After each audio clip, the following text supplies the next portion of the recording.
901, correct? Yep. Is there anybody to call?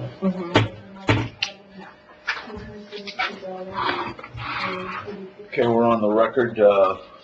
This is hearing calendar set for February 29th, 2024, building and neighborhood compliance. We're just currently awaiting the alleged violator's appearance with counsel. Time is 9:02.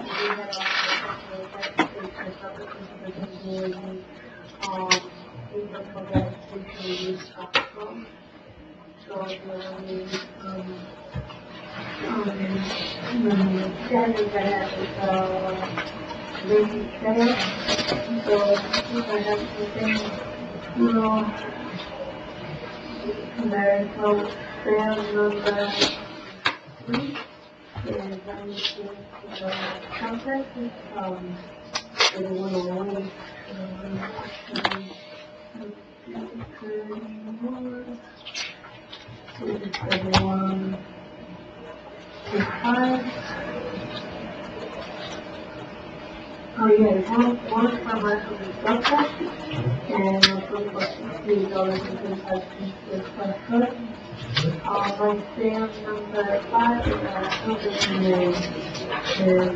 the one for $4.45 per foot. Is that going to mess up our recording? Nope. I was doing wage check hearings last Tuesday. And we had a hoot nanny going on over here, and they sent the guard over. We used to just bang on them. It's a new breed of BAB officer.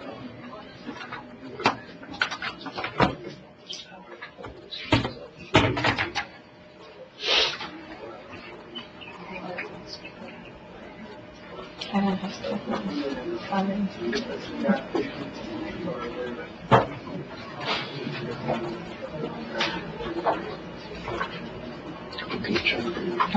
It's just something take a peek. It's not a bad accident, but one that took out most of Flagler Street heading east. So I don't know where the direction's coming in, but I had to wait a wee bit.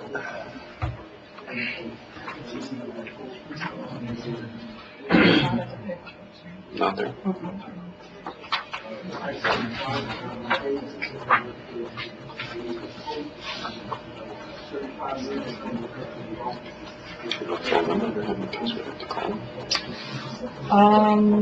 They might have. I don't know if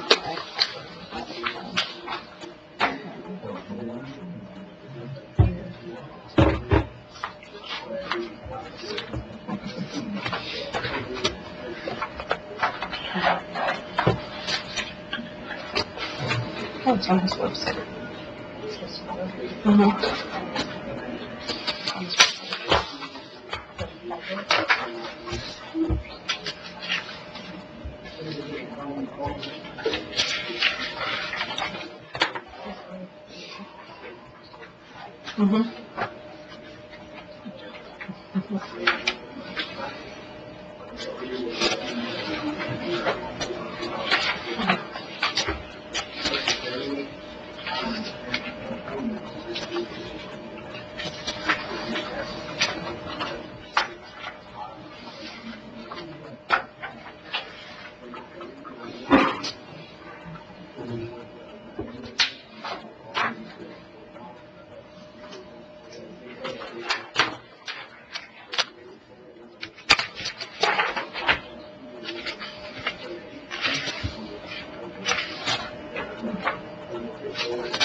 Hopefully if they see his tree there. Because maybe he's got there before. It's just weird.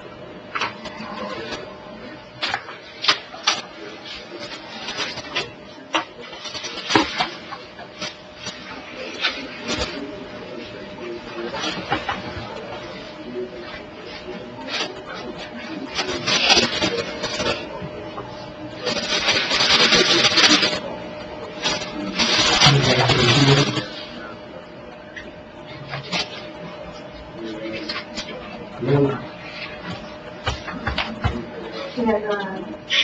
nothing to, nothing to do. His microphones. There was no microphone. You have counsel for the alleged violator's phone number? We're trying to gather his phone number and the attorney's now. I have, on the court's information, I have his phone number.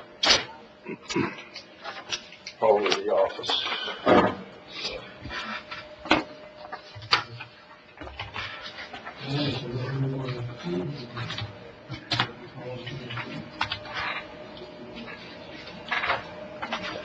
You'll have to confirm first if they're representing him for this.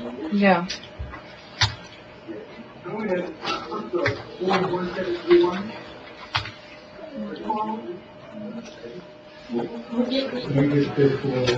That's the attorney. One of the attorneys. He's the attorney. Mr. Napoleon, good morning, sir. How are you? Good morning. How are you? This is Ingrid Castillo. Hi, I'm Milton.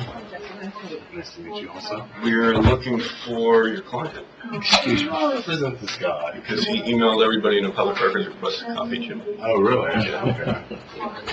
I guess we'll see. I don't know. He said he was running late, so I just came to observe. I'm not representing him for the purpose of this hearing. Okay.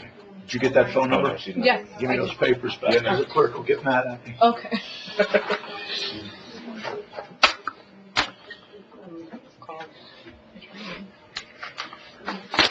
There you are, sir.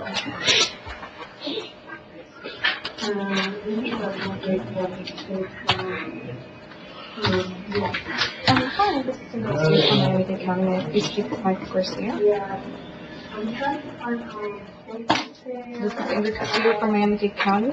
So my signature is that I used my, This is a SMA hearing that we have with Mr. Garcia and his client. I don't even know if you can do this. I'm old school, I love paper. I love killing the trees. I was about to say, like, that has been...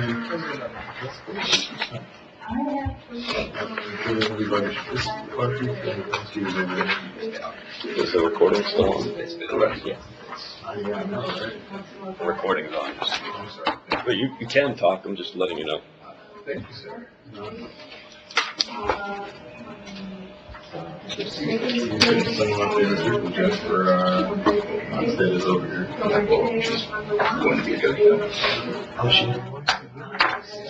I've actually talked to her beforehand. So that's good. God bless.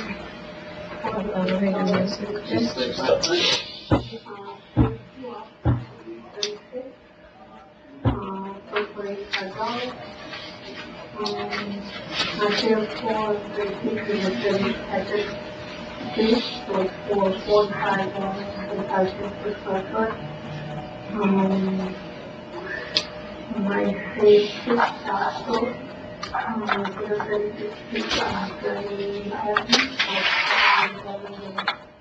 Yes, ma'am.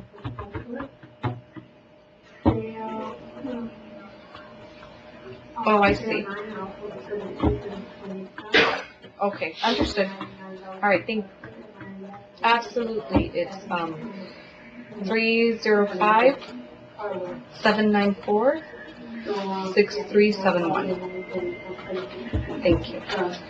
He's not, he's at another hearing, so he's not coming to this hearing to represent Status. So the attorney on the record for this case, he says that he's at another hearing, so he won't be attending this hearing, and they couldn't provide me information as to the appellant.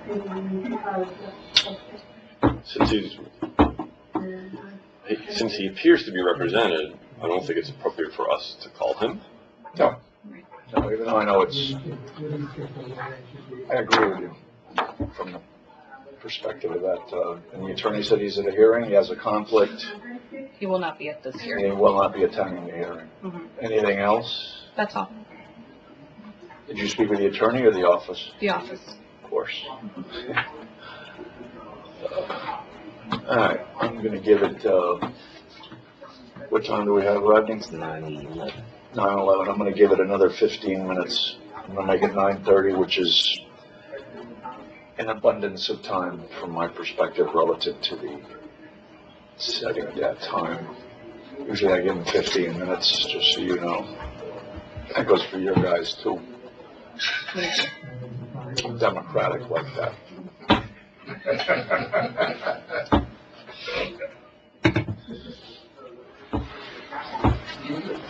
There we are. Hi. Hello. Hello, good morning. Very good.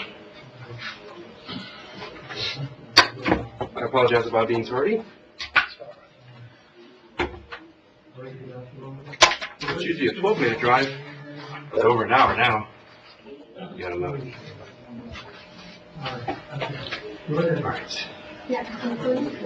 All right. And your name is? My name is Miguel. Miguel. Quintero. Morning.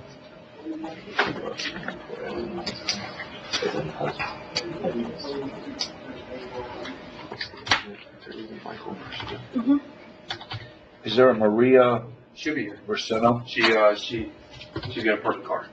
Oh, Now, she's not gonna speak. She's my wife. I just want to know whether, because she's on this calendar, so. Yeah. They like to put her on there. Okay. All right. Let's get organized. Smaller than the other spot. Yeah. Ingrid, hi. Good morning. Basically, if you need more room, Yeah, then use I this can- area as well. I appreciate that. Do you mind if I take the time to set up? You set up. Appreciate your patience.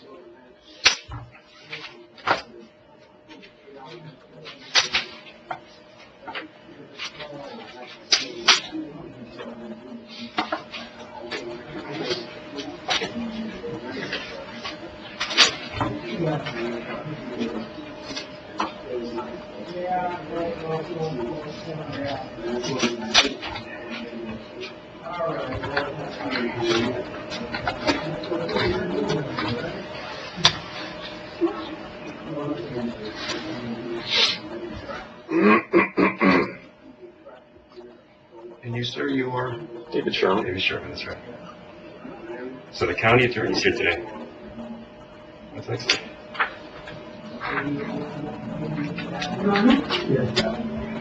If you look at this, I don't know if it says of you the 6th Street. There's a lot of hotels in the area, there's a lot of traffic, and a lot of people stopping and getting to that destination. Which is not that expensive to get to the So, My attorney won't be here this morning. what I'm asking for the I'm gonna lady handle this myself. is much more than the option for. I think $25 for the light. No?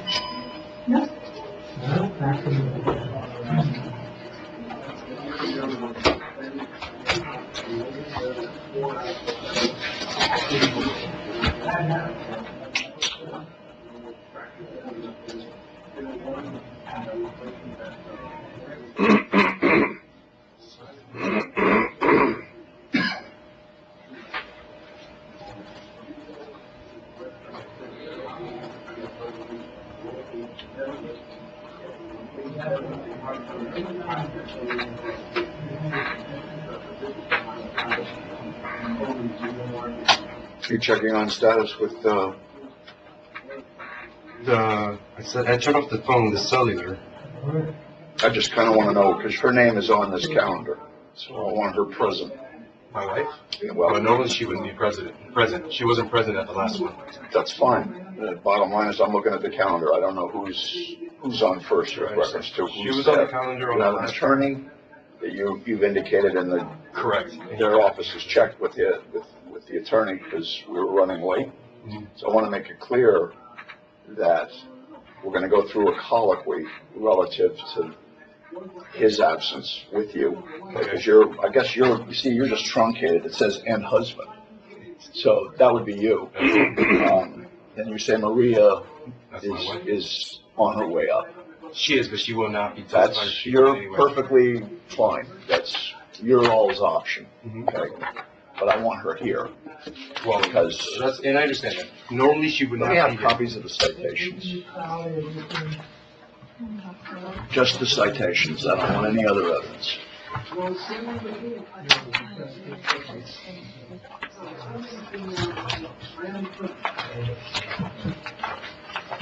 All of them.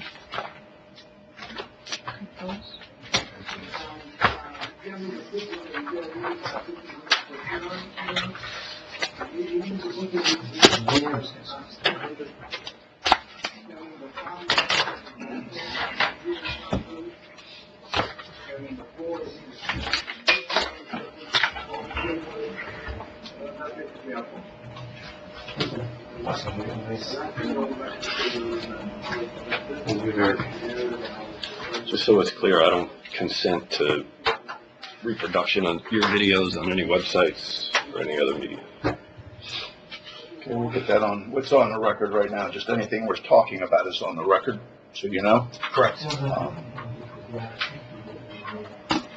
And is this a public hearing of some sort? Is this open to the public? Always. So are you a county official? Are you acting in your government capacity? Let's not get into any dialogue right now until I get my opening statement read. I want to get identification produced. I'd still like to know, because Maria, you indicated, is here, even though you're She's parking the vehicle. is there a way that you can communicate with her to find out what her status is with reference to coming up to the building? I just turned off the cellular data on that one. Let me see if I can do it on the watch. Siri, call my wife.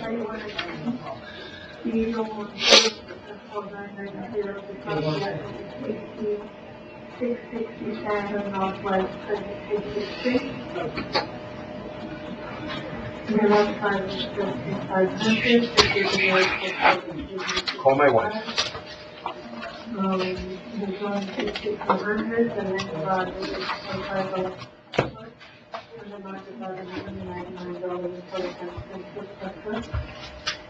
So this is still in the same area, but it's on the corner of 67 National and Siri, call my wife.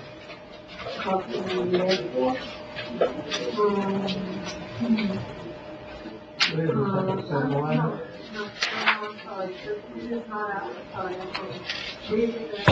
I don't think it's getting reception.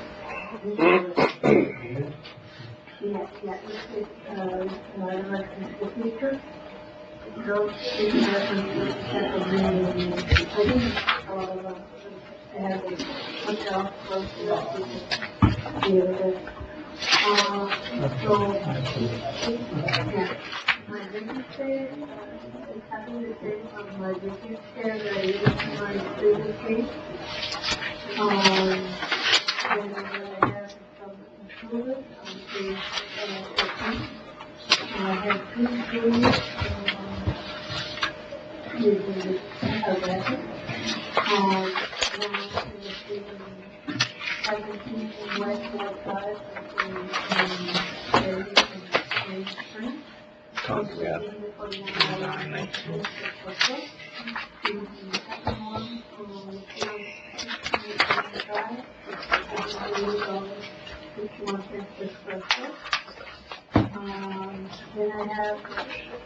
This is my wife. Maria Gabriel Vicente. Please come forward right here, please.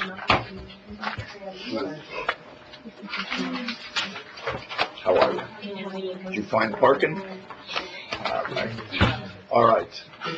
All parties present, please listen. My name is Peter Kuchalakis. I'm the administrative hearing officer assigned to hear today's cases. These are hearings conducted by Miami-Dade County Code Enforcement in accordance with Chapter 8CC of the Miami-Dade County Code.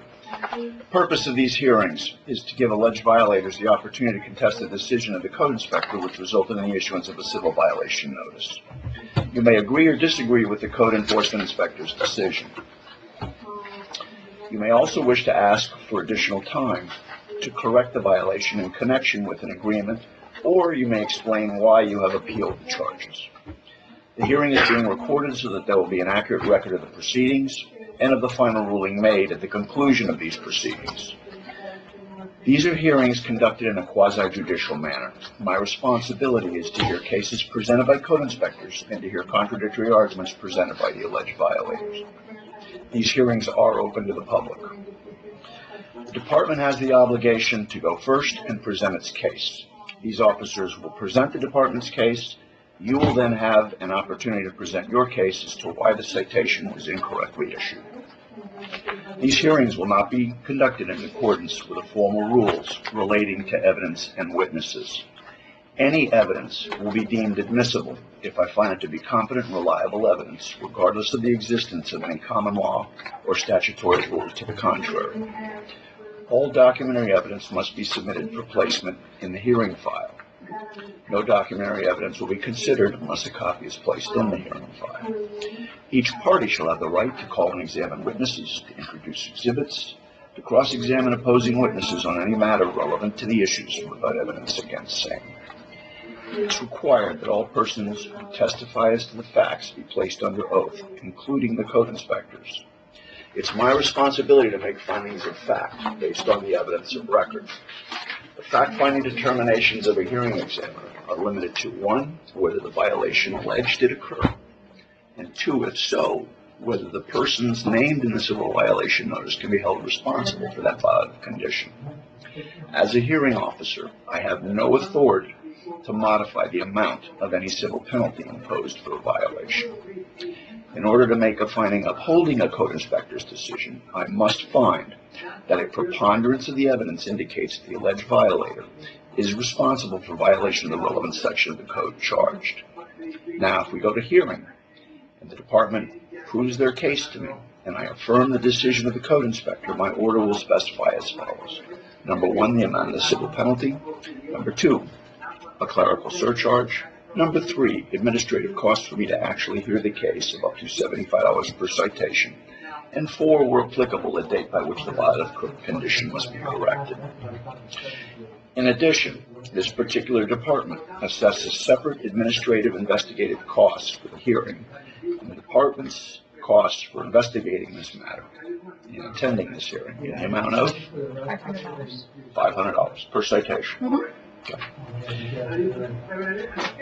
My decision may be appealed in accordance with the provisions of Section 8 CC8 Code of Miami-Dade County. Now commencing with the proceedings, transcripts of the proceedings can be made available at cost to any interested party.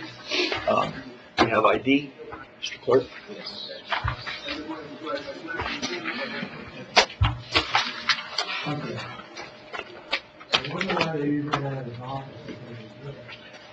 Clerk, are you satisfied the person's picking the IDs of the person polling today? Yes. Very good. Swear all the parties that are going to be testifying. Thank you. Is there anyone in the back that's going to be testifying? Yes. Could you step forward so that we can have you on recording? Thank you.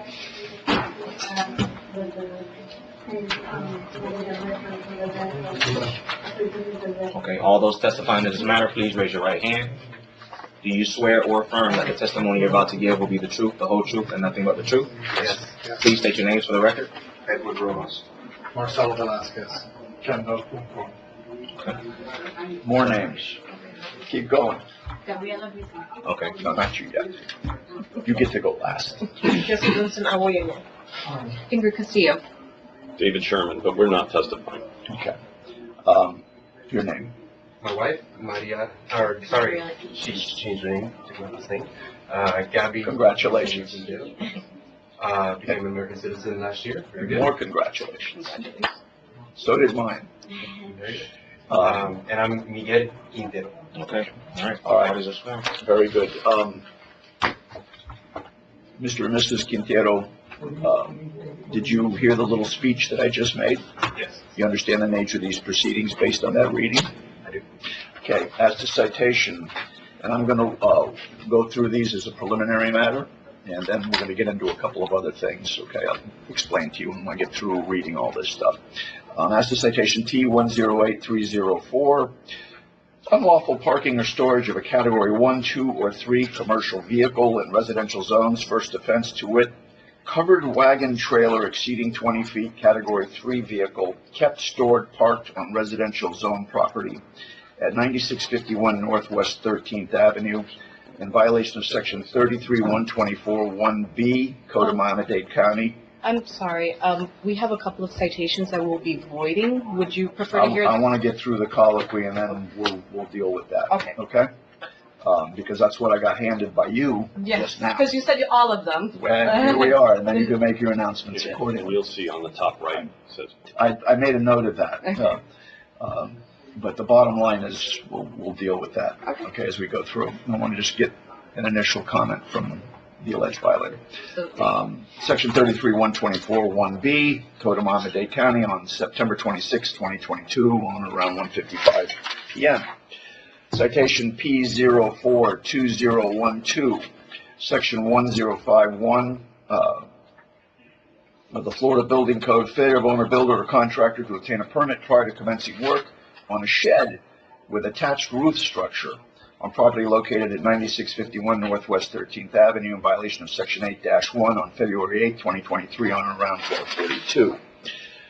Citation P042013, Section 1051 of the Florida Building Code, failure of owner, builder, or contractor to obtain a permit prior to commencing work on a tiki hut to include electrical on property located at 9651 Northwest 13th Avenue in violation of Section 8-1 Code of Miami-Dade County on February 8, 2023, on around 12:45. Citation P042009, Section 1051 of the Florida Building Code, failure of owner, builder, or contractor to obtain a permit prior to commencing work on a new construction of a two-story addition to include plumbing work on property located at 9651 Northwest 13th Avenue, violation of Section 8-1 Code of Miami-Dade County on February 8, 2023, on around 12:34 p.m.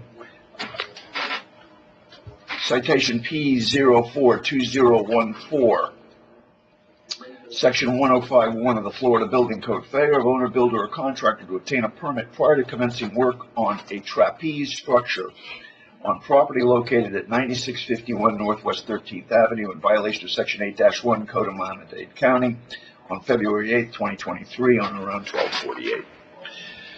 And lastly, citation P042011, Section 1051 of the Florida Building Code, failure of owner, builder, or contractor to obtain a permit prior to commencing work on attached addition on the northeast corner of the main structure on property located at 9651 Northwest 13th Avenue, violation of Section 8-1 Code of Miami-Dade County on February 8, 2023, on or around 12:39. As to those citations, how do you wish to enter an initial plea at this time?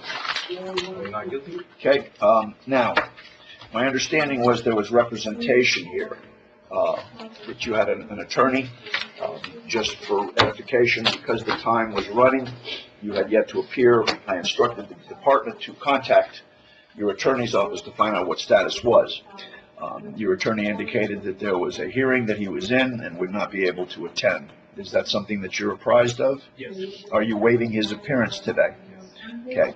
With respect to your wife, you've indicated to me just prior to getting all of this preliminary stuff worked in, that she's not going to be testifying, that you will be zealously representing her interests with regard to this case?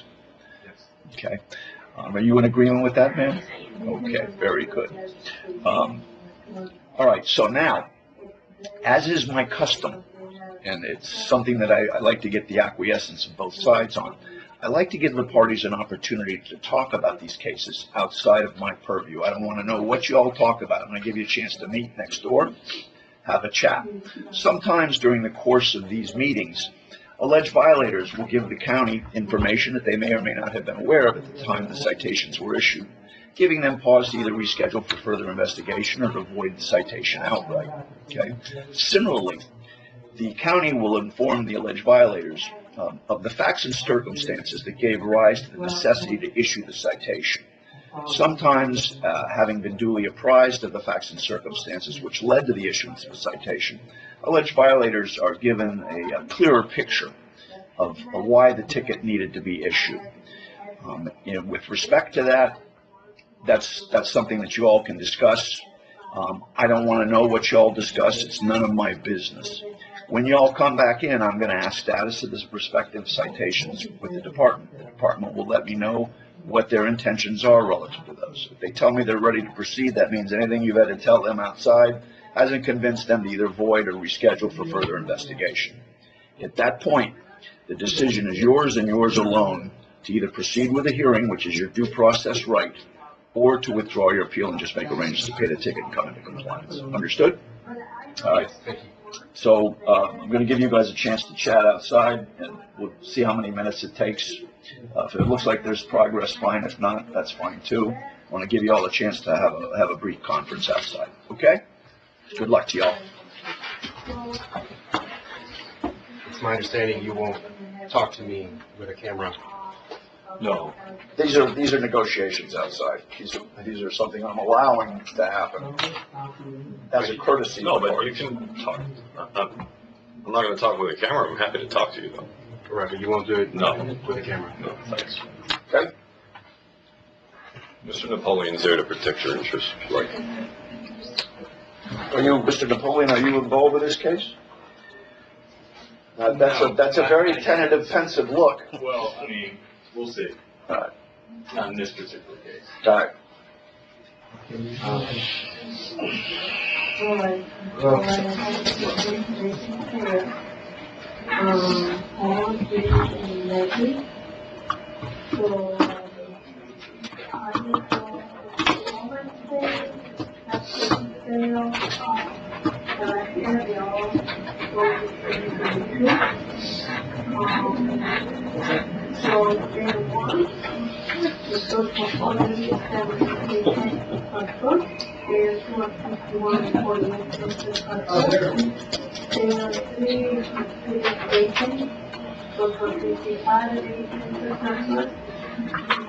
That is a much boring job.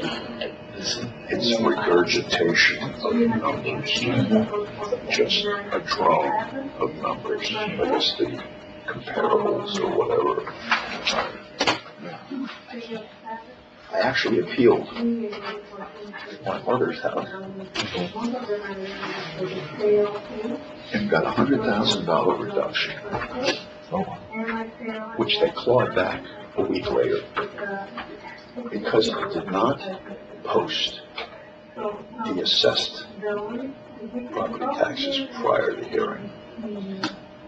And I was so annoyed. And then I go, all right, I'm going to appeal. And then I realized it's a $2,000 reduction is where it amounted to. And I said, it's going to cost me $2,000 for a lawyer to appeal it. Because there was a flaw in their case that was procedural. I'm like, and I spoke with the attorney that handles it, and I was like, you know what? I says, forget about it. I says, you guys are going to cost me $2,000 in attorney's fees just to appeal it. So I says, so I ate it. Yeah. But I won one. Yeah. So proud. Until I realized, I should have posted, my mother's estate. Didn't have the money. So, anyway, it ended happily. I sold the place and everybody rode off into the sunset. The clerks, they say they tread going over there. They're sitting there, it's just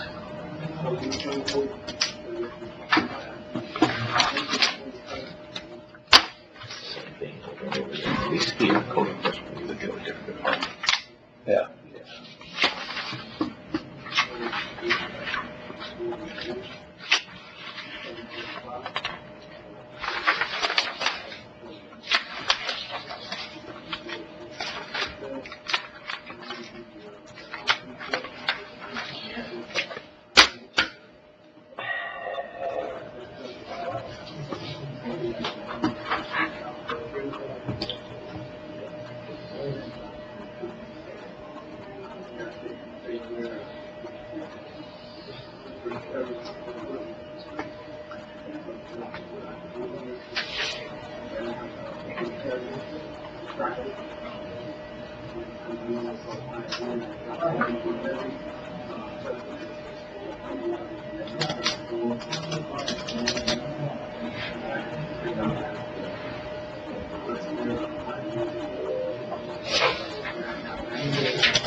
gift.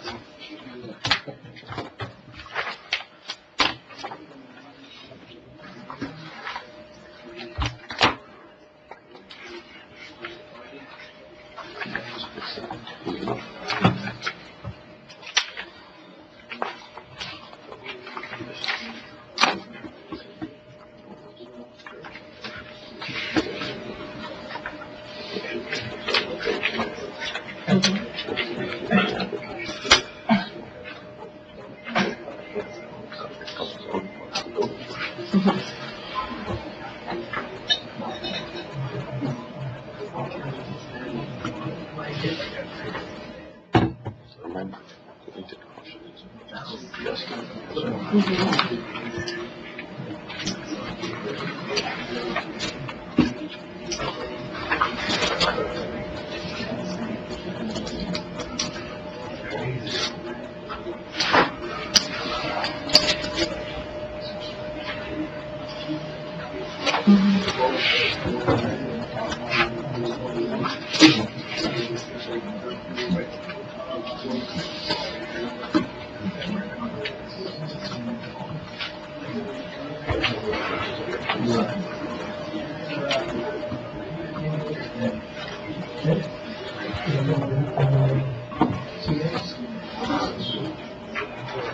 No, I was just trying to look at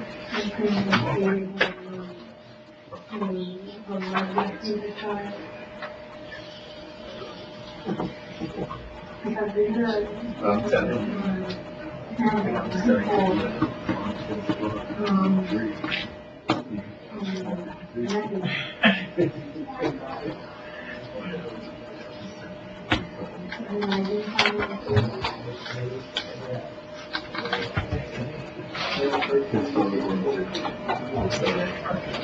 I mean, it kind of is, but the other kind of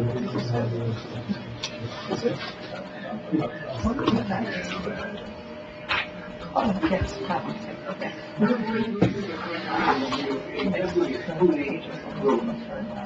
Yeah, I'm very sensitive.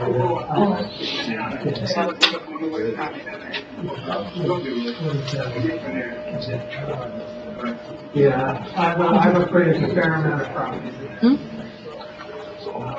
No, I haven't. Anything else from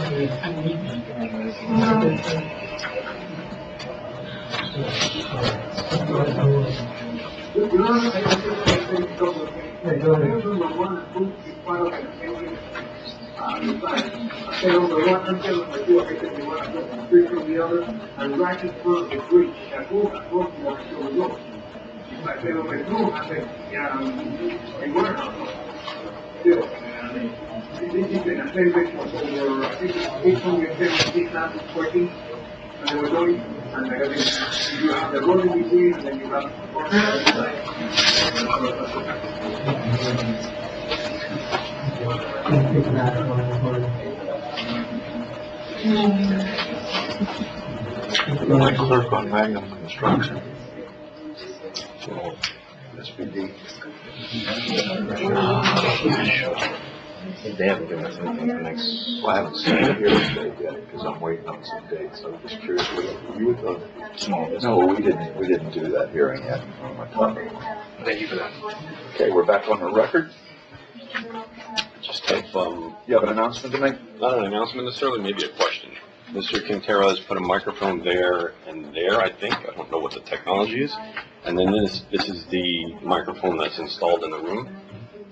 Do we know that those are not going to cause feedback? Feedback. I'm not sure how the system works. I've done it before at a previous hearing, that it was over, the citation was overturned at that hearing. Not interested in what happened at the hearing, I'm just curious about the technology. As far as I understand, there has never been feedback, on my devices that I use. So I can put them next to each other, they communicate, separately. I don't, you're way over my head. That's not my ballywick. I understand. I'm a paper guy. If you can show that it doesn't I have no idea. Right. I just don't want to have a whole hearing and then we find out later that the official microphone is not able to capture the speaker speaking. I can't prove that it will, or it won't. If you can prove that it will, I'm not asking you to remove it, I'm just asking about the technology. Yeah, you're way over my head. Last time I had this kind of stuff, Al Jazeera was filming me in here. So, may I ask, at your other hearing, did you watch the audio recording, the official one? Yes. Afterwards? Oh, no, yes. And it was fine? Absolutely. Okay. In fact, it was subpar to mine. Mine was far more clear. That's my problem, though. So it may have been subpar because of feedback from yours. I don't know that that's No, not going there was no feedback. There was no static. In general, everything could be understood. It's just with mine, when I did mine, The ability to be able to run back the conversation. crispy clear. I could hear everything. All right. There weren't any One extra- second, gentlemen. I'm gonna have my clerk try and see if we can run back some of it, because this information, this thing, whatever's beeping, has been running. So maybe he can check, Okay. kind of a sound check thing. I hope that mine is.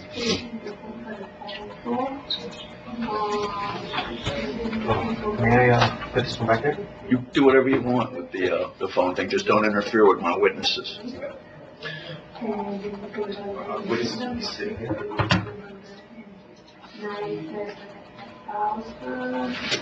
And the process is coming from $1,054. The next page is information on all the buildings, on nuclear. We have the Give it a bash, Rodney. Very good. The next page is from Marina, who is from Costa. And we're going to see Cowen actually $40 for the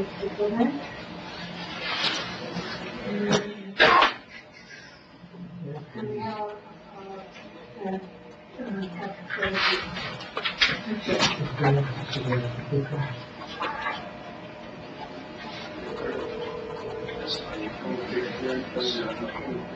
Sir, you got the no volume? Yeah, no, it's not.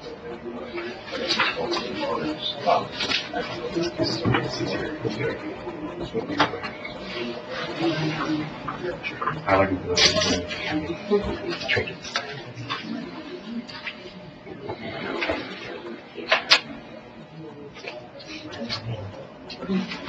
Now. We can take notes of that. That was very clever. Is there a way you can text upstairs and see if they can get audio and find out whether there's any feedback through Eddie? Yes, he's outside. Yeah. Just gonna have, evidently he can't get sound, but upstairs they may be able to get sound, just to confirm that there's no feedback issue.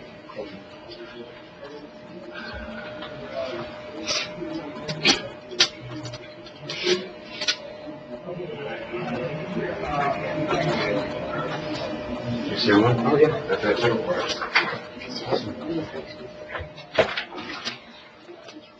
Just keep the receipts.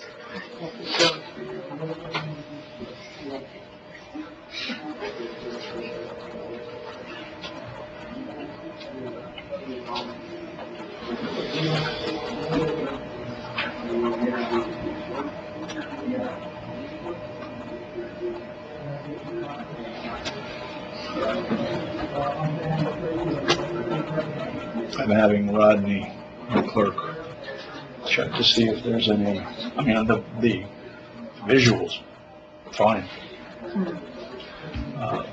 It's just a question of your inquiry, Mr. Sherman, about the feedback. It's actually a very good point. And thank you for looking into it and taking the time to do it. Well, it's proceeding in an abundance of caution, because counsel for the department is correct. If there is a feedback issue relative to the official recording, that could be problematic from all perspectives. I agree.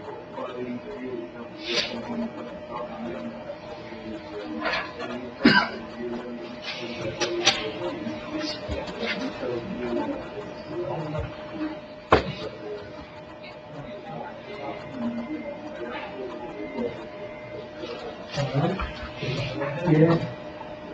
No comment.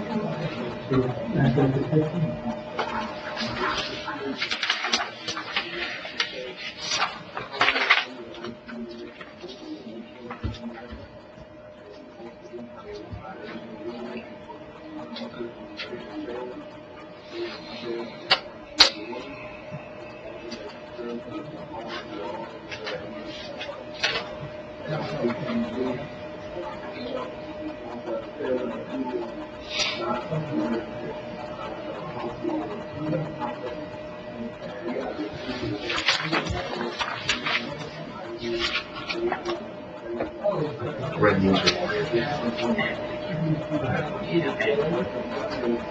And it's not transmitting, because the transmitters are here.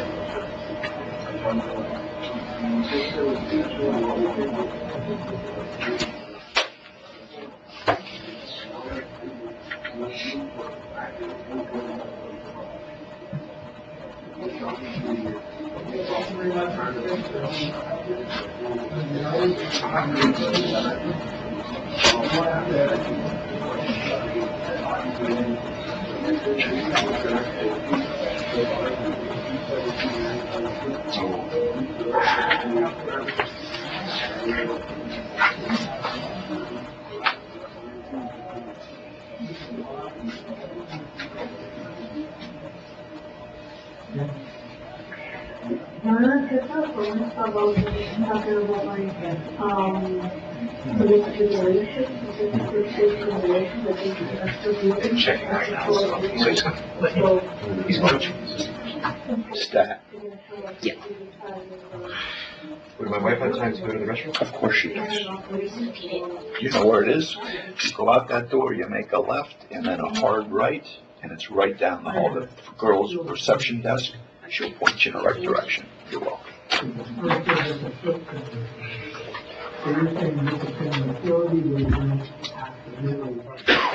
Some beautiful Purvis Young pieces out in the lobby that are exceptional. I don't know if you know who Purvis Young is. No. He was an itinerant artist that lived on the streets in Miami and would find pieces of junk and do paintings. As you're leaving today, take a look outside and take a look at the, there's a big piece on the wall. And then there's a smaller one, but horses were one of his themes. And he was quite a character. He's now in the Museum of Modern Art. There were some very avid collectors of his stuff. I think they have a warehouse full of it. They were buying it from him. In Broward. That's right. And he became very famous, ridiculously famous in his pieces. I own one of them. They skyrocketed in value. You think? Yeah. And they're wonderful. They're beautiful pieces. I have a friend of mine who's a collector.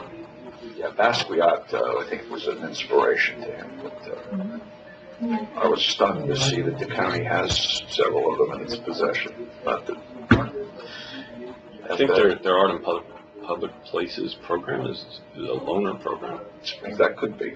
That could be. Because those pieces are, there's one in particular there that's exceptional. And for want of a better word, I'm just going to use the word exceptional. But, I was very pleasantly surprised to see that level of art being displayed in a hallway. Right. But we have modern technology, so it would be a bit of a mission to get something that's 4 foot by 4 foot out the door without getting taped.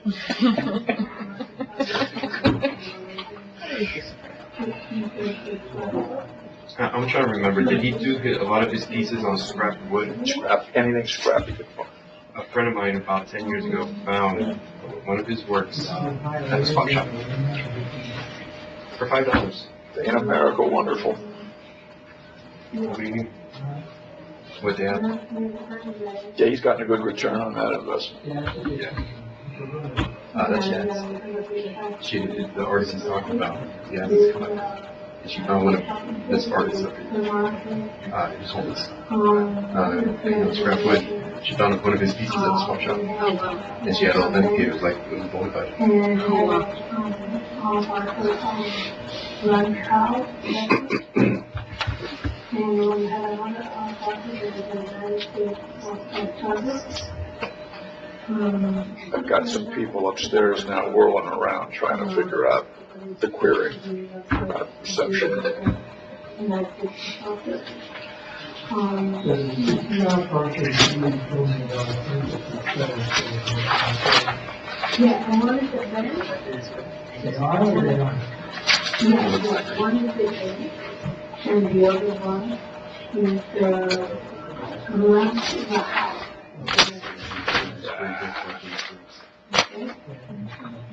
Color is upstairs in the room.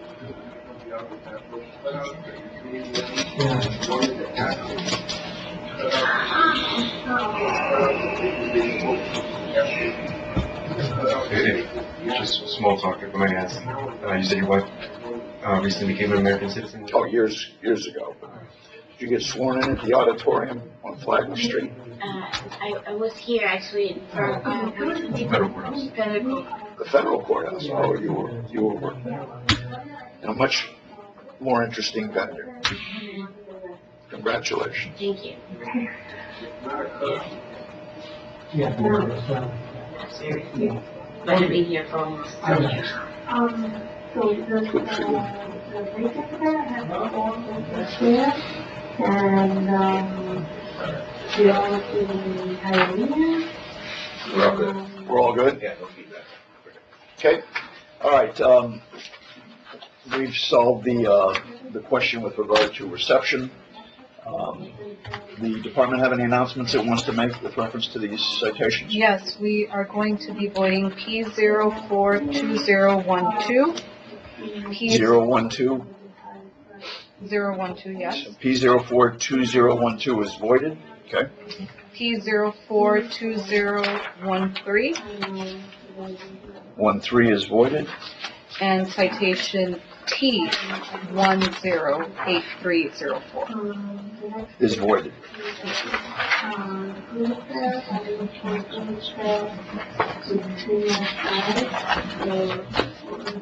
Okay. That leaves me with P042009, P042011, and P042014. Is that correct? I think he has a question. Yes. You have a question? Would they have to give a reason why it's being voided? Nope. The discretion of what they want to do with their charging instruments prior to taking evidence is their discretion. All right, what status on these two? You've had a chance to meet with the alleged violators outside, and have you reached an impasse? Yes, we're going to move forward. You're moving forward. That my understanding? Okay. All right, county? Did you say these two, and then these 2 citations? 3 citations. Oh, okay, good. I got 3 left. You did? Yes, that's correct. All right. We would like to call Marcelo Velasquez. You gotta talk louder. Sit here? Yes. Yes. Yes, please.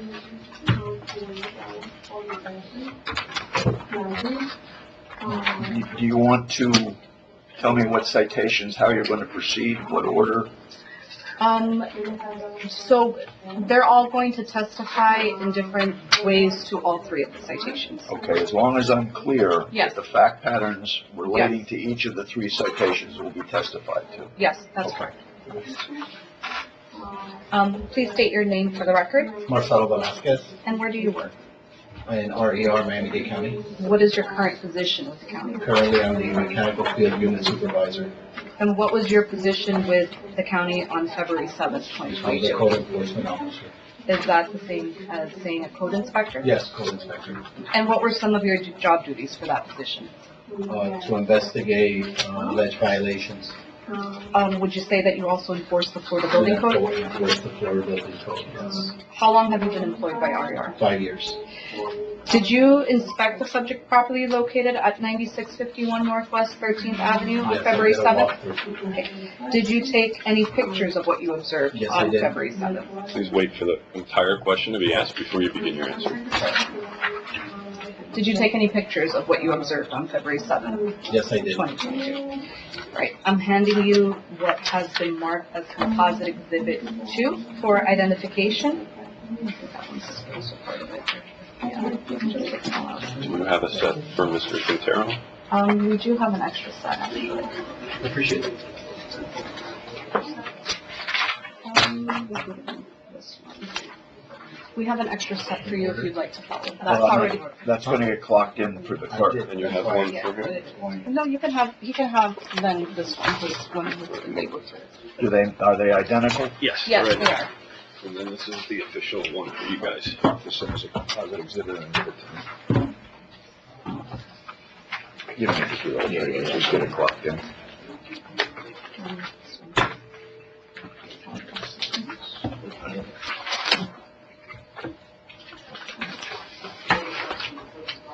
So this is my exhibit.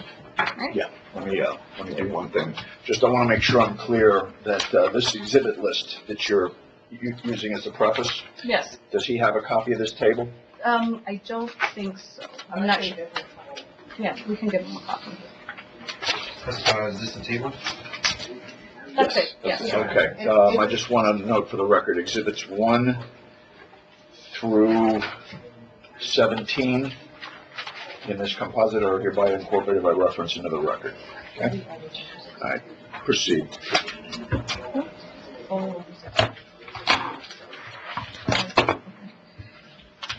So I'm handing you what has been marked as composite exhibit 2 for identification. Do you recognize the photographs in this of this composite exhibit? Yes, I do. And how do you recognize it? I took the photo. Do the photographs of this composite exhibit fairly and accurately depict what you observed at 9651 Northwest 13th Avenue on February 7, 2022? Yes. The county moves composite exhibit 2 for identification into evidence. They've all been, the predicates have been Oh, satisfied. oh. I've incorporated by reference the entire composite exhibit that you tendered to the clerk for my review. Okay? Okay. Let's take a look at what has been labeled as Exhibit 2A. Can you please describe what's being depicted in this photograph? It's a wood structure with plumbing. Could you explain what the Florida Building Code is? The Florida Building Code is a standard for construction of building structures. And does the Florida Building Code apply statewide? Yes. Okay. And you previously said, and just to confirm, as a code inspector, it was your job to enforce the Florida Building Code, right? Correct. Are you familiar with how the Florida Building Code defines a structure? Yes.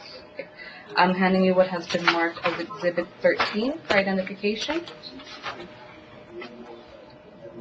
Do you recognize what this is? Yes. How are you familiar with this section of the code? It says code enforcement officer, we have to familiarize ourselves with the Florida Building Code. Is this an exact copy of the actual definition of a structure Yes, it is. in the Florida Building Code? Please wait for the whole question to be asked.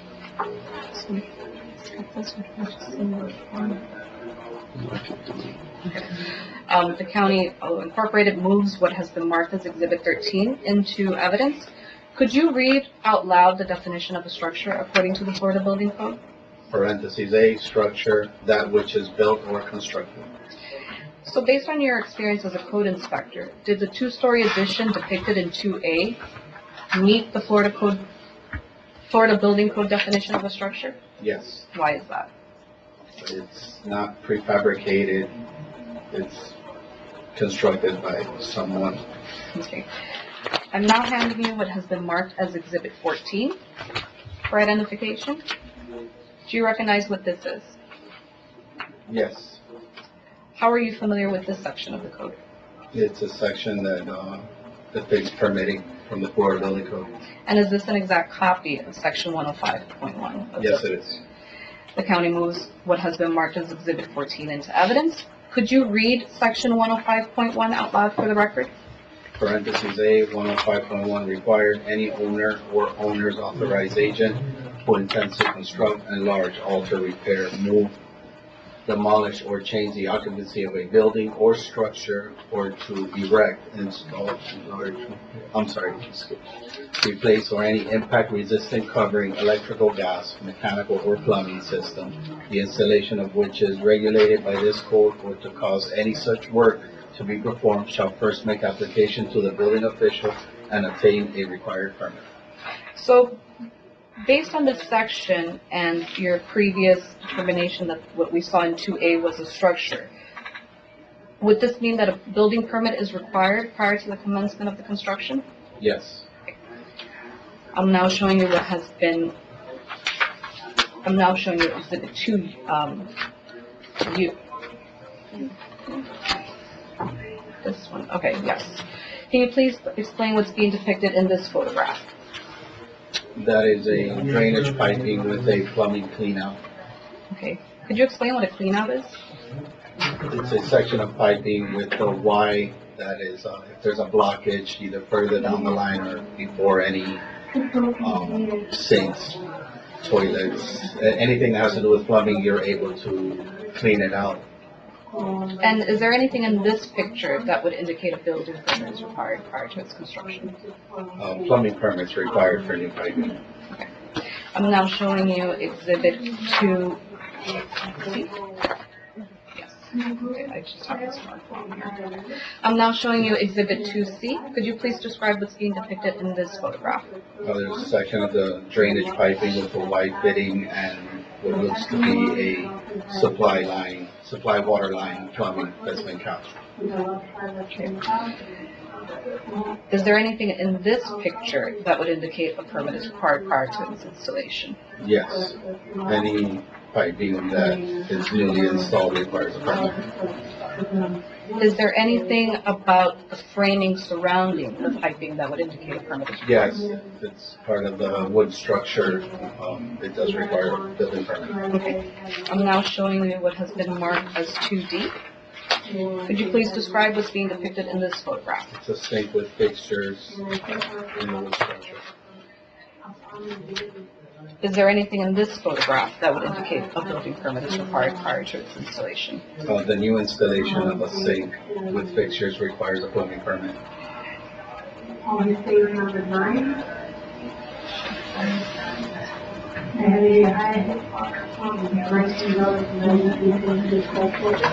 Right, moving on to 2E. Could you please describe what's being depicted in this photograph? That's the drainage piping and supply of water to that sink. And is there anything in this picture that would indicate a permit is required prior to The new installation of drainage piping and plumbing piping requires a plumbing permit. Okay. Turning to 2F. Could you please describe what's being depicted in this photograph? It's a bathtub with fixtures inside the wood structure. Is there anything in this picture that would indicate a permit is required prior to its construction? Yes, the new installation of a bathtub with fixtures requires a plumbing permit. And the wood structure requires a building permit. Turning now to 2G. Could you please describe what's being depicted in this photograph? It's a toilet with a water line into it and the shade of a sink to the left. Okay. Is there anything in this picture that would indicate a permit is required prior to its construction? Yeah, the new installation of a toilet with a water supply requires a plumbing permit. Okay. Next is Exhibit 2H. Could you please explain what's being depicted in this photograph? The wood structure with walls built up and the drainage piping coming from the second floor to the first floor. Is there anything in this photograph that would indicate a permit is required? The structure the structure requires a building permit, and the plumbing piping requires a plumbing permit.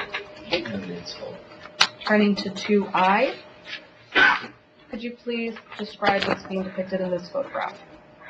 The wood structure with looks to be supply water and a drainage piping from the second floor to the first floor.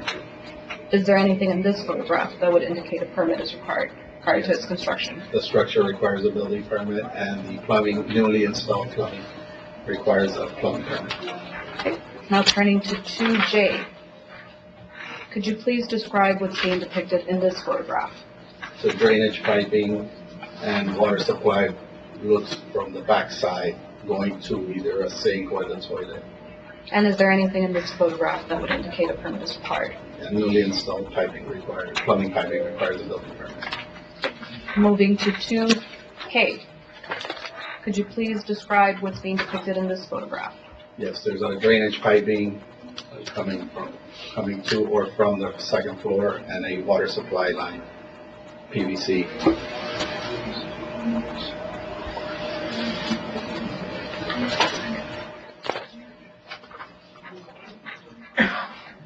And specifically, because you mentioned that the structural component would have required a permit, the second floor of the structure would have required a permit. Absolutely, yes.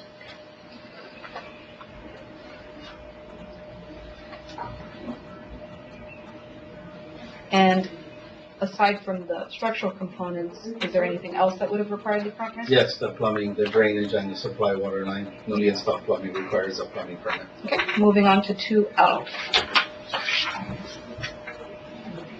Could you please describe what's being depicted in this photograph? The wood structure and drainage piping, supply water piping. The plumbing piping looks to be going to the other side for some kind of fixture, either a toilet or a sink. Okay. Is there anything in this photograph that would indicate a permit is required prior to its installation? The newly installed plumbing requires a plumbing permit. Okay. Turning to 2N. Could you please describe what's being depicted in this photograph? The wood structure with a second story and the plumbing piping, what looks to be a shower. Yeah, with a three-way valve in the middle. Okay. And is there anything in this photograph that would indicate a permit is required? Yes, newly installed plumbing requires a plumbing permit. Moving now to 2M. Could you please describe what's being depicted in this photograph? It's the basin of the toilet. Okay. Is there anything in this picture that would indicate a permit is required prior to its construction? Yes, the newly installed toilet requires a plumbing permit. And the structure itself requires a building permit.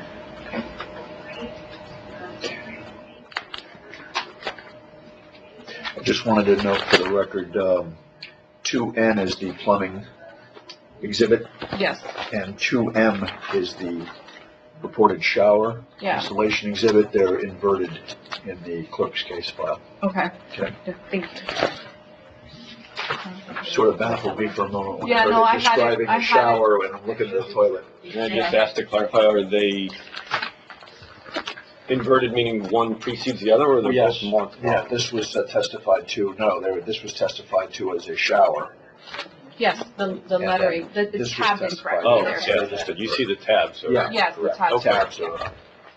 Just wanted to make sure that's clear, just for record purpose. Thank you. But it's noted that I've been able to establish what the testimony is purporting to describe in the two respective exhibits. And actually, I just realized you've got tabbed exhibits, but the exhibits themselves are not marked on the exhibit.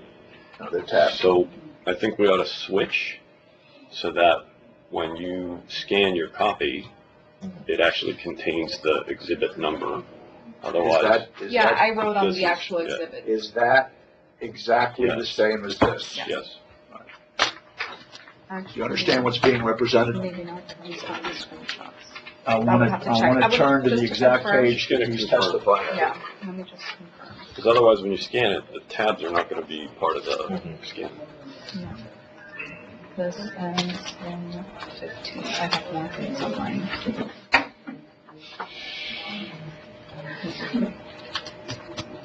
What do we have? This is the cost stuff? So this is just these last ones? Right? Yeah. Well, because the last one is 15. Okay, so if I take these out, then it's an exact copy. So I'm not going to need these. Okay. You following along okay? With your, This is ready to go back. Yeah. Now it's an exact. all right. take me back to where you were. We were on need that. 2N. Now, we were getting ready to talk about 2O. This is going to be easier for you to go back and forth. You had to use black marker. If only I had available. Is that gonna scan okay? Because we can get, whiteout or maybe a silver Sharpie or something. 2N, and then I'm at 2O. Yes, that's the Okay, next. where are we at? I am now showing you Exhibit 2O. Could you please describe what's being depicted in this photograph?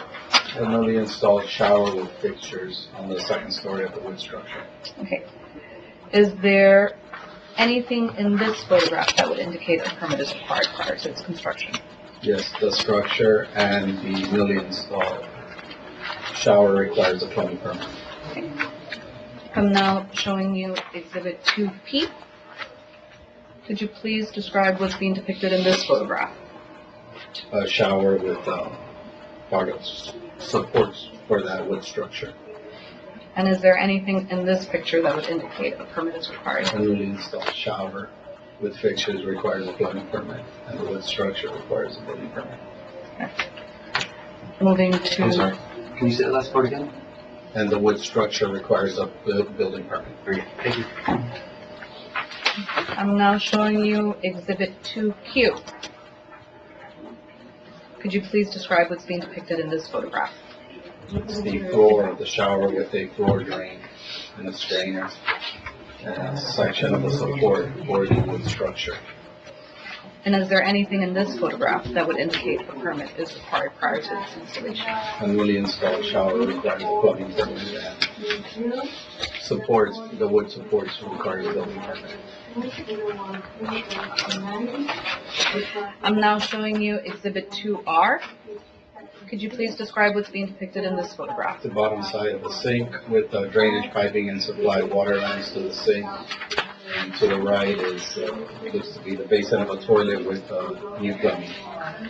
And is there anything in this photograph that would indicate a permit is required prior to its construction? Newly installed plumbing fixtures, piping, lines, sink require plumbing permit. Okay.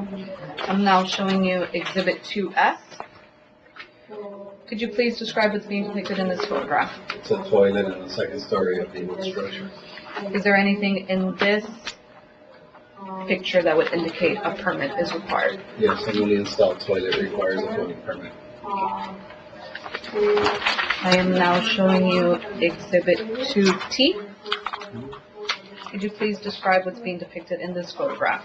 It's a wood structure with plumbing, drainage, piping going to or from the second floor and a supply water line.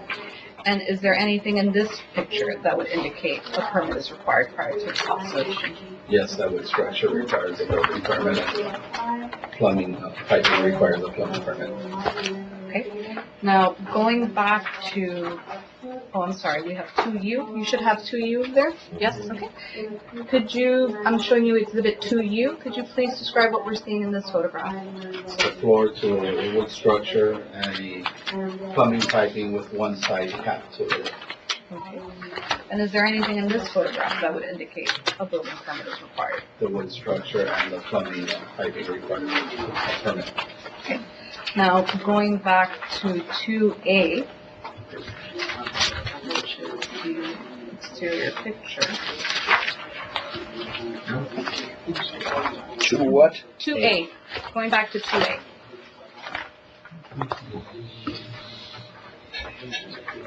It should be one of the first photographs. That's the one.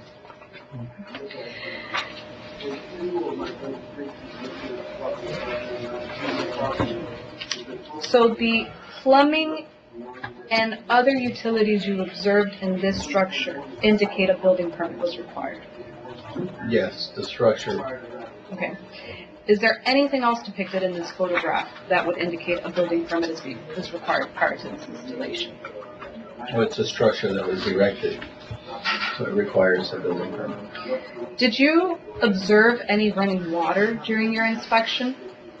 There was water present in the toilets and in the basin of the toilet also. But was there any water connection No, that you there was observed? a water connection, but I did not witness any running water. Is the fact that there was no running water exempt any of the plumbing work from permits? No.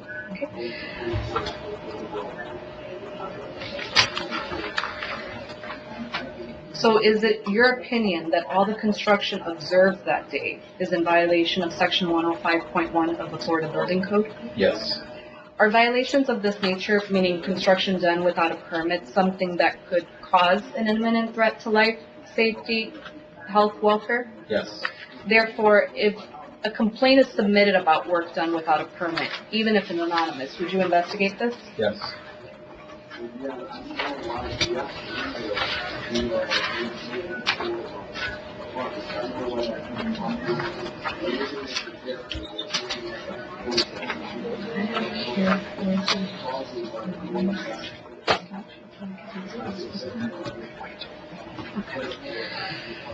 Did you speak to anyone on the property during your visit? Yes.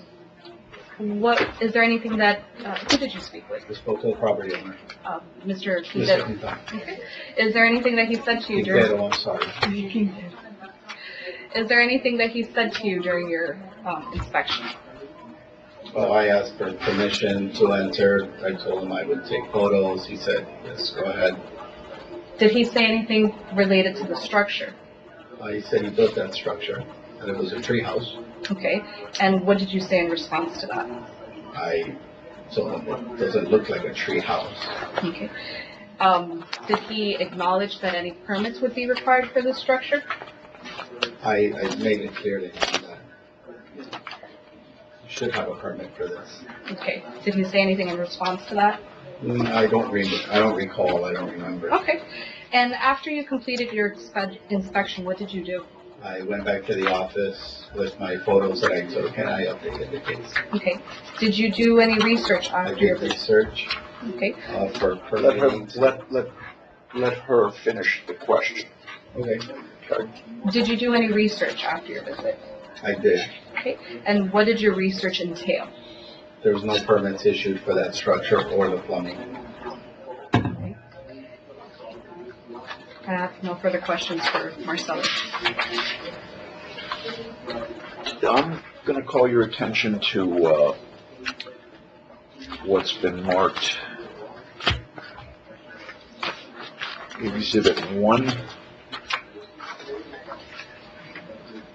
This is the exhibit that I'm referring to, Exhibit 1. Yes.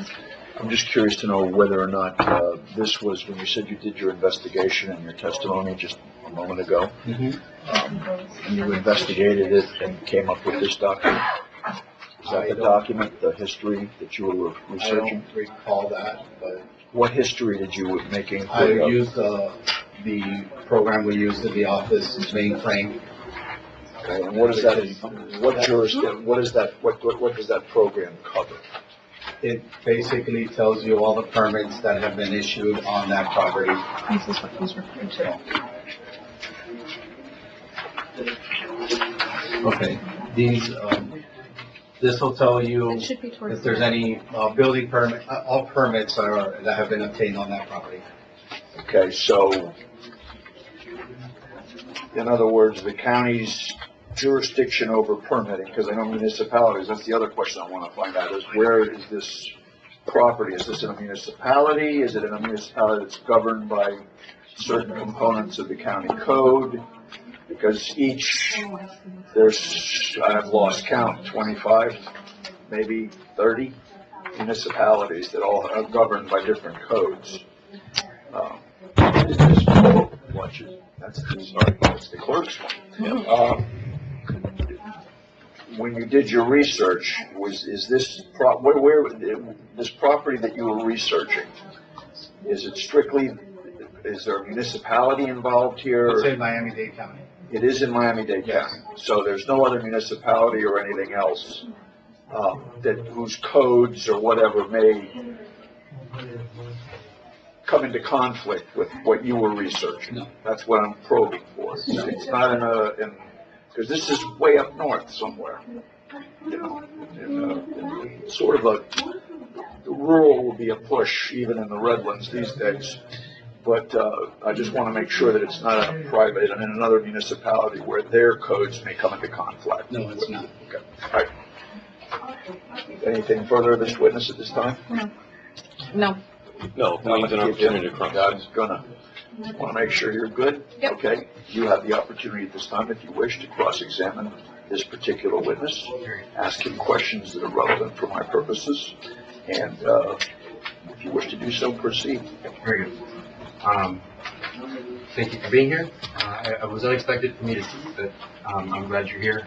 I do have our emails. Okay. It was supposed to be for something else. I didn't think I was going to bring it up, but luckily I brought everything. So quickly, would you consider yourself, well, how many years have you been with a building inspector? 5 years. 5 years? Would you consider yourself an expert? I am not an expert. Okay. How well do you think you know the Florida Building Code? 10 being the best, you know it, you can recite it verbatim, and 1 being you could recall. Well enough to do my job efficiently.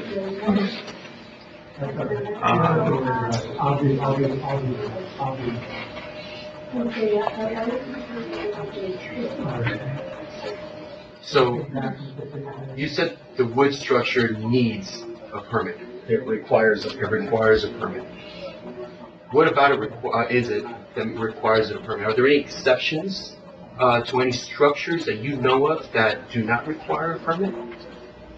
And like the code says, any structure erected requires a building permit. All structures, that's correct.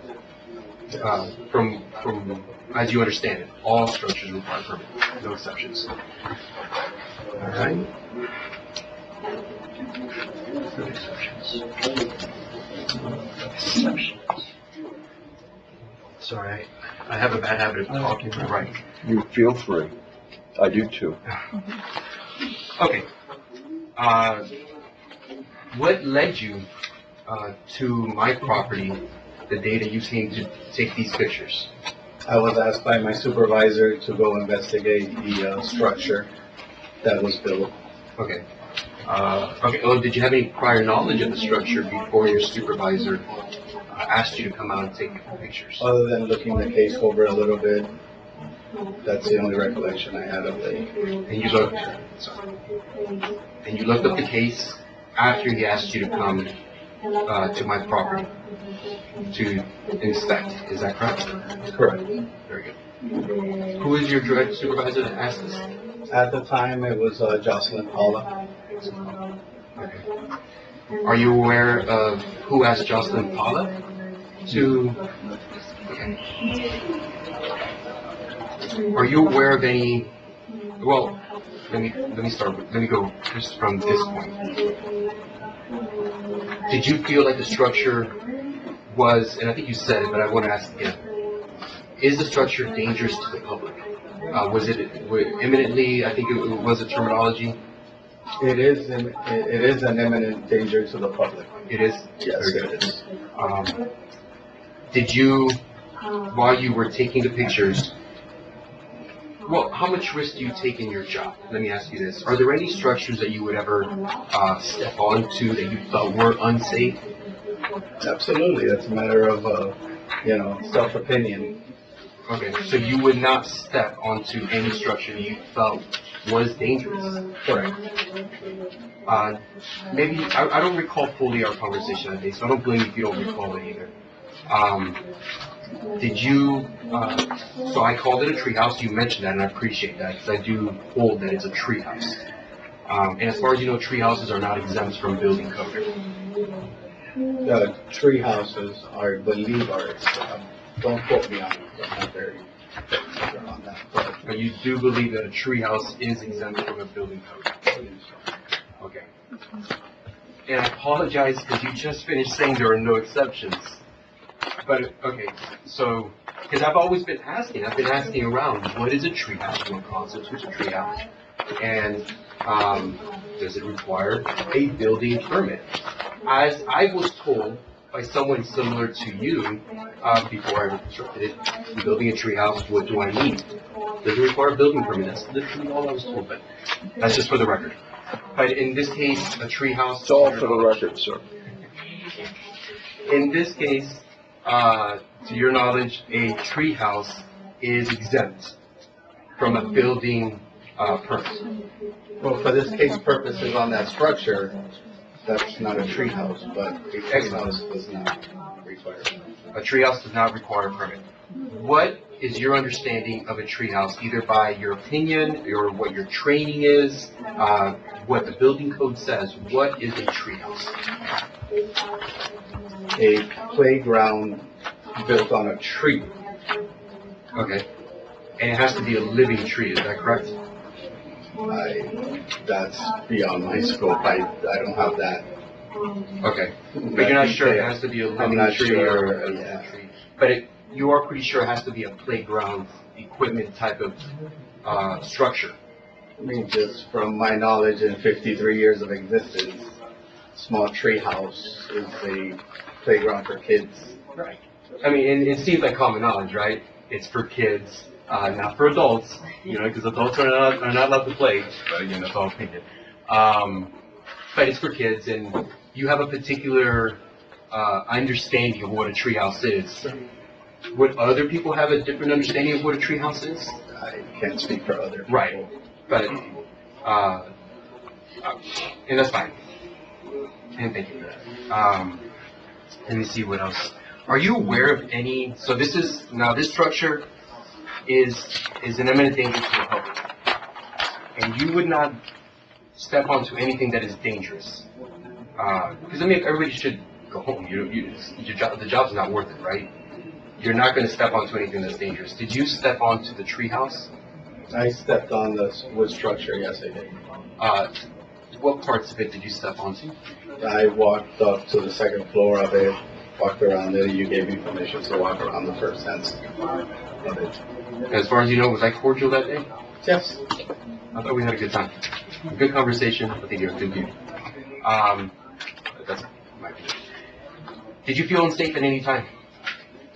Myself, in my opinion, no.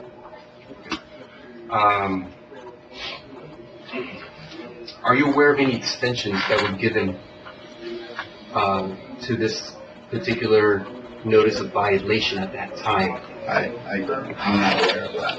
Are you the issuing inspector of the citation? No, I am not. Okay. And once you finished taking these pictures, were you involved with this case at all? I uploaded the photos to the case, and that was my extent of my interaction with the case. And anything else? Other than, I believe, some emails went back and forth, and I believe you were copied on those emails. Okay. And you followed along with those emails because you were attached to it. Yeah. Yeah. And there were a few. I think it was maybe let's say under 10. Yeah, I don't know the number. Right. But after this, it's pretty much out of sight, out of mind for you.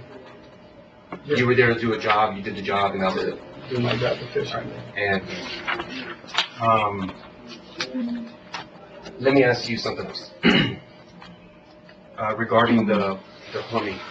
What is your knowledge of the permit process? For me to pull a permit for a plumbing job like this one,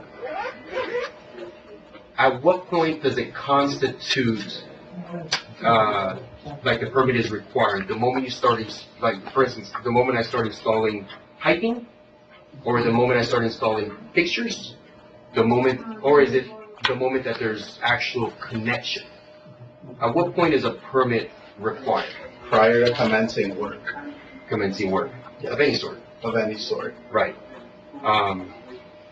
And I should have written this down because I'm losing my train of thought.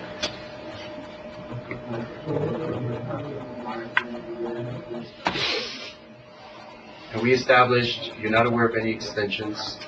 Man, I should have written it down. I just lost my train of thought. Oh, I got it. A garden hose. Would I have to pull a permit to install a garden hose? The garden hose itself? No. Very good. if I were to put you ever watch the show back in the 70s, The Fall Guy? It was a stunt man. Anyway, in the show, they had, he's in a tub outdoors, and it's like a horse trough. And he's taking a bath, and you see the bubbles in his horse trough. If I were to take a bath in a horse trough outside, would I have to pull a permit for that horse trough? I can't answer that. No, I mean, I actually believe that. It says something in the code about that. It will qualify for no because it doesn't meet certain requirements. But the sink itself is a sink. There's no doubt in your mind it can't be used for anything other than a sink. Is that correct? I mean, sinks have many uses. Wash your hands, wash your face, running water. Right. And that's pretty much it. There wouldn't be any other uses for it. I don't know. Okay. And a bathtub would fall to the same thing, a toilet, all that stuff. Correct. On the bottom, on the pictures, I couldn't help but notice you didn't take pictures of the bottom floor. Is the bottom floor considered, in your opinion, the deck or part of the structure in general? It's the first floor of that structure. Of that structure, very good. And did you notice any pooling in the tub? Not in the tub. How about in the downstairs toilet? 'Cause I didn't see the pictures, but did you notice any pooling of water in the downstairs bathrooms? I believe the downstairs bathroom, the lid was closed. Okay. My recollection is I opened everything up for you, but again, you're not expected to remember these things. That's why pictures are so great. The upstairs bathroom, we see in the pictures, there's water in the tank and in the bowl itself. Yes. And it looks really nasty. Would you say that toilet has been used by a human person? Well, I don't know by a human person, but that toilet appears to have working water. Working water? Where it's been flushed before. And you think that the only way that water got in there is because there was a connection? Yes. Right. Was there a roof on that top floor? At that time, no. At that time, no. Does it rain a lot in Miami? Throughout the whole year, probably. Could rain have caused water to come in there? Yes. Okay. But you did just say that the only way water got in there was through some type of connection. And I apologize for that. You need to be careful. I'm sorry. You can answer however you want. I see algae in the bowl right here in this picture, which is, I don't have the numbers. Well, right there in the shower. In the shower, it She's shows referring to exhibit 2Q. 2Q is one, absolutely. Is that consistent with a shower that is used regularly?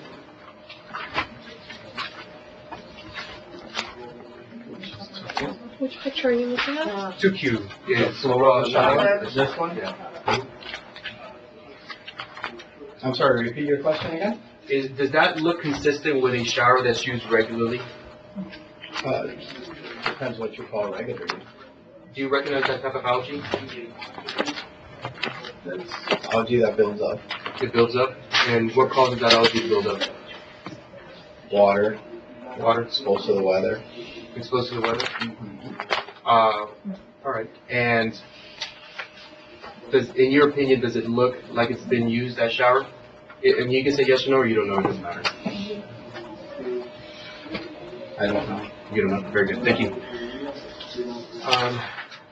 Are you familiar, now I have to ask you other questions, and again, thank you for being here, because there was a citation issued. Let me see.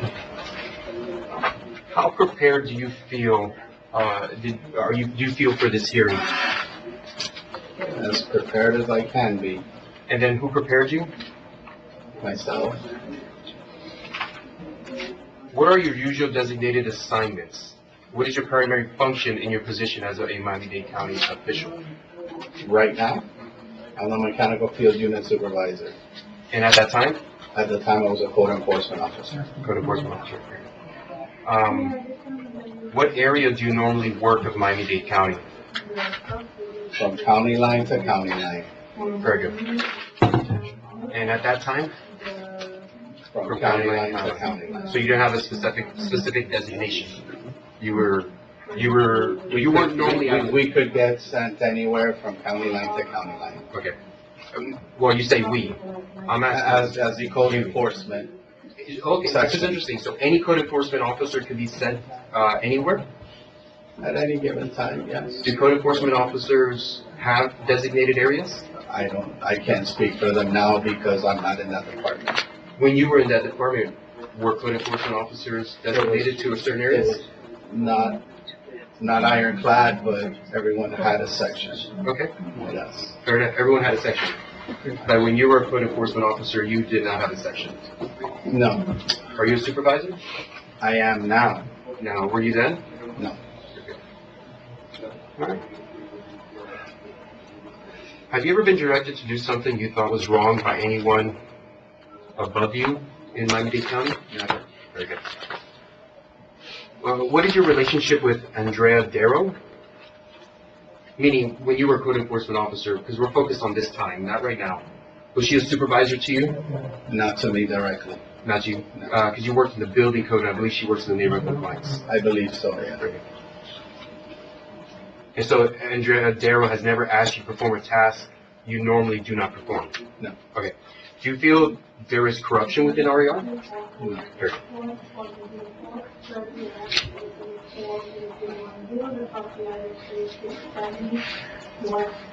Okay, are you familiar with how this case came to be? I'm going to call it a treehouse, and I understand you called it a, what would you like to designate it? A structure. A structure. Okay.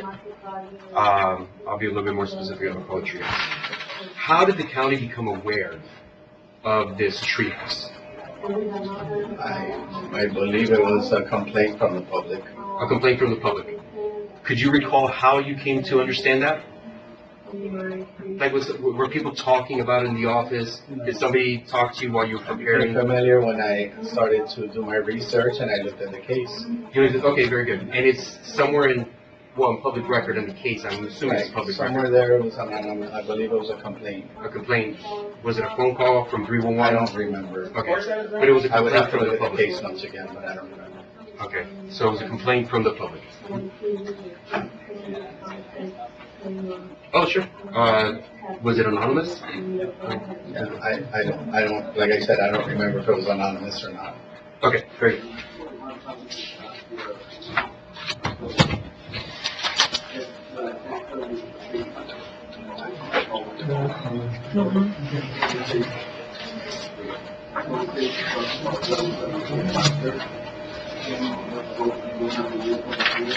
Alright. So, regarding the anonymous complaint, since we've mentioned it, can I show it to you? Sure, you mentioned it. Yes, I did mention it. If you're going to show the witness any documentary evidence, it needs to be made part of the record. We're going to make this one part of the record. So I'm going to have that marked as your first exhibit, okay? Excellent. You want to give it to the attorney, the department, let him review it, see if there's any objection before you show it to the witness.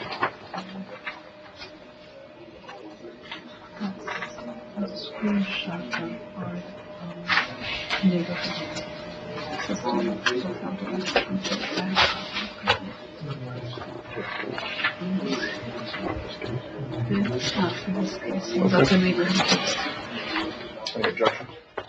The department has an objection. Mrs. Castillo can explain it. Yeah, that screenshot is for a case unrelated to this one. It is. That's problematic. Kind of expansion of the properties. When you say case number, there are 3 in front of me. That's correct. That case printout is related to a neighborhood compliance enforcement case that was going on. Is it related to any of the 3 No. citations that I'm considering this morning? No, sir. No. Then I'm going to sustain the objection as to that document, okay? Because it does not relate to these 3 citations. I can't look at it. Kim, we're happy to discuss it with you. Yes.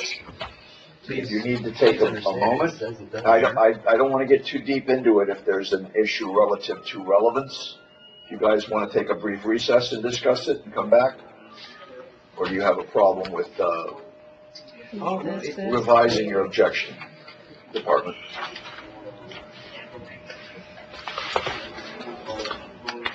This is part of this case. Which was open.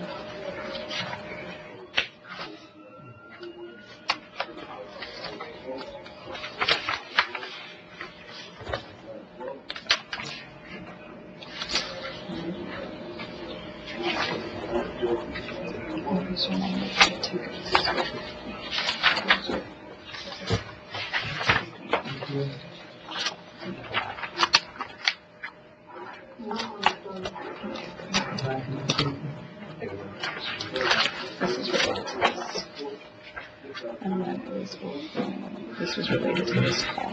So it was a 3-1 intake.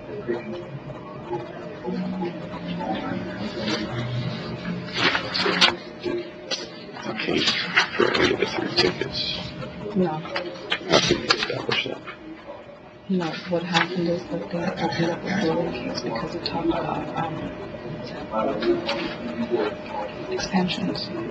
Well, so we gotta withdraw the objection. Objection is withdrawn. Now, that's gonna be marked as an exhibit, and you can present it to the inspector. Let the clerk mark it in as an exhibit prior to you showing it to the inspector. Is it gonna be just that one document that you're peeling off? Right now, Just this one? just right now, because I have to look at the other. So, exhibit, mark it exhibit 1. A, B. Because these two were withdrawn. So it's good, because I looked. Okay? You can show it to the inspector. And I apologize because I don't know this from memory. I do have another one, I just have to find it. I think I have another one. Would it help you if you stood next to him to ask him a question while looking at the form at the same time? Sure. Is that okay? Can you read, the date on where it says input? Input 06/30/2021 at 2:30 with 35 seconds PM. Okay. And the reporter? Anonymous, Very good. And, referred? referred says citizen, Okay. And the source? phone call, Very good. And the case number? case number 2021-040-02827, Very good. And then the status? closed, Okay. And what date was it closed? closed July 28, 2021. Very good.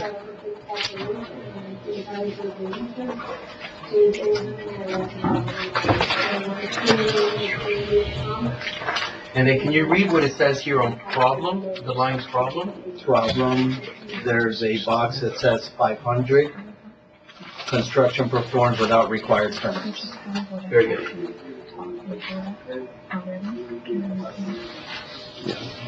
And if you don't mind, if you just read through these boxes, just read it. Office, North 1, number 4, says MUN, unincorporated. District, Gene Monestein. Council, North Central. CDVG, West Little River. HOA, Twin Lakes North. Okay, and this is the one I really wanted to get to. The problem description? Problem description, kind of expansion of the property is taking place in the rear of the property. Okay, and then we'll read this last one, I think that's it. What does it say in this box, which is, I think, associated with these questions? What is being built?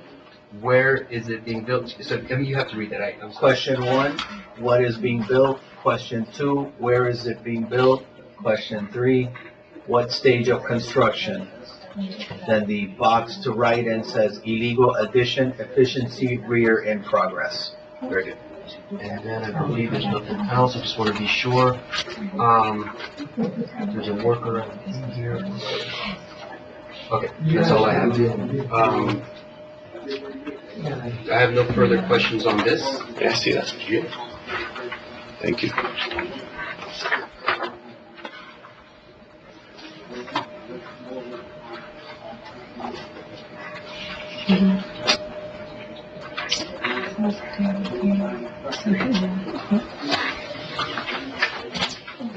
Now I get to look. Thank you. Should I introduce this one or this one?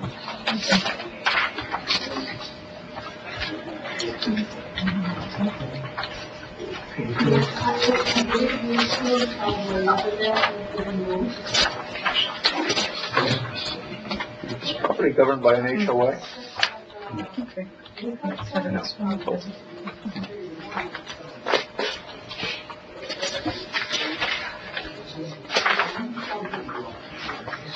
Proceed.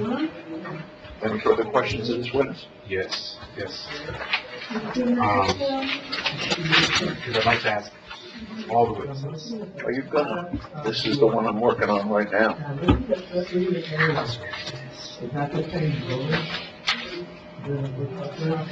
That's true. Yeah. This is a better quality, but I really like that over there.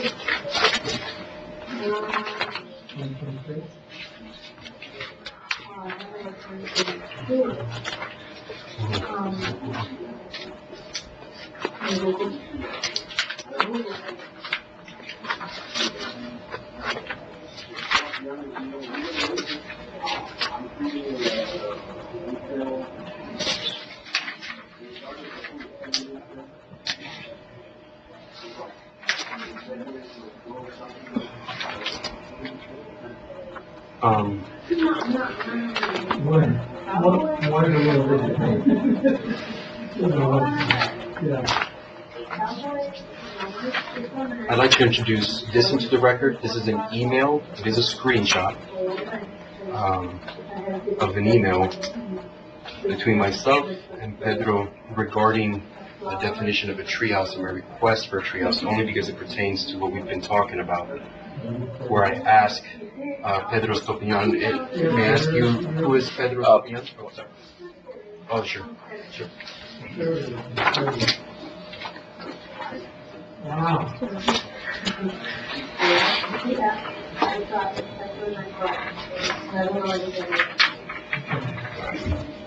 All right, where do we leave off then? Take it back to the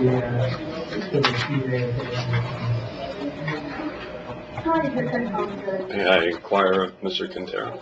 Yes.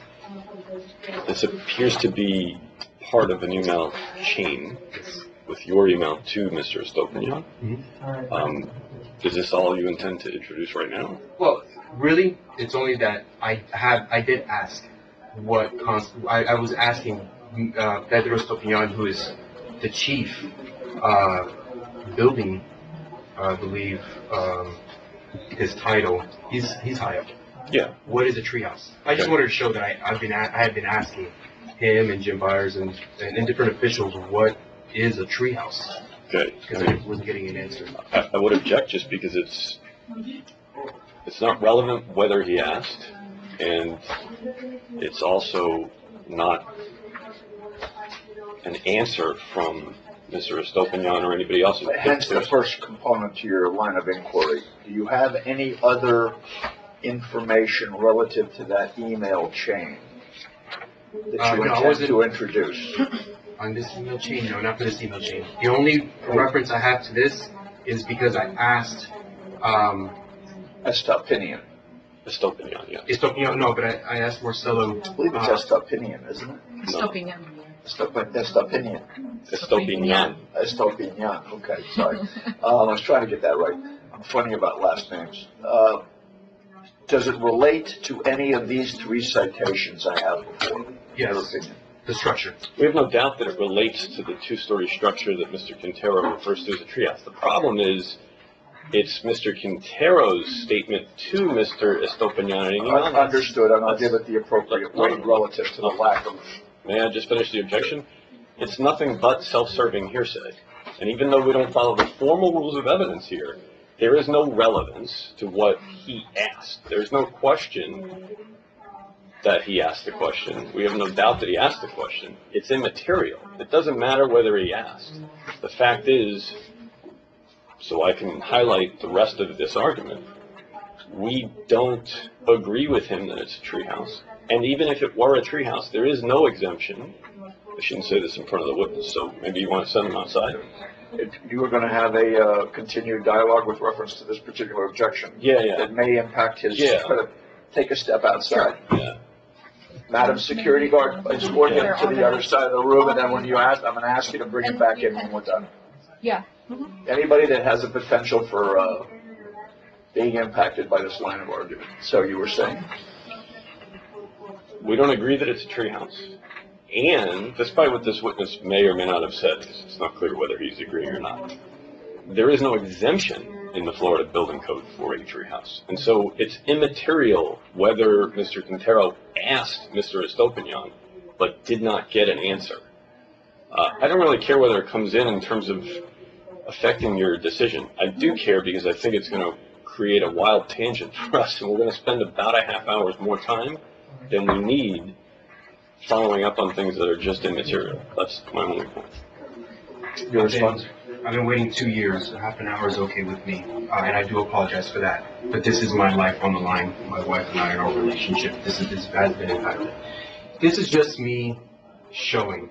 On date February 2022, I sent an email asking to clarify what is a treehouse. Is that document that you've shown or intend to show the witness, the only document relating to that conversation that you had on that date? For this email chain? Yes. Yeah, I think so. That's all I have prepared. That's a qualified response. I know.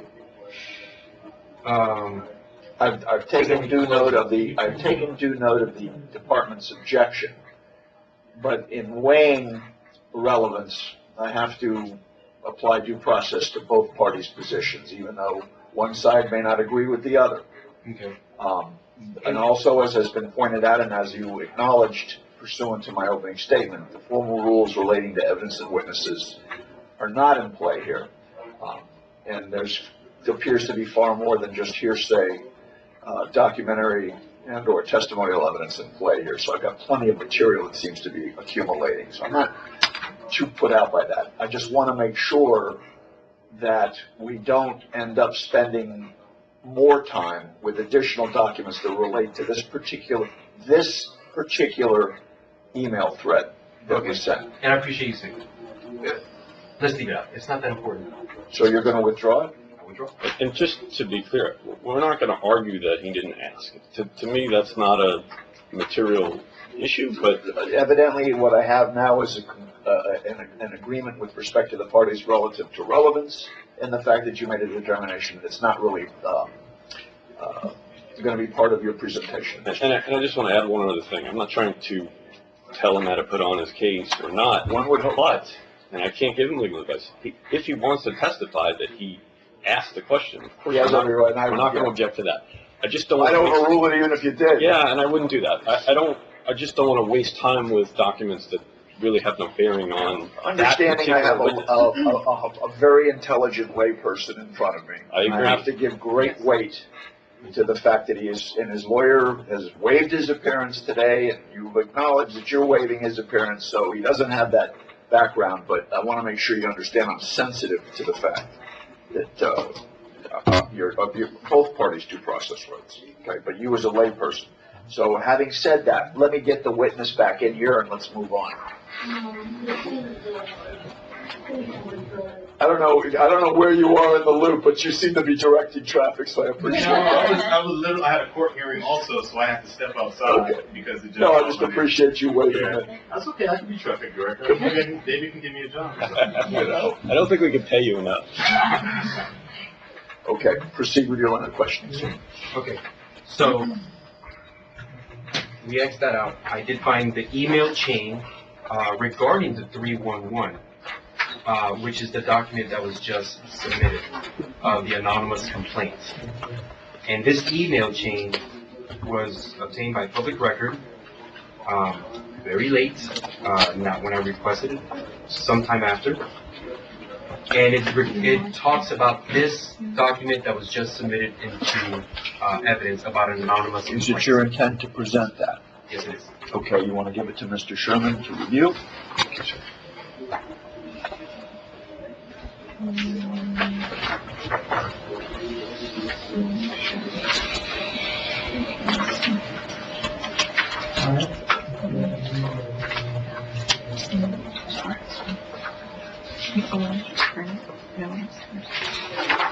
This one.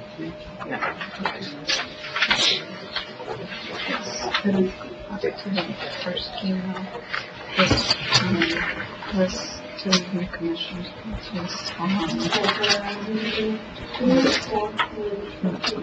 The pictures on the last question.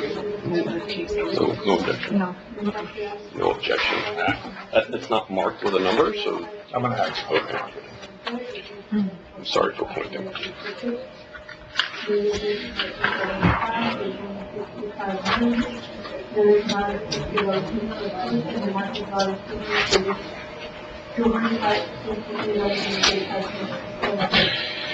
So you may want to start from the back, I believe. Yeah, I'm just going. I can see I'm already picking up on that. It runs, but I'm looking at the date, because that relates to what occurred there.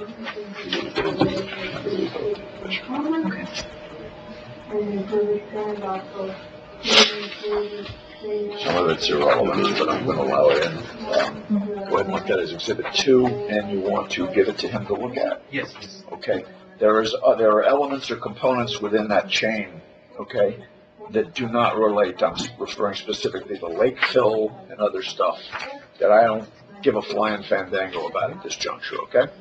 I agree. So let's stay specific as to what your line of questioning is relative to the direct examination that occurred with this witness as it pertains to that particular exhibit, okay? Thank you.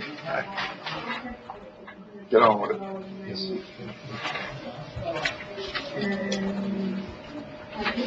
So you're finding a very specific one.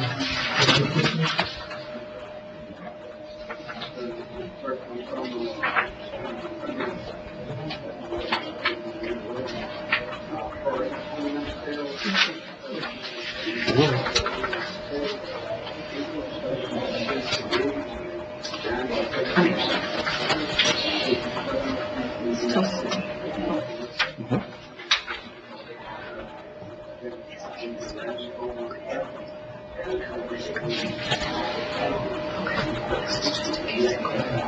Okay. So this is a small part of the chain from Cindy Hoskins, which at the time I believe she was the legal liaison supervisor, code compliance division, legal unit, and she was writing to Andrea Darrow regarding this complaint that initiated all of this. Feel free to read the entirety, well, no, because it has to be specific, sorry. No, it is, okay, Refer to the date and the individual that. Very good. Because you have, that's a composite there, it's got several things going on. so the date is July 1st, 2021 at 10:34 a.m. And multiple people were CC'd. Can you give me the page number that you're showing the inspector, starting with page 1 of that document, the way you've attached it? One, So it's page, 2, and 3. very good. Proceed. Please just read the 2 paragraphs. Right here. The subject says RE Lake Infill Concerns, and there's a case number 211-027-8485. Thought so. Thanks. Can you please review the info and determine whether we have a violation? It appears the complaint is listed at the bottom of the email string. Please use the information to open the enforcement case. In other words, the initial entry should be that the complaint was received from Mr. Harlan Woodard, and there's an email. And because of the new statute, we need to include Mr. Woodard's address. And his address is stated 1241 Northwest 99th Street, Miami, Florida, 33147, in the case file as well.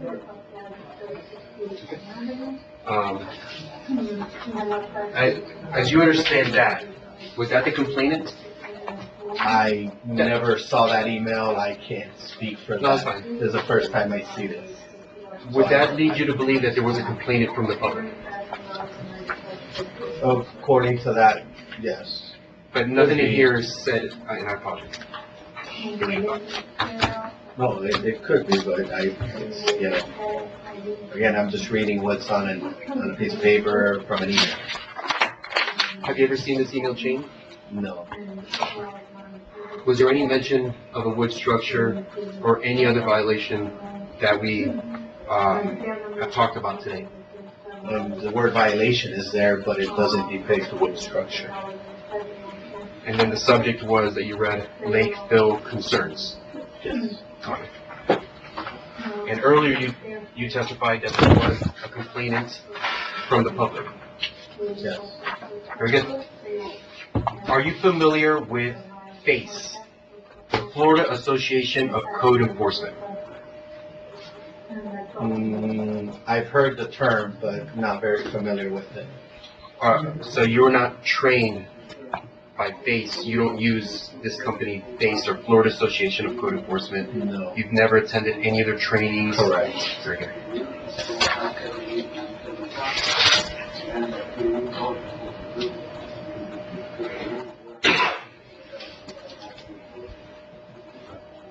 Did you open any cases?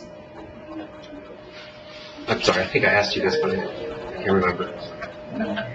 Please elaborate on the question. Open any cases Regarding while my property. No, I believe I did not. Okay.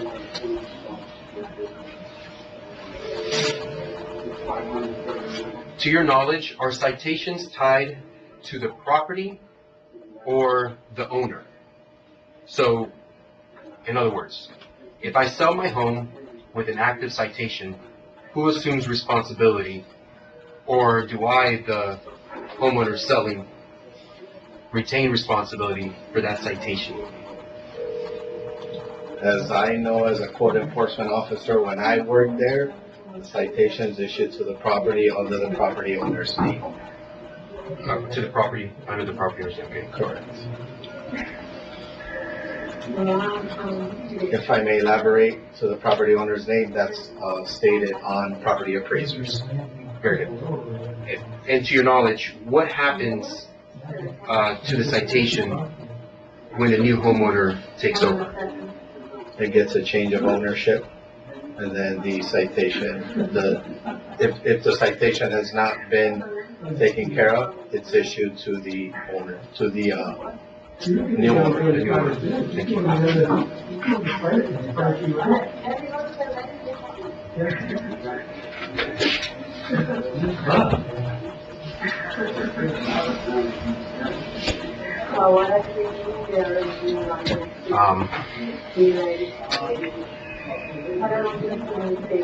I'm not going to ask that. To your knowledge, does Miami-Dade County use aerial surveillance or satellite imagery of any sort when issuing citations? I wouldn't use the word surveillance, but it is a tool we use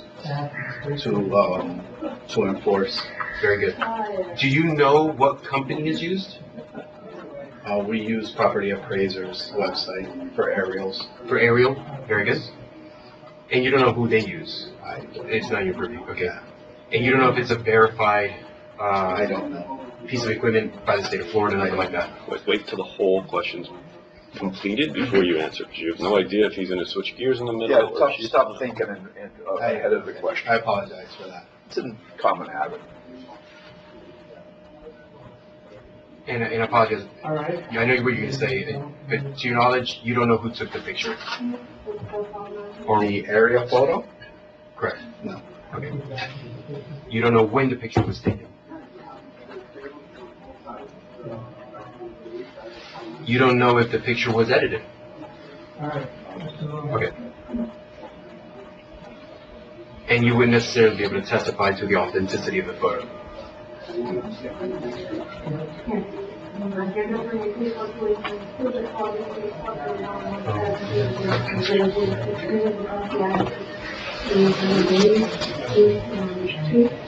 don't even know why. We have anything else for this witness? Yes. As a code enforcement officer, are you familiar with a red tag? I'm gonna have to reintroduce a photo. Let me see here. So let me go second to case. So the property, this is the case that was mentioned. You're going to show him a document relative to the question? Yes. Okay, show it to Mr. Sherman. Unfortunately, I don't have a colored printer, but it should be sufficient.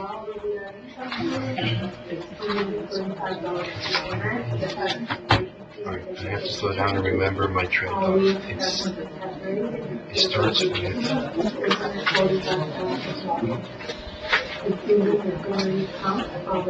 this is 40. There's a dirt right here, that's neighborhood. This is all neighborhood, so there's no pictures here because it's going to be. Can I stand up to stretch? Of course you can. We need a quick recess, No. ladies and gentlemen? No? Okay.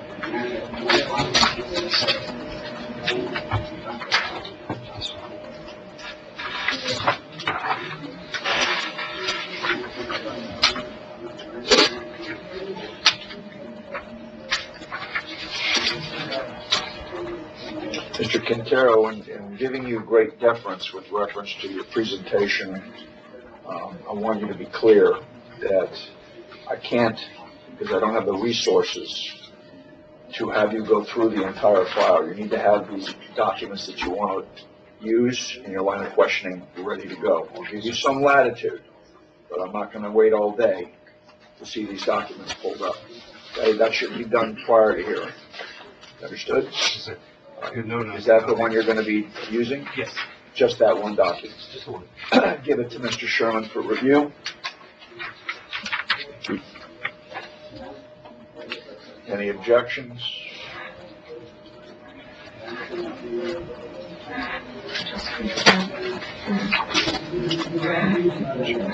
My understanding is this purports to be something relating to a question involving a red tag. No objection. Okay, give it to the witness and give it back to me. That'll be marked as Exhibit 3. AB. On picture number 1, there's a tag. It's a black and white, but you may recognize it. I don't think it's used anymore, but in your time, when you were a code enforcement officer, it was used. What is that tag? Put all my glasses on.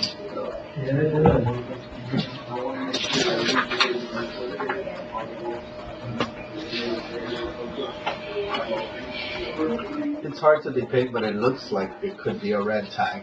Okay. That it's in black and white, and the writing on it's not very clear. No, and that's fine. I'm not worried about the writing. I lost a tag. I can't remember what that tag signifies. What does that red tag mean? A red tag is posted on a property when there's ongoing construction without a permit. Okay. And as to your knowledge, is that system still used? The red tag system? Yes. You finished with that document? Because I want it. It's going into the records. Proceed. Okay. Have you ever given a citation as a code enforcement officer? How well would you say you're familiar with the procedure? Well, I have to do my job efficiently. Very good. And I'm going to try to streamline it because I think everybody's ready to move on. Is there a code of procedures on how citations are supposed to be issued? Yes. Do you know the code? Do you know where to find the code if you have to find it? There's an SOP. An SOP? Yes. But you wouldn't necessarily be able to name the code or where to find the procedure for issuing citations. You wouldn't be able to do it for the state of Florida statutes or anything. So I'm gonna introduce ACC 3, the procedure of issuing citations. Thank you.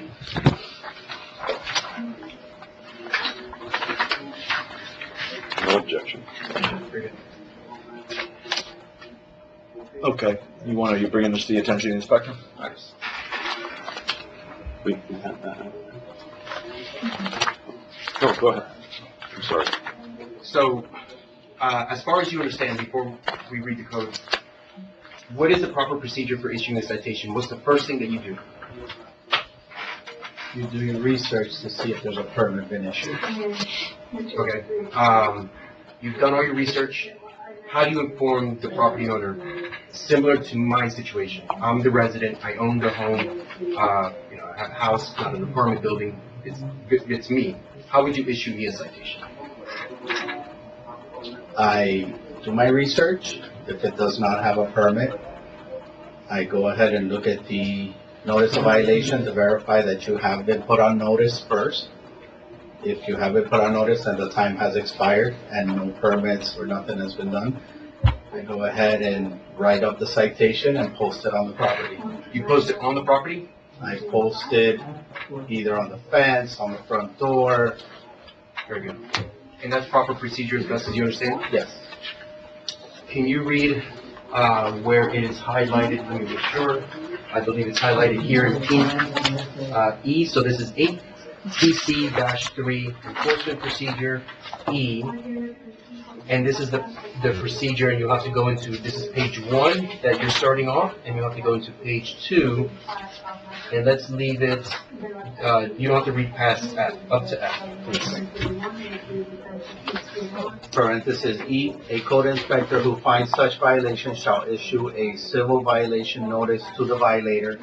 Service shall be effected by delivering the civil violation notice to the violation by, number 1, first-class mail, return receipt requested, or other available delivery confirmation to the owner of the property in question or such other violator as the code inspector shall cite. A signed return receipt or other delivery confirmation shall be conclusive of service of the civil notice, but of the civil violation notice. Parentheses 2, first-class mail without return receipt provided, however, that no conclusive effect shall be ascribed to this method absent proof of delivery.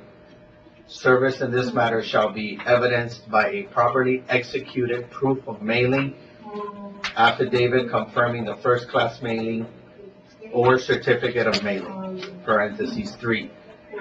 If the notice is sent to the owner of the property in question as provided in paragraph E1 at the address listed in the records of the property appraiser's office for tax notice and at any other address provided to the county by such owner, and if the notice is returned as unclaimed or refused, service may be effected by posting said notice in a conspicuous location on the premises where the violation occurred and or the owner's address, and combined with sending the notice by first-class mail directed to the addresses furnished to the local government. Service in this matter shall be evidenced by a properly executed proof of mailing, affidavit confirming the first-class mailing, or certificate of mailing, and shall be conclusive of service to the civil violation notice.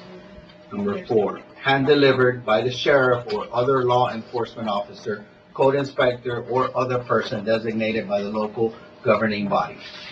Number 5, leaving the notice of the violation usual place of residence with any person residing therein who is above 15 years of age, and informing such persons of the content of the notice. 4, number 6, in the case of a commercial premises, leaving the notice with the manager or other persons in charge. The time for compliance stated in the notice shall commence upon serving under the section service under subsection E3 shall be deemed proper and the time for compliance shall commence on the latter of the posting or mailing of the notice. Very good. In reading that, would you still say that you have issued citations, assuming this applied when you were a code enforcement officer and you were issuing citations? Reading that, did you issue citations procedurally properly? Objection. He didn't Sustained. testify that he issued citations. Sustained. He did not issue my citations, but he has issued citations. It's irrelevant. That's not the issue. I'm sustaining the objection. Very good. Next question. You finished with the line of questioning relative to that document, because I want to look at it. Sure.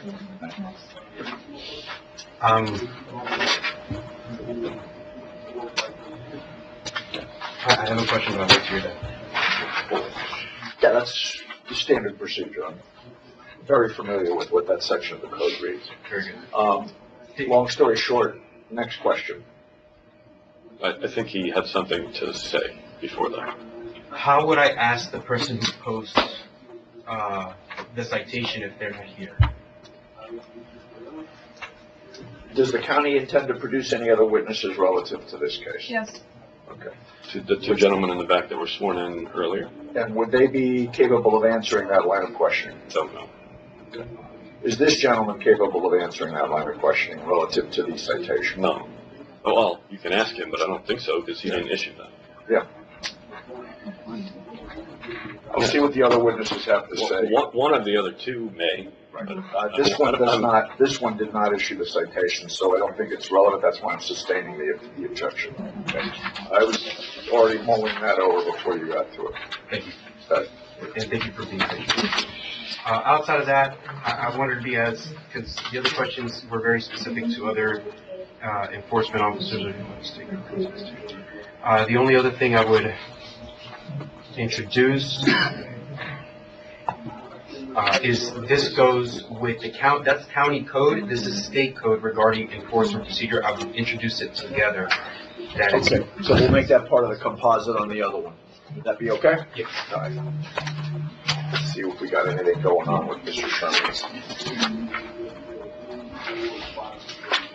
There's no objection. Okay. So you're introducing this as part of the composite that was just marked into the record? Right, because one is county code and the other one is State statute. state statute. This is defendant exhibit 5. This was 4, that was just. It's going to be composite, or just make it composite 4. It's going to be composite 4 with both of those, the HCC and HCC 3 and the statute.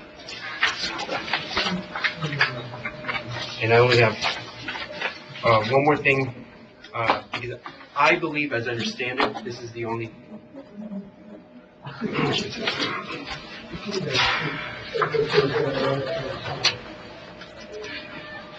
And because we talked about anonymous complaint, I just want to introduce state statute on anonymous complaint, which I think I believe that's exhibit, it's going to be introduced anyway. I think that's exhibit 16. That's correct. Who knew?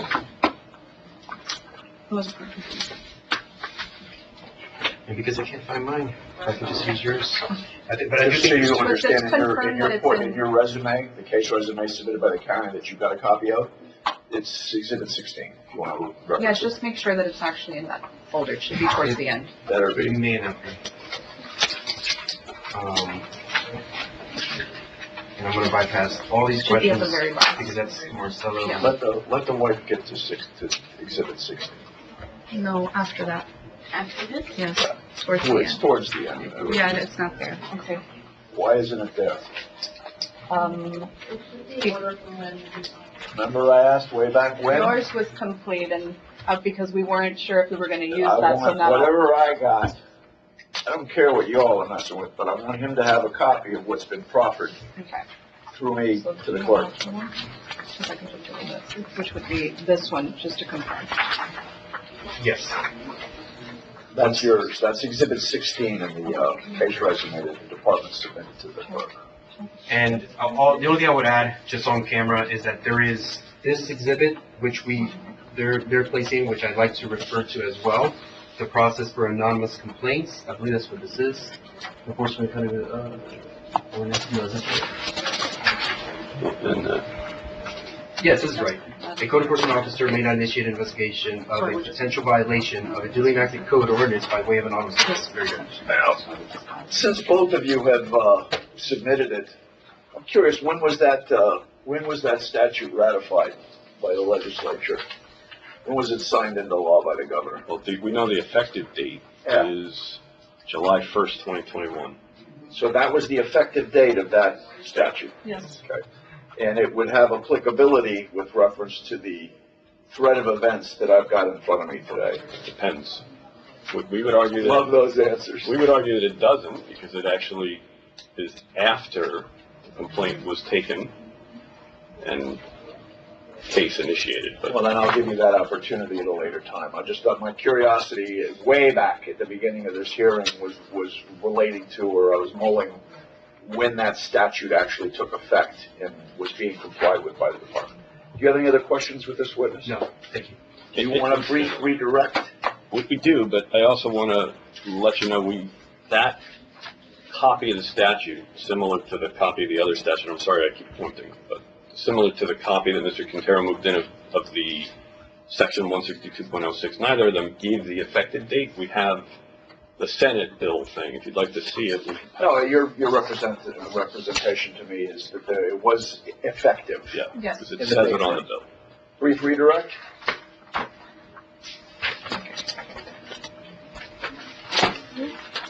I appreciate it. Brief redirect. All right, I'll try. I'll try to keep it brief. Okay. You mentioned earlier when I was talking to you about whether the observations that you made on that date, whether constructions of this nature, meaning those done without a permit, was something that could cause an imminent threat to life, safety, health, and welfare, correct? Yes. And you agreed with that when I asked you. Yes. Correct. Are you familiar with 8-5A3 that gives the standard as to when things are built without a permit and if they're constituted a threat to life, safety, and welfare? Not off the top of my head. Okay, but you agree that things built without a permit do pose this danger, correct? Yes. Okay. Would you agree then? Okay. So the statute, if I may, I'm going to read it. The code says, incomplete buildings will commence without a permit or for which the permit has expired, or completed buildings commenced without a permit or for which the permit has expired prior to completion, and no certificate of occupancy has been issued, shall be presumed and deemed unsafe, and a permit shall be obtained to demolish the structure or bring the building into compliance with the applicable codes as provided herein. Would you agree with that statement? Yes. And that's the way that you initially answered. We were talking about the anonymous complaint statute.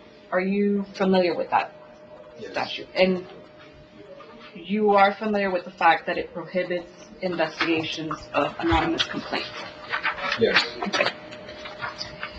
And in reading that statute, which I've given my only copy, I think.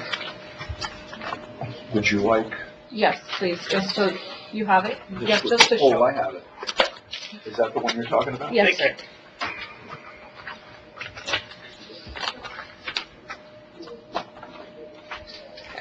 That's again reference Exhibit 16. Yes. In reading that section of the statute, would you agree that there is an exception to that anonymous statute? Yes. And what is that exception as it reads there? Off the top of my head, do you want me to read it? You can read it. Okay. A code enforcement officer may not initiate investigation of a potential violation of a duly enacted code or ordinance by the way of anonymous complaint. A person who reports a potential violation of a code or an ordinance must provide his or her name and address, respectively local government, before an investigation may occur. This paragraph does not apply if the code enforcement officer has reason to believe that the violation presents an imminent threat to public health, safety, and welfare, or imminent destruction of habitat of sensitive resources. So looking at the anonymous complaint statute and 8-583, would it be fair to say that if there is a complaint about things built without a permit, even if they're anonymous, you must proceed with your investigation? if it provides imminent threat. Okay. Now,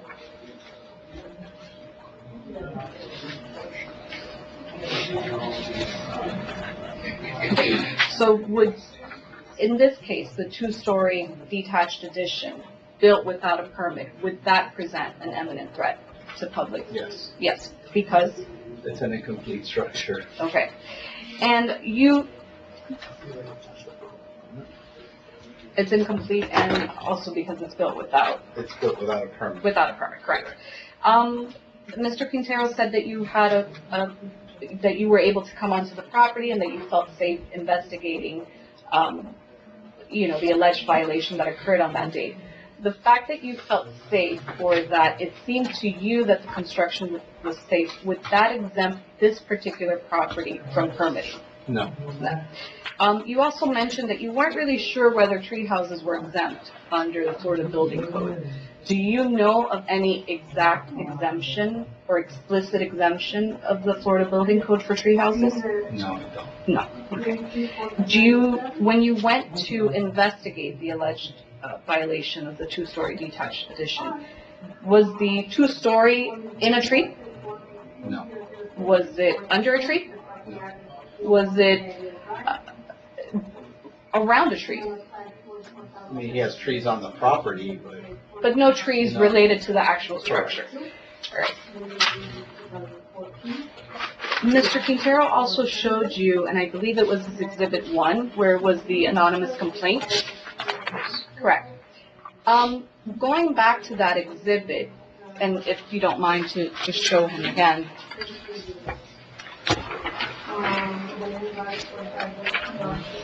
Could you read me the date that complaint came in? the input date says 06/30/2021. Right. And you said that you were familiar with the anonymous statute, Yes. and it was effective when? July 1st, 2021.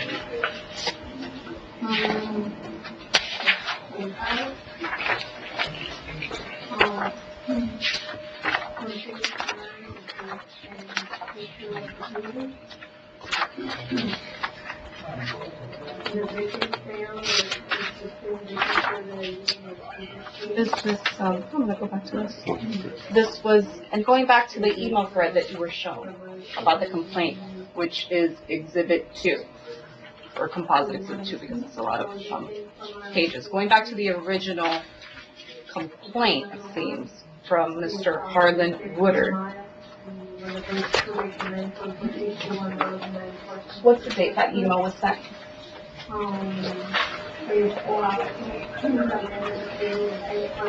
Wednesday, June 30th, 2021.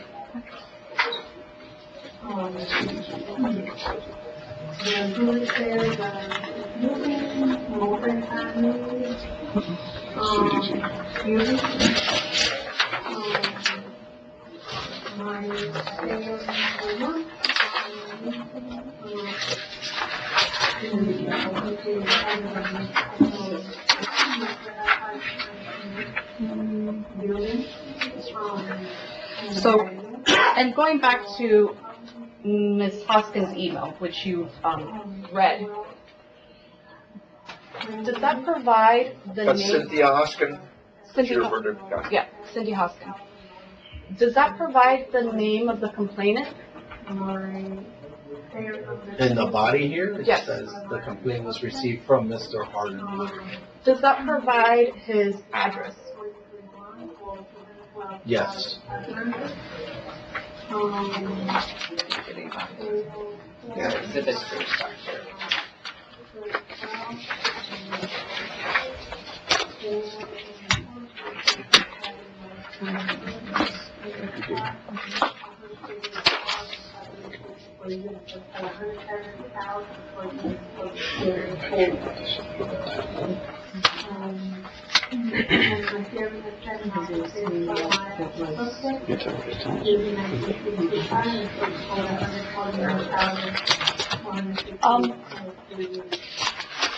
In Exhibit 2F, Can I have my exhibit back? This is yours. Thanks. not mine, it's actually Rodney's, but two what? 2F, it's the tub, 2F, the tub. yes.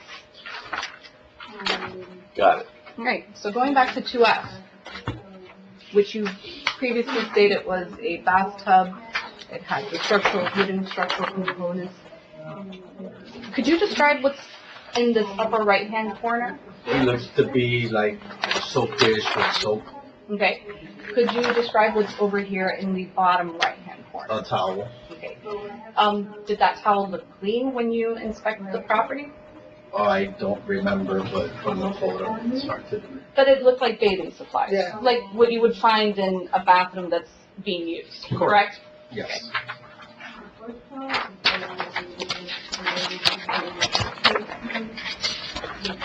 And going back to the treehouse, you said that you didn't find that you can't point to any specific exemptions for tree houses under the Florida Building Code, or you can't recall any at this point. But going back to what you described was the structure, just to confirm, you said that under the Florida Building Code, a structure is defined as something that is built or constructed. And because there's no specific exemption for tree houses, you do agree that this is a structure. Yes.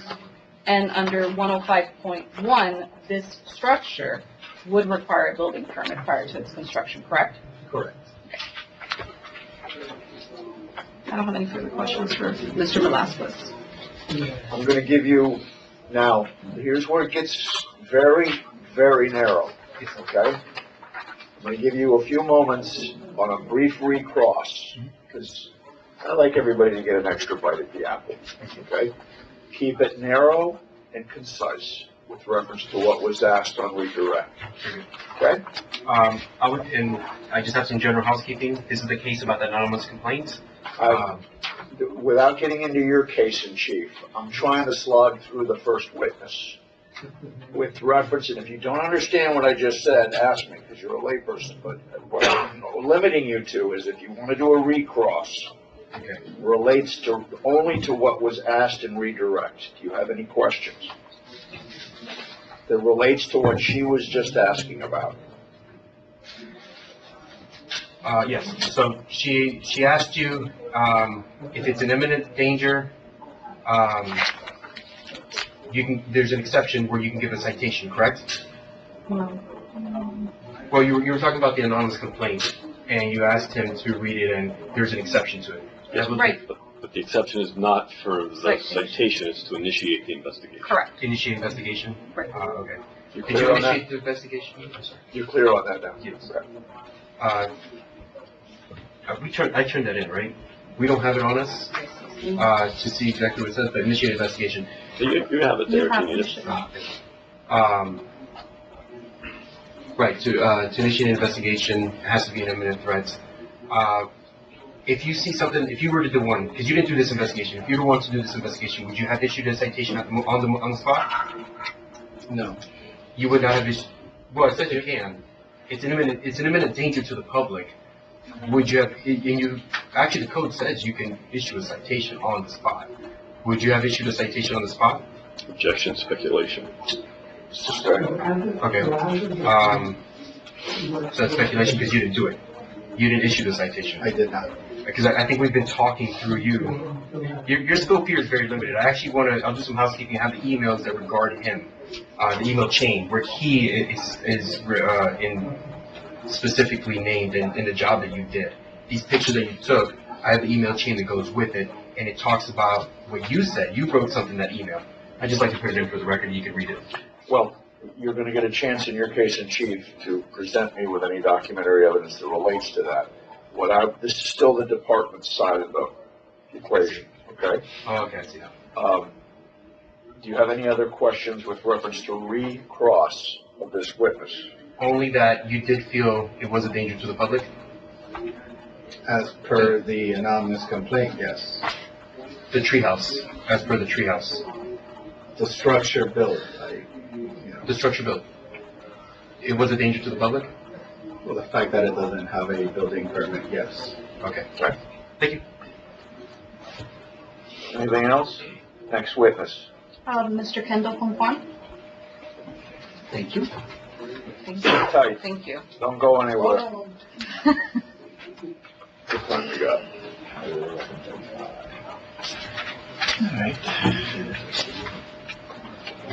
Would you want to take a 5-minute break?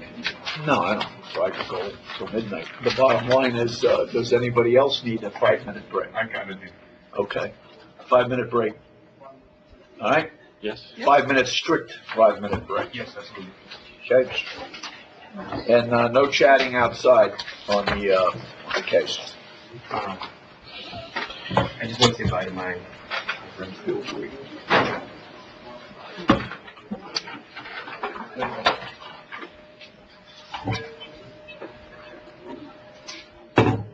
You can leave your briefcase here. I promise I won't take it.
Yeah, I noticed you're one of the sites of Unedited. We also. Unfortunately, the restroom is being cleaned, so it has a thing up, so if you'll indulge us for a few Of course. Thank you for the update, David.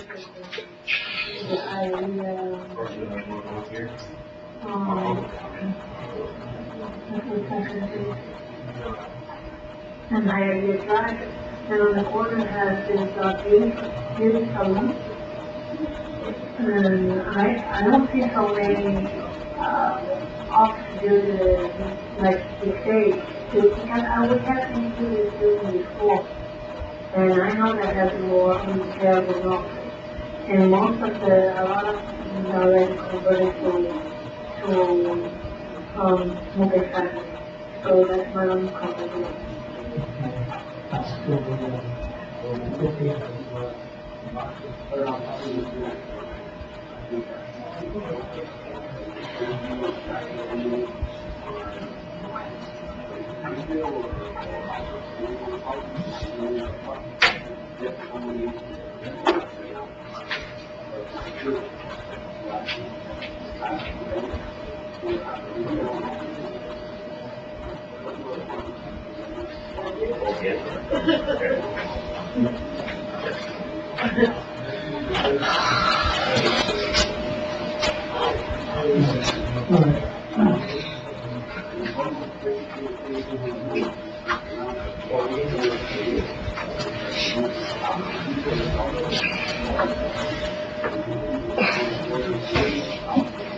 They got the men's bathroom closed off on there.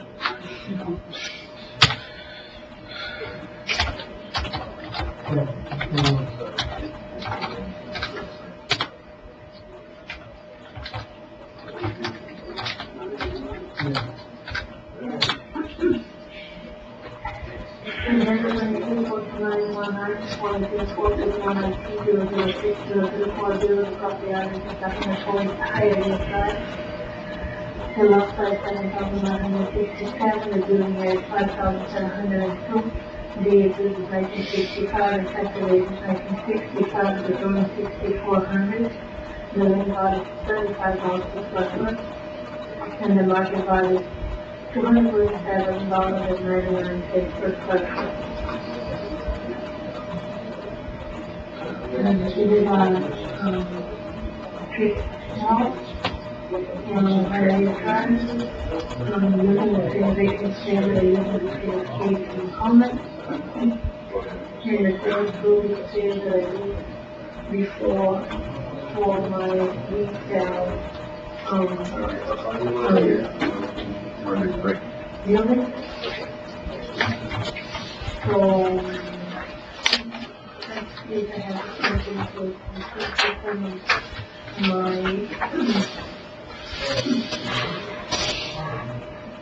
my plan number 5, which is my contact with 3595 per square foot.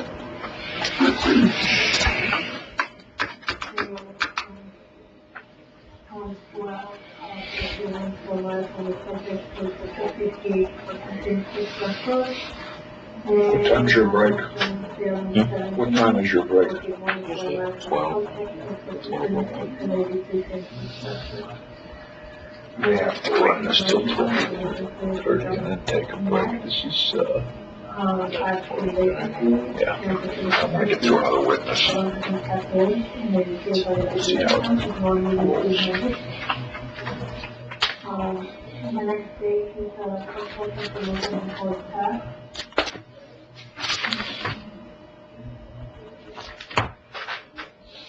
And we have to do that I can certify. And after that, this company, the company, and comment. And my market sales for same much information to and the provider.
Can I see if you can find them?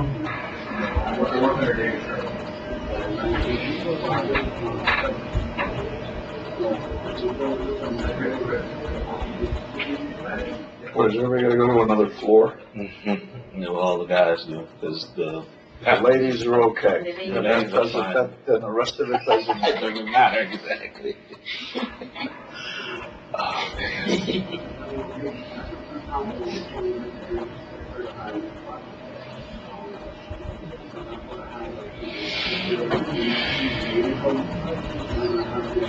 Oh,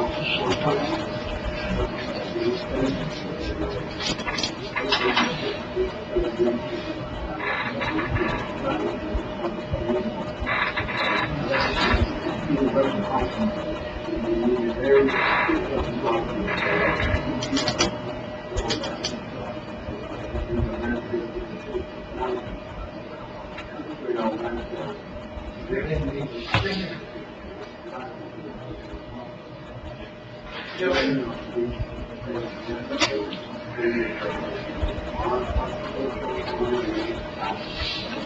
How you doing, okay? Doing well, thank you. You might join the Familia Society, I don't know. Good for you.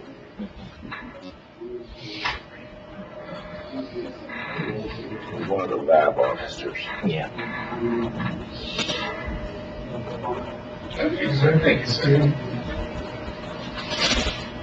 Yeah, I think I'm going to help you probably. Where's the rest of the pack? The restrooms are closed. Yeah, they're all upstairs, they're still locked. They're working their way down. Oh, okay, Yeah, thank as you. soon as they jumped in the elevator, they opened the back. Oh, really? Of course. You know, they were probably waiting for you all to go up to the, before they opened the bathroom. I think so. Scallywags.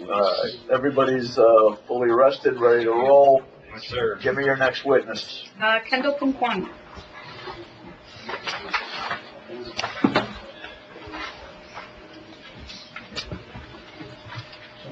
Before we start, in keeping with, the clerk's office union rules, I may end up having to allow for a break to occur.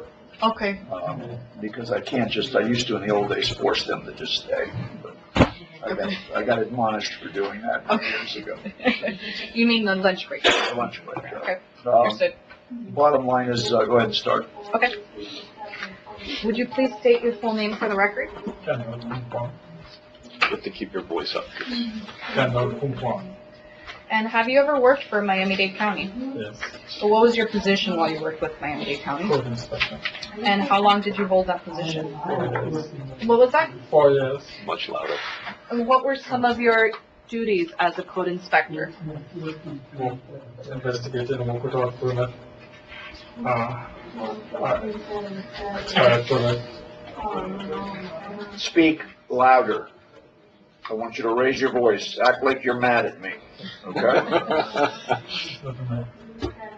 Yeah.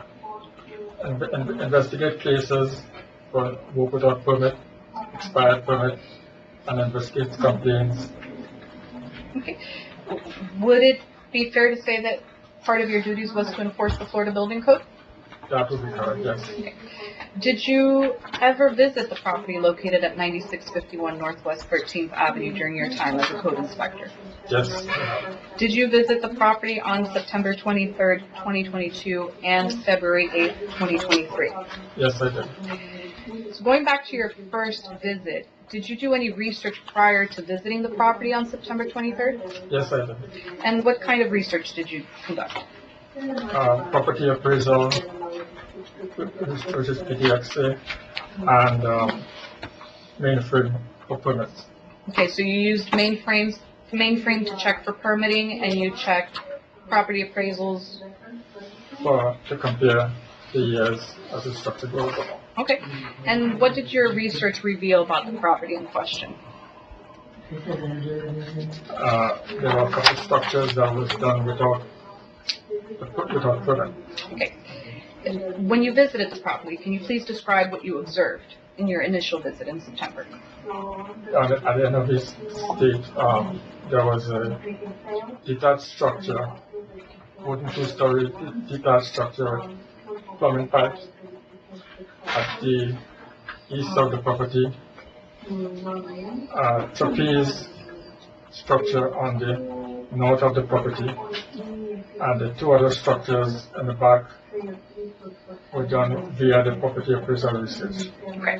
So physically, you were able to see a detached structure and the trapeze, right? And the other ones you confirmed through aerials. Correct. Okay. I'm handing you what has been marked as a composite exhibit 4.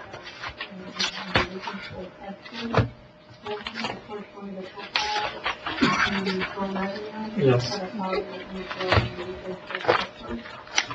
Do you recognize these pictures? Yes, I do. And how do you recognize them? It was taken the day I was given, on September 23rd. And do the photographs of this exhibit fairly and accurately depict what you observed at 9651 Northwest 13th Avenue on September 23rd? Yes. The county moves what has been marked as Exhibit 4 into evidence. Please take a look at Exhibit 4A. property. Can you please describe what's being depicted in this picture?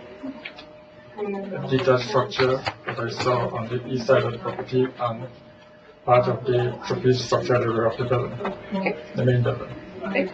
Now, please take a look at 4B. Can you describe what we're looking at there? The trapeze building on the north of the property. Are you familiar with the Florida Building Code? Yes, How are you familiar with it? sufficient to do my duty at that point in time when I was at school. Okay. And are you familiar with the definition of a structure as defined by the Florida Building Code? Yes, I am. And how are you familiar with that definition? I'm reading it in the Florida Building Code. Okay. I'm now showing you what has already been into evidence of Exhibit 13, which is the definition. Yes.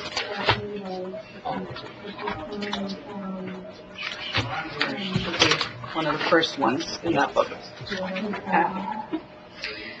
Do you recognize this code section? Yes, this is the definition of the word structure. And is this an exact copy of Section 202 of the Florida Building Code? Yes. According to this section, to Section 202 of the Florida Building Code, a structure is something that is built or constructed.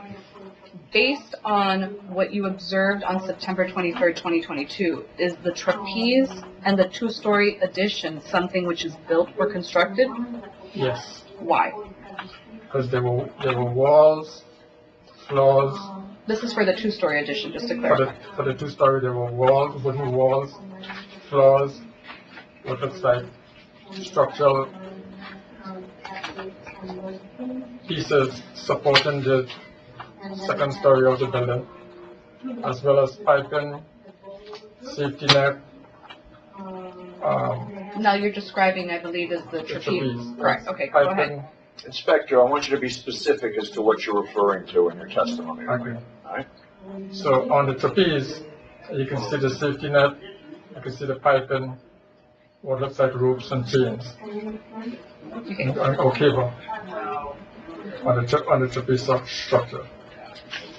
So, based on your experience as a code inspector and the observations you made, the trapeze and the two-story addition meet the definition of a structure. Do they require a building permit prior to their construction? Prior to the building construction, yes. Did you issue a warning notice that day? Yes, I did. I'm now handing you what has been marked as Exhibit 3. And that should be towards sort of the middle. Just want to clarify, you asked me if he issued a warning notice on that date? Mm-hmm. Okay. September 23rd, 2022.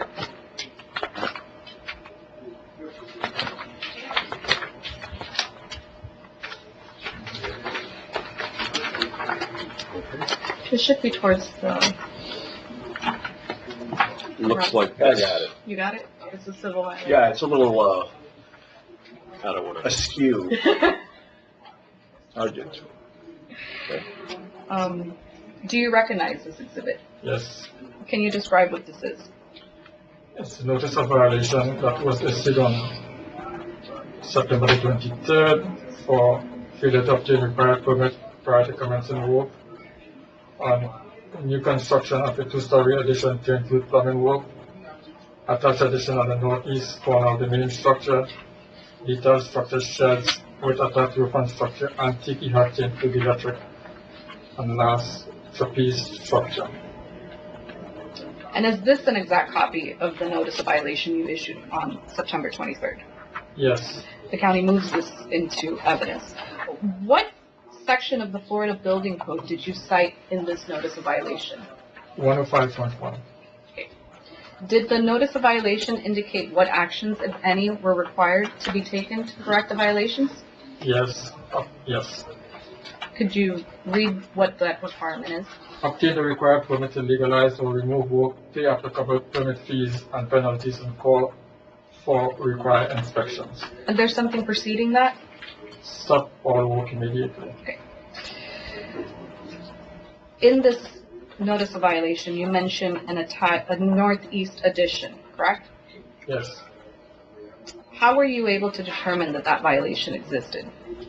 through my research on property appraisal. Okay. And could you explain what you observed when you were reviewing the property appraisal's website, or could you be more specific as to what you were looking at on the property appraisal website? As the years goes by, initially there was just the main residence, and I'm not sure as to the exact year, there was a structure on the northeast corner of that main residence, added on structure on the northeast corner. And then there was also the trapeze shown, as well as the two-story structure at the east, and some sheds and attachments to the shed. And you're viewing this through aerials that are posted on the property appraisal's website, correct? Yes, that was my main research. Okay. So I'm handing you now what has been marked as the composite exhibit 8. Okay. Do you recognize this exhibit? Yes, I do. And how are you familiar with it? This is what I looked at when I was doing my research. And do the photographs of this composite exhibit fairly and accurately depict what you reviewed during your research of the property, 9651 Northwest 13th Avenue? Yes. Okay. The county moves what has been marked as composite exhibit 8 into evidence.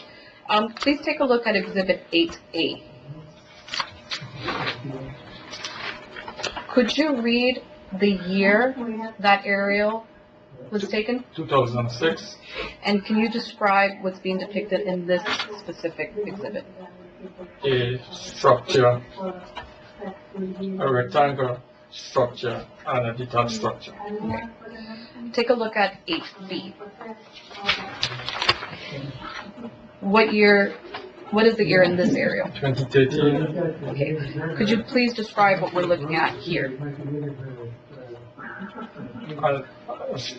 The main structure with an addition at the northeast corner, as well as the detached structure at the rear of the house also. And the addition that you are noting in this exhibit, was this visible in the previous exhibit? And the previous exhibit of 2006, the answer is no.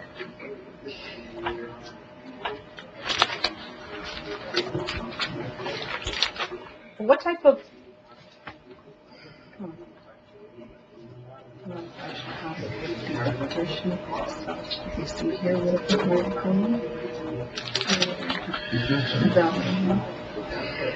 So going back to 8B, you said that you noticed, which is this aerial over here, the 2013 aerial. You mentioned that you see an attached addition to that property. What kind of permit would have been required to do that type of construction? At least a building and a roof improvement. Okay. Now take a look at 8C.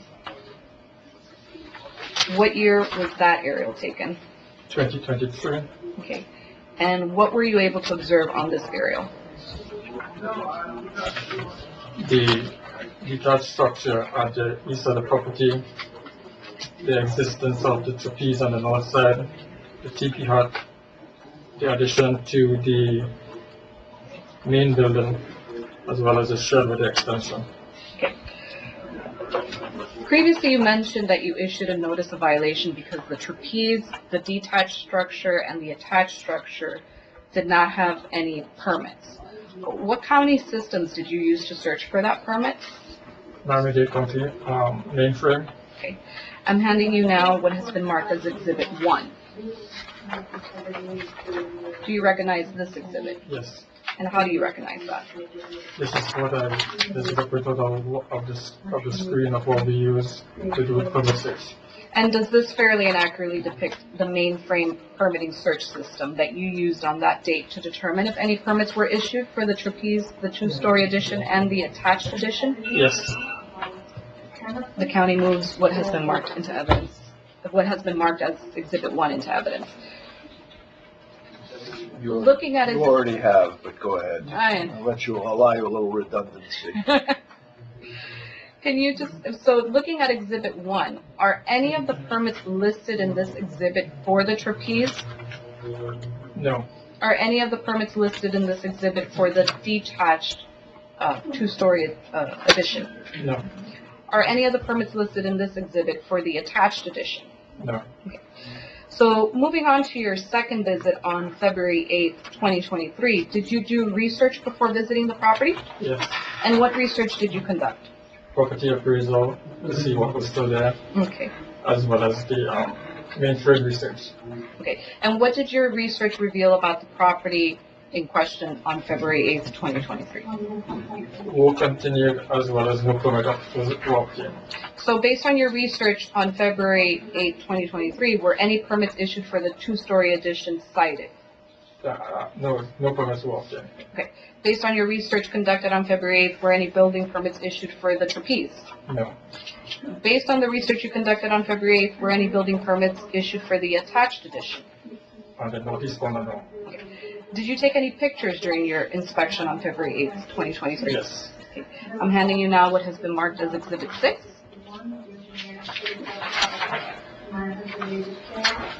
Do you recognize this exhibit? yes. How do you recognize it? I took this picture. Okay. Does this photograph fairly and accurately depict what you observed on the property on February 8th, 2023? Yes, And the county now moves Exhibit 6 that has been marked as Exhibit 6 into evidence. 1 second. It should look like this. Should be towards the end. $10, not even $20. $23. Paginate these exhibits for future reference. Noted. On a portfolio like that, so we don't have to roll around. Understood. Got it. Got it? Okay. Taking a look at Exhibit 6, could you please this describe... one. Yes. Okay. Could you please describe what's being depicted in this video? The main In residence, this photograph, I'm sorry. the main residence, the trapeze, and the detached structure on the east of the property. Okay. You stated you conducted a permit search and found no permits issued. Did you issue any citations for the two-story detached addition? Yes, I did. Okay. I'm handing you now what has been marked as Composite Exhibit 5 for identification.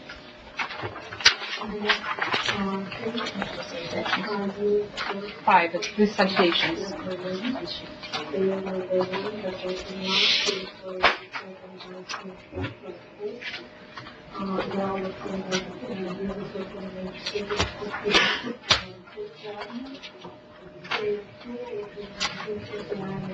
To him. I think he probably has extra copies. Yeah. Do you have extra copies in the binder? I do. Yeah, so those are hers. No, there is. Well, the These one. are hers. Yes, correct. All right, so let me just put them in order for that way you have them the same way I have them. Where are you gonna go, 9, 14, and 11? That's how they're in order in the clerk's copy. 9, 14, and 11. Let's see. 5A is happening. Okay. 9, 14, 11, so we'll go that way. You go any way you want, I'm just letting you know that's the way it is in your case resume, so. You with us?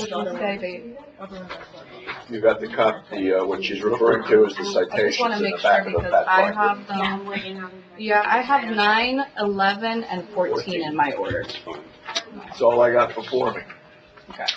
Let's just make it easy. So each one has the citation number here, so every time they refer to it, you can flip between them.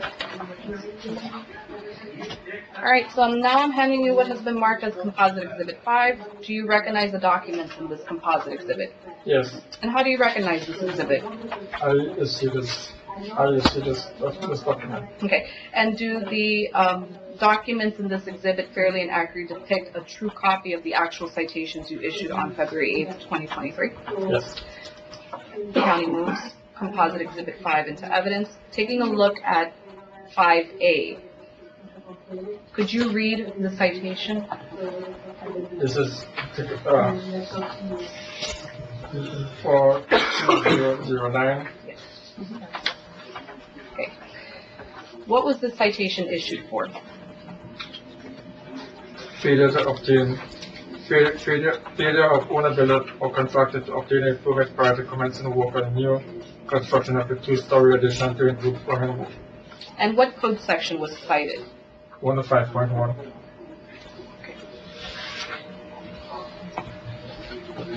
Previously, you stated that you conducted a permit search and found no permits issued for the trapeze. Did you issue any citations for the trapeze? Yes, sir. Okay, take a look at Exhibit 5B. Could you read the citation number out loud? P042014. Okay.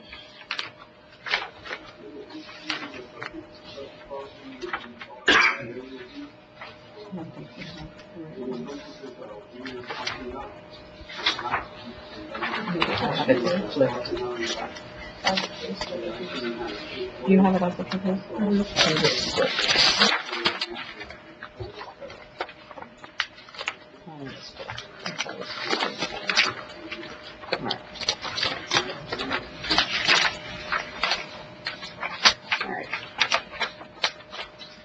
Just make sure you remember the claims to that. Correct, and it does, I think mine was the one that just spoke, that's why I was confused. Alright, so again, going back to 5B, you said that you read the citation aloud, could you repeat that citation, just to make sure? Failure. No, the citation number.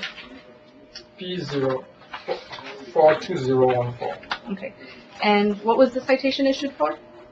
Failure of owner, builder, or contractor to obtain a permit prior to commencing work on trapeze structure. And what code section was cited? 105.1. So moving on to the attached addition, you mentioned that you checked Property Appraisal's website to review the aerials over time. What did you notice about the attached addition by this visit? When I looked at Property Appraisal, it still showed the attached addition on the northeast corner of the main structure. What kind of permits would the property owner require in order to cure the violation for the attached addition? At least a building permit and a roofing permit. Okay. And what kind of permit would have been required in order to remove this type of addition? Demolition permit, I think this category 15. Would it also be a demolition to remodel, meaning to restore the property to what it used to be? And the demo permit would just show the structure that has to be Removed. to be removed. Okay. And when you did your research that date, did you find a demolition permit on the mainframe system? I observed no permit for demolition on the mainframe system. So based that you found no permits for the attached addition or no permits to remove the attached addition, did you issue any citations for the attached addition? Yes, I did. Looking at Exhibit 5C, can you read the citation number aloud? P042011. And what was the citation issued for? Failure of owner, builder, or contractor to obtain a permit prior to commencing work on attached addition on the northeast corner of the main structure. And what code section was cited? 105.1. Are these the steps you normally take to issue citations when you have aerials? Yes. Looking at Composite Exhibit 5, who did you issue these citations to? Maria G. Vicente Perez and husband Miguel Angel Quintero. And how did you determine who to issue these citations to? Based on my research on Property Appraisal. Okay, They are the I'm owners of the property. handing you now what has been marked as Exhibit 7 for identification. Do you recognize this exhibit? Yes, How do you recognize this? this is part of the document on the research on Property Appraisal for that particular property. And is this the Property Appraisal website? Is this what you used when you were a code inspector to determine ownership? Yes, Okay. Does this exhibit fairly and accurately depict the ownership of the property as you observed it on that date that the citations were issued? yes. The county moves Exhibit 7 into evidence. Oh, yes. You don't have a copy, so I'd have to show it to him. Why you want to stick with it? No, go ahead. Which?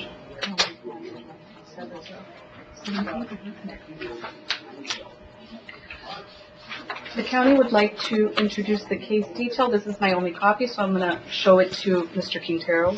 Well, if you're introducing it, it's going to him. No, I know, but just because he doesn't have a copy of it, I got it. so I want him. That's fine. Yeah. You just want to make sure you know, you can refer to it, but ultimately it's going to him. Yes, Understood. he's getting that.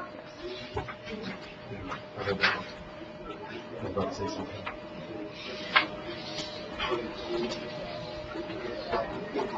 This is the case detail from your, this is not public record. No, it is. This is internal. No, it's public record. The way it's just, I'm just saying the way that it's formatted. No, you can even see that from the public perspective, I believe, right? No, I think the information is there. I think the way that it's laid out The way is, that it's laid out, right? yeah. Because I'm so used to looking at it from the public record side. Got it. From when you log into the website, you mean? Correct. Yeah. And I'm sure that it's on here. I'm gonna overlook on this side from the, And just so you know, it's actually, it's going from the oldest entry to the newest. So when you compare it to yours. yes, because this follows 2 closed cases, correct?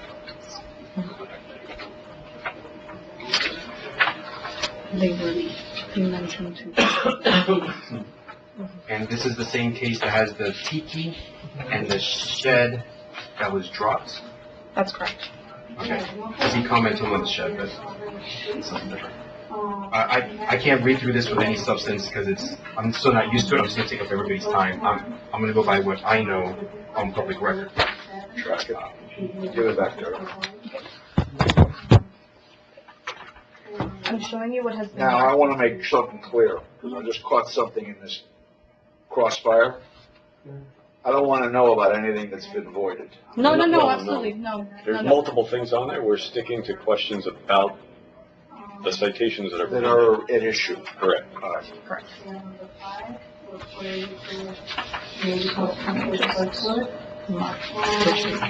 Relevant page, so I don't take them up too much. Is there anything highlighted that relates to the voting? No. Okay. No, and what I'm gonna, yes, what I'm gonna go here is to the mailing Just make sure before you highlight it, you highlight the right stuff. Mm-hmm. Okay, so, what I'm not going to the ticket here. Here it is, okay. This is the tracking for the citation. And this is the tracking for this citation. And this is the tracking for this citation. Mr. Juan, I'm handing you what has been marked as Exhibit 17. Composite Exhibit 17, there's several pages there. Do you recognize this exhibit? Yes, Okay, and how do you recognize it? I opened this case following a previous case. And when you say case, this is the case detail that you open, right? This is the detail of the case that you open. Yes, on the comments. Okay. And does this exhibit fairly and accurately, is it a true copy of your case detailed as you worked on? Yes. As you recall? Okay. I want to point your attention to page. I'm so sorry.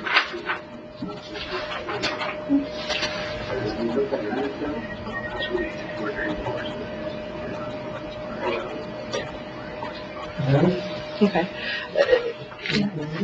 The entries that you made here for this case, were they made in the ordinary course of business in your job?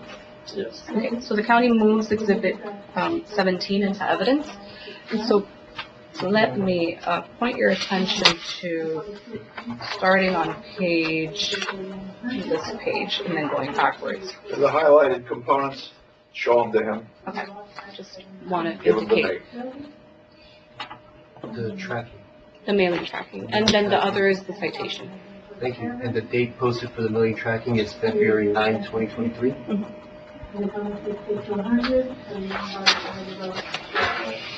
And there's another page I want to show you. Yeah.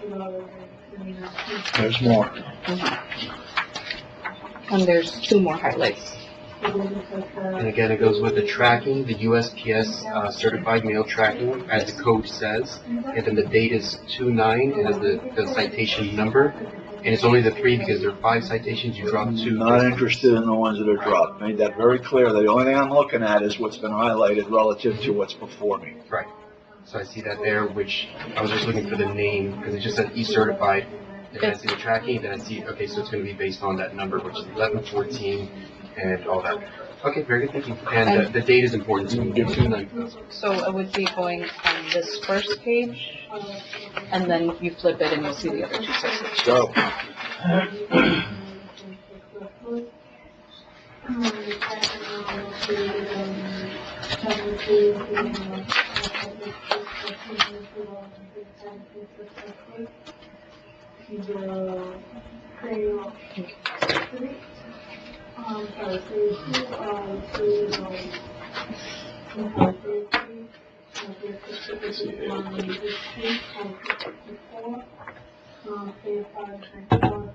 why is this highlighted?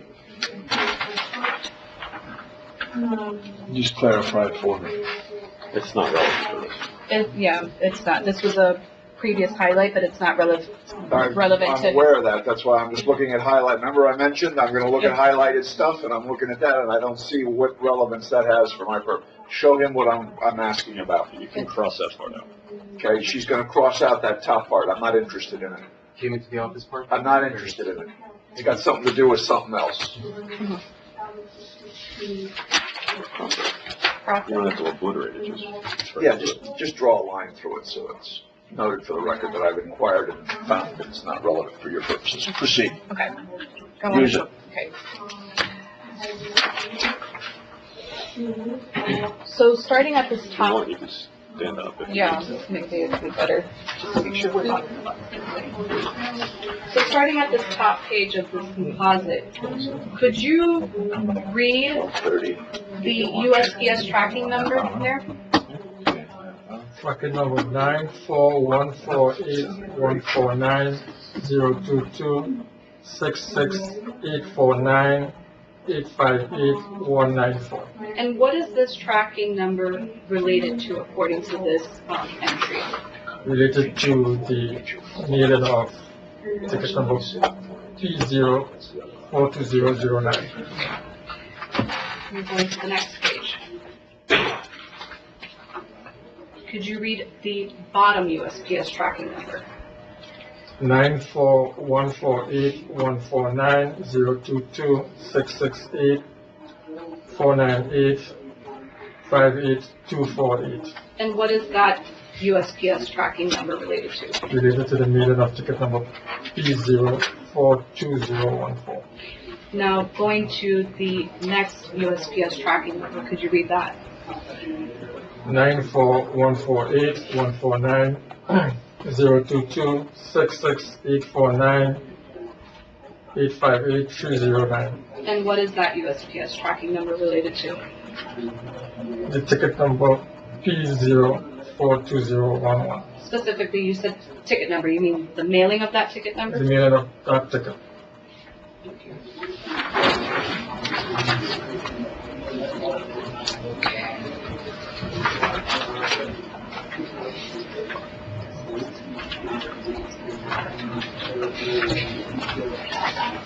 There you go.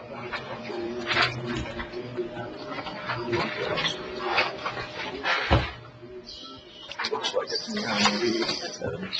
Yeah, but I don't, let me see what it is.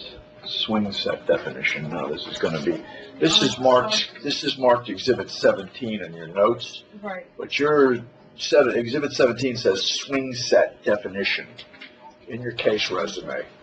So is this gonna be 18? You can mark it as 18. That would be swell. Yeah. I think that was replaced. All right, 18. Right. I have no further questions of Mr. Kwan. Okay. Now, before we get started, because I've got union stuff I gotta deal with here, I'm inclined to give a brief 30-minute lunch break for the rest of us. He may have a clerk, depending on how they work it out upstairs. I gotta be sensitive to their, union rules, okay, which is appropriate. I'm not sensitive to really anything else at this juncture relative to lunch. 30 minutes, okay, folks? It's really up to So I'm gonna, because I have to give this clerk a chance to rotate out. I don't wanna be in, to get in and out anyway, because I'll push through till dark, I don't care. Some other people might. I like to stop. But is that all right, 30 minutes? Yes. That gives you a chance to grab something. I wanna make it clear that this room, security, you're gonna sit tight here. You're not going anywhere, right? You're gonna stay here, because they're gonna leave a lot of equipment, there's expensive stuff in here. And that, I don't want anybody coming in here and disturbing anything. Understood? All right. 30 minutes, what time is it? 12:21. We'll be back here, I'm gonna give you till 1 o'clock, all right? Now, you know how to get downstairs, they make you go through the whole drill again with the recorder, so you might get through quicker. The security's gonna be watching this. There will be, unless you wanna take your phone with you, that's certainly your option. But nothing's gonna be disturbed in this room, I wanna make that clear. You can leave your stuff or do whatever it is you want with it. Mr. Sherman's on his own. Rodney, if you need to rotate somebody else out for purposes of you finishing here. Yeah. Just giving you the option, don't wanna get in trouble like I did in the past. I used to make them work all day. All right, we're in brief recess till 1 o'clock. Put it to charge, everything's lost power. Everything's out. We're gonna rely on their cameras. It's just our audio is superior. But this is all. Yeah, we can. My phone's dead. I'll do a whole battery. This thing's dead. Everything's dead. They only have like max 3 hours. We'll leave it there, but maybe it'll come back. So I need. I have this phone as well, so you can probably. This is the one that your dad had. Yeah, you can always record to this one. Because essentially what I want to do is like this. You know, you just make sure it's pointing to them. Because I mean, it's a public thing. People should get excited about these things, and this is a boring endeavor. And I try to make it exciting. September 22nd, 8. Do you want to keep the backup? This one's for the pulse as well. No batteries. So that might be it. And the good stuff is coming fast too. No, maybe I'll just put your phone over there. You have to take care of the site.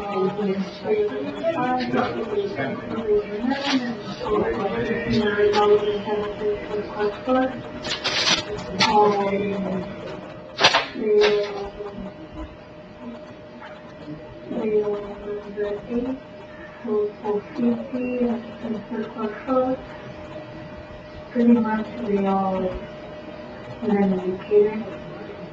We have been through this before. Let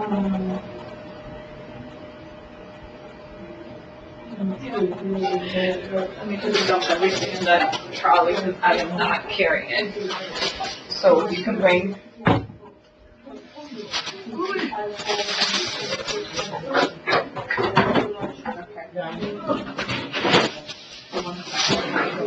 Your laptop, okay, my laptop is there. Yeah, your laptop is there.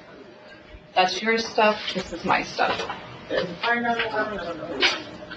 is my binder with the extra pictures. Oh, very good, great.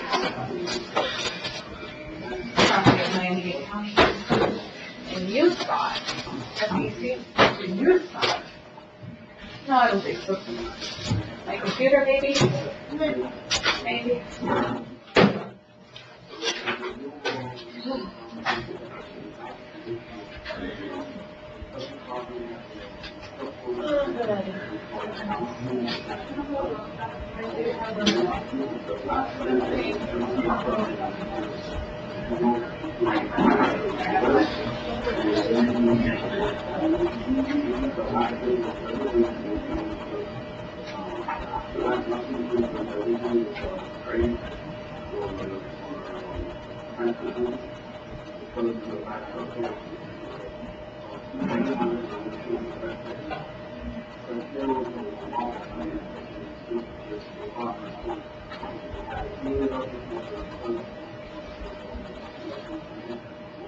So they allow trailers to come in, you know, tractor come in, it's not a living trailer. Here you go.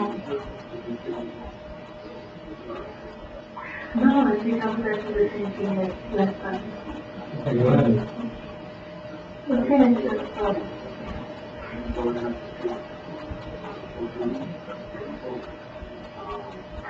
They're employing sales, they're not, restaurant, really, invited to a restaurant. They do this as a solid cook. Really not, look at it that way, a gas station.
Yes,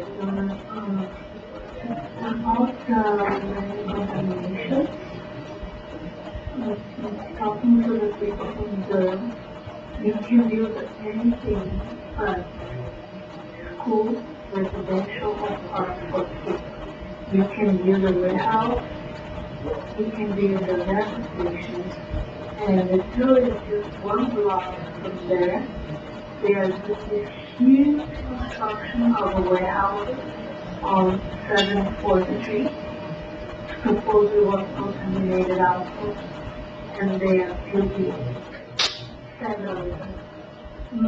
I don't know how many warehouses there are, not sure familiar the area, but other than no, if the land is contaminated, you still can use the warehouse or hotel in the same building.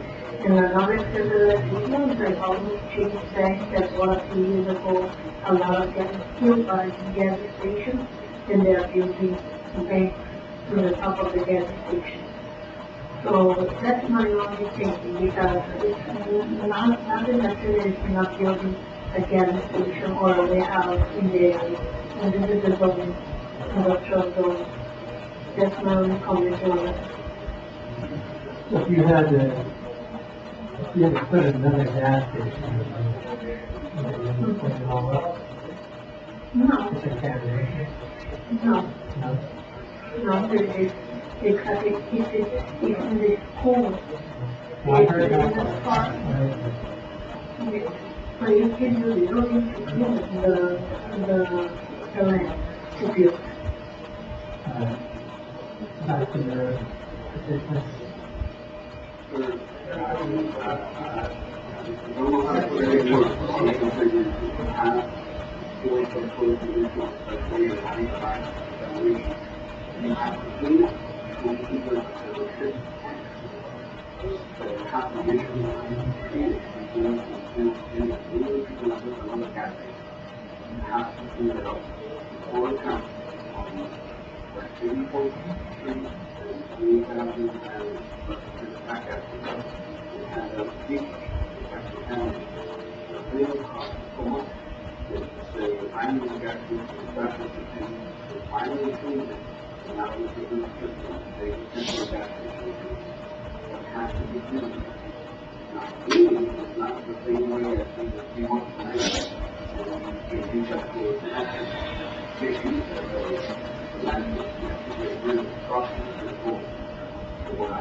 And then the 22, 44, 43, 43, 43, 43, Not time 43,580 to the actual property 163, year 2006. The land value for the in the market value is $221.70 per square foot.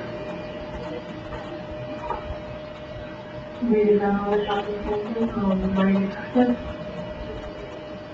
I'm sorry, highway garden.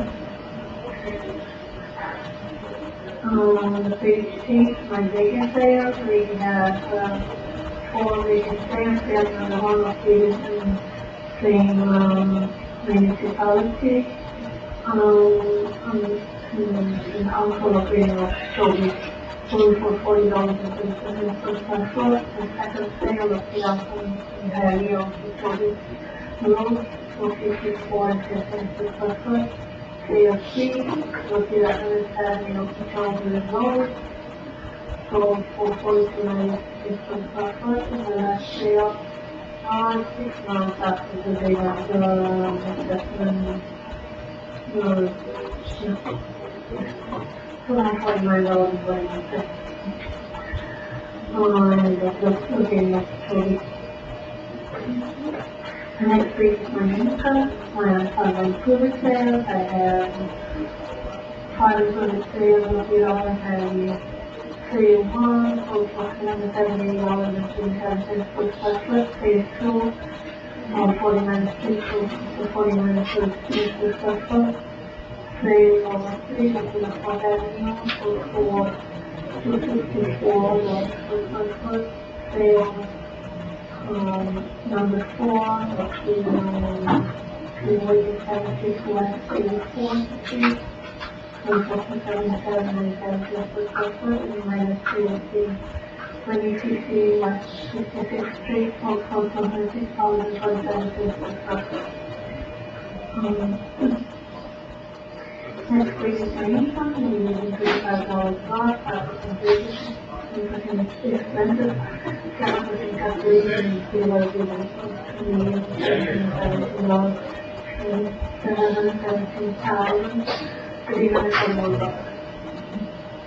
We have the money income, and then between 28 up to $44 per square foot. And calculate the whole thing that you use in the previous case, and that's all I have.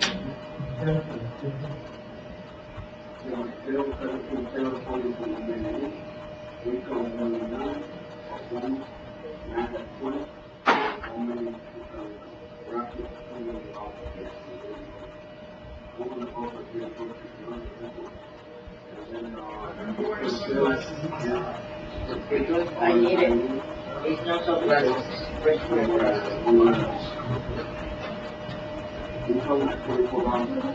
Yes.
No, I have nothing else to call the time.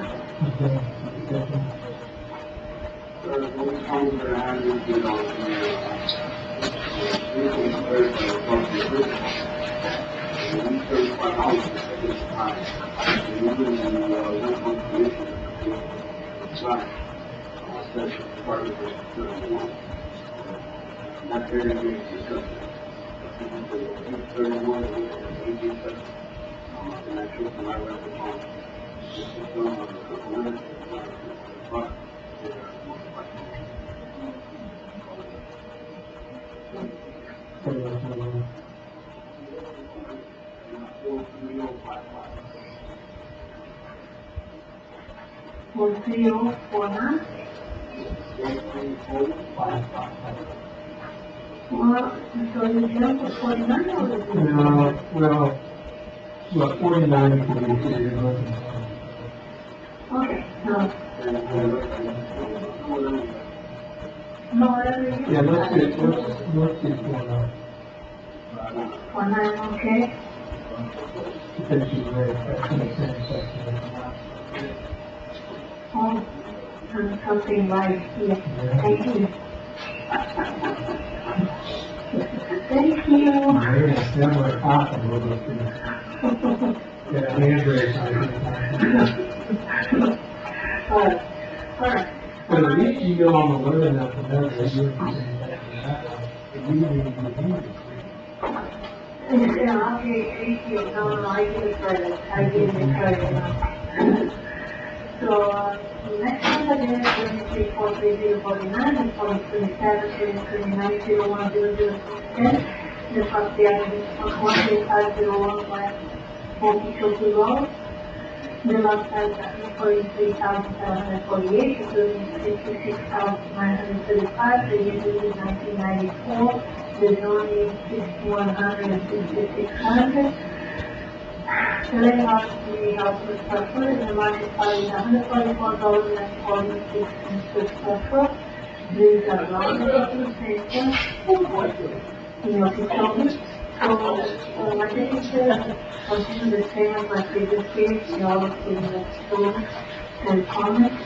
And my previous sales also, and previous sales that I used my previous case and comments. So then I'm gonna make my income, I'm using $25 gross. Asking vacancy, 30% expenses, 7.5 calculation, and material negative income, is $225,000. My income, so that's the same that I used before. My previous case, income, the same market study, and that's also the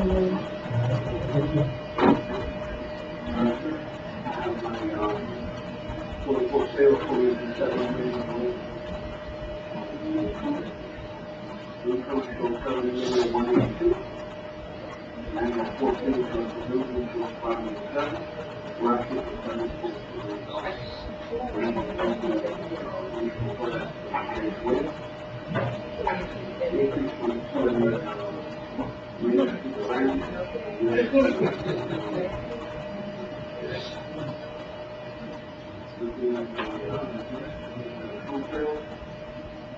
highly on the top of the base and on the side. So now I have to stretch out a little more to 56,000 square feet. You look at the bottom of the page, we're going to bring it out. All constantly on $419 per foot, so we drop 6.5 to 7.20.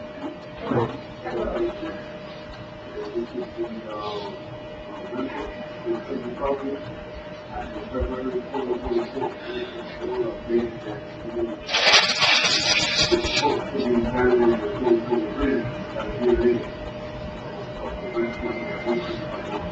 Overall, we're getting $40. The good portion is this is the second floor. We also got the daycare. We have the daycare. We got the daycare and then the rental comes up and down area. Got landfill. This is code as well. The land work. And the practice. We're managing higher authority. That is the case.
The last action is 5,230, the building is 6,185, the utility is 1999, the zone is 6100, the rate value is $35 per square foot, and the market value is $200 per square foot. And another different center, the area study. We have the same rating scale. Because I don't know why they say on this floor, but there's something, it's the real, so we have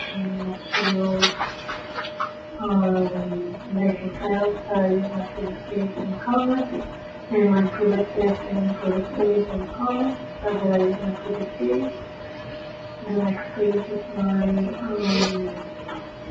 income, we using $30 for vacancies, and 5% expenses, 7% capture rate, and then pay by daily income is $1,377,070. And using the same rate account, and same, market strategy as well. And that's all I have.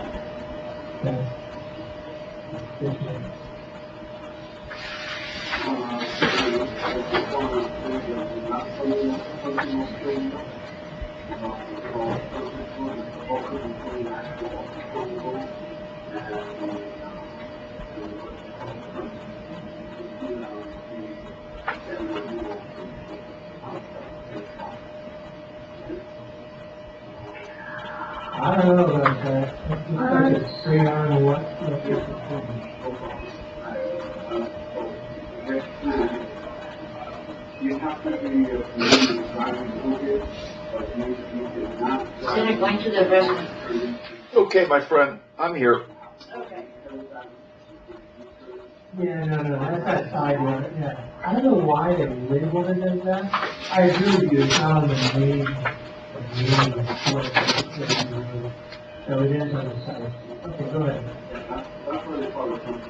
So that came about back in the day when they were talking to us, and while they were building the new they left that, what we call our money. That the same thing has to do with our Yeah. I get it. So I just wanted to, explain a little bit. I expected this building a long time ago.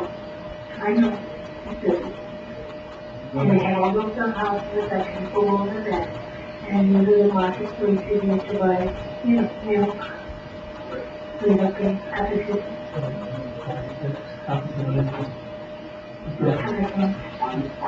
Find location is a little bit. First, my name is Lucas, I'm not going to tell you income. I'm set message one, land at 20, 15 and 901, 571.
One second.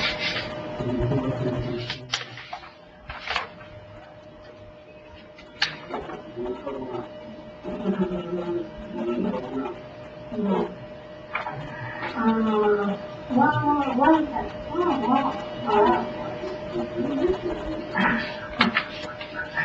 Oh, and you go to that house? I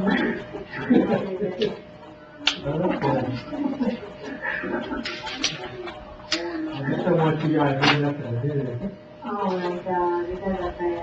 Okay.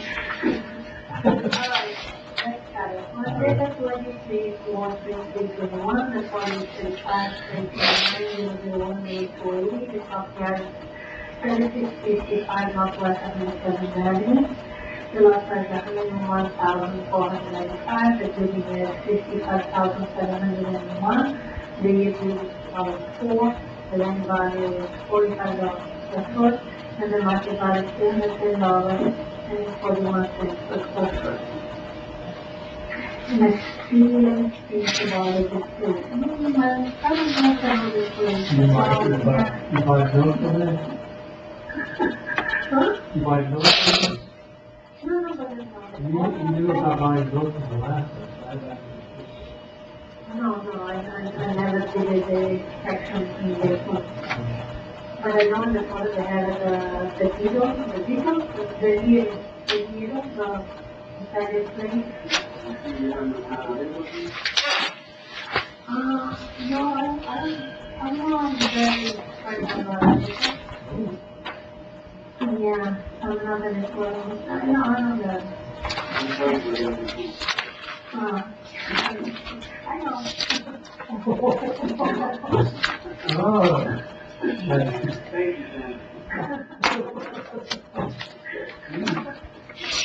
I'm very heavy of the food now. Yeah. So let's see, we have here vacant sales. Six vacant sales, one was the land indicated because it's so right at the time vacant sales around that decided using. We should demolish and see if the how the loss is crazy. So, my claim number 1, that I indicated was 54 and 80% so for 65 and 76 cents per square foot, there's 3, you have bacon, so that, oh my God, yeah, we have a bacon already. So for 44 cents per square foot, there's 3, so for 54, 77 cents per square foot, those are more, there's 5, also 54 cents per square foot.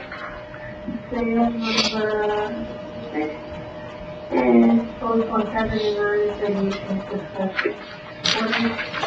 I think this is very strange because it's not jewelry and they have the farm and they bought this last year and they built this humongous warehouse across the street. It's going to be a royal park or something. But I don't know, I don't find it there. It looks like maybe what type of sale. So when jewelry sales, next page 14, I have 4 sales. The first sale was here 99 and 41st Street. Sold for $508.68 per square foot. Second sale was here 105 4th and 68th Street. Sold for $494.59 per square foot. The sale number 3 is very close to Celtic, located on 104.5 Northwest 41st Street. And my last sale located on 114 Northwest 41st Street, sold for $373.54 per square foot. Yeah, 65 minutes. So, the next page is the income. Compared to some of the stuff on the roof. No, it's ridiculous, the price is, that's why I did it. So, the retail is really $40 for net, and the option is $30 cross, and the innovation fee. The retail is 10% expensive, and the super net is now 30% expensive. Within 5.5 calculated, indicated by the deviation, 17 years, 290,000. The next page is, comp, I have 11 comp.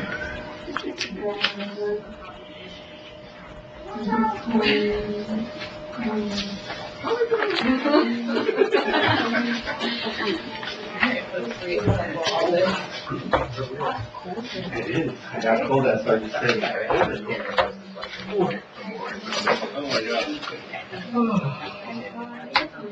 Yeah.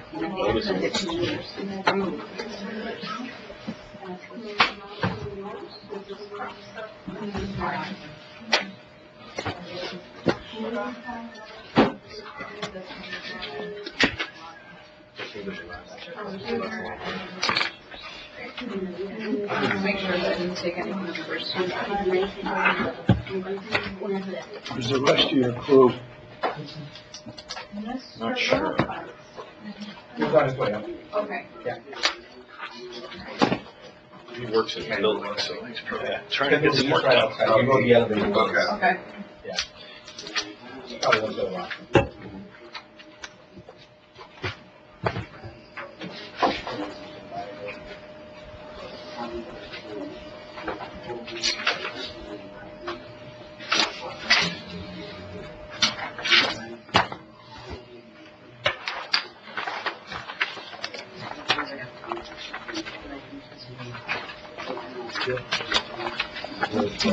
Your email.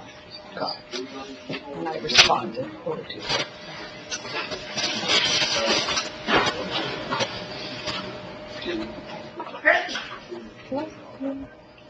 You did that outside. You squared away, Mr. Clerk? Yeah. Very good. Department, you ready to proceed? I think we had finished with our questions with Mr. Give an Kunquan. opportunity to cross, I just want Right. to make sure you're ready. Yeah. Sir, you ready? Okay, they've concluded at least their initial direct examination of this witness. Do you wish to cross-examine this witness? Yes, please. Feel free. Put that on the record.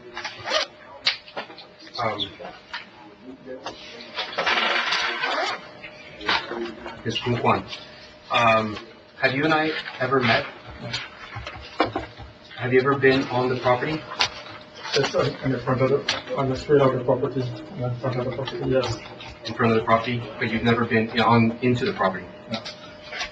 Is it, when you're conducting your investigation, is it procedural to go onto the property so you can do a better investigation? Yes, Talk louder, please. yes, Yes, you can, and so you can come onto the property and investigate, is that correct? yes. But there was some no trespassing signs, so I took the heed. Okay. Did you attempt to knock on the front door? Yeah, to get inside the fence to knock on the front door How many times have you been to the property? twice. And both times the gate was closed? Yes. Very good, thank you. But if the gate were open, I take that back, I'm not sure if the gate was closed, but there was a no trespassing sign. very good. And if there's a no trespassing sign, you won't, come onto the property. You feel more comfortable not coming onto the property, not even to knock on the front door and acquire I'm gonna some. go to the gate now. Okay. But procedurally, you could go onto the property and, investigate if the gate were open and there was no trespassing sign? Yes. Very good.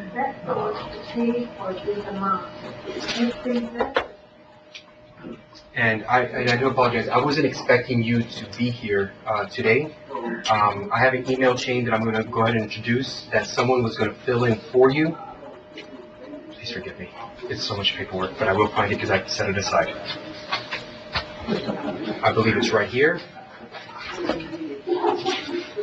Are you gonna be showing him the whole, sheaf of documents that's in that stapled mass? No, but I do want to make sure that I separate it. That's fine, separate it and give it to Mr. Sherman to review. Okay, so we have this one. I'm going to start. They don't work anymore. I'm sorry. So I'm going to take that off.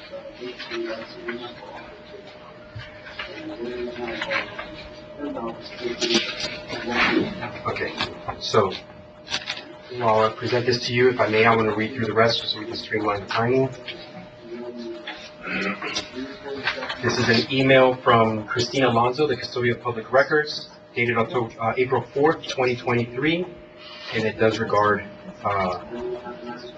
Kendall Kwan, and I would love for him to read the entire start information. Is that the only document out of that? I'm going to double check.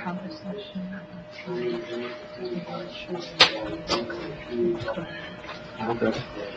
I'm not sure it's relevant, but it's a public record, so he can certainly start the questioning, and I'll just reserve the right to object if I think it goes astray. May I ask Mr. Kendall Kwan to read just that part right there in reverse him? Okay. If I may ask you, sir, you can read "Good afternoon, Mr. Quintero." That's Christina Alonso directing to me, and all the way to that. Good afternoon, Mr. Quintero. I hope you're doing well. Since Mr. Fong no longer works with the committee, Mr. Copeland will be representing the committee at your hearing. The hearing is scheduled for May 17th. However, hearings have not been scheduled for the two neighborhood citations. I did see the two neighborhood citations have been appealed. Should you have any questions, please let me know. Have a great day. There is more. I assume there was, that's why I wasn't objecting yet. I don't think it's relevant, but I'd like to give Mr. Quintero an opportunity to explain or add more. Okay. So on this section, Let's get it all together so he can review it. I mean, I don't have a problem with you trying to submit it, but I just don't want to have, not all of it, I just want to make sure you understand. I don't want to go piecemeal through the whole set of threads. I want to kind of get a clearer picture of what's... I know Mr. Coppetman was mentioned in the reading.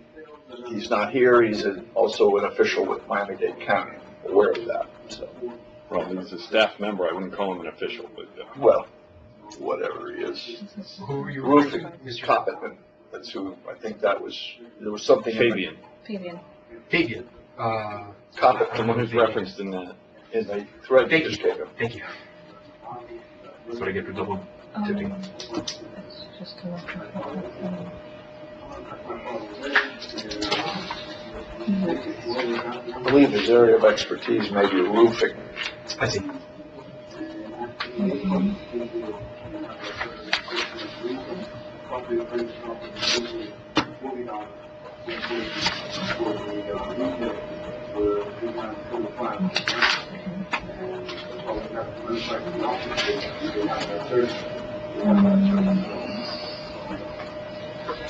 You have your own lawyer, the one that you have,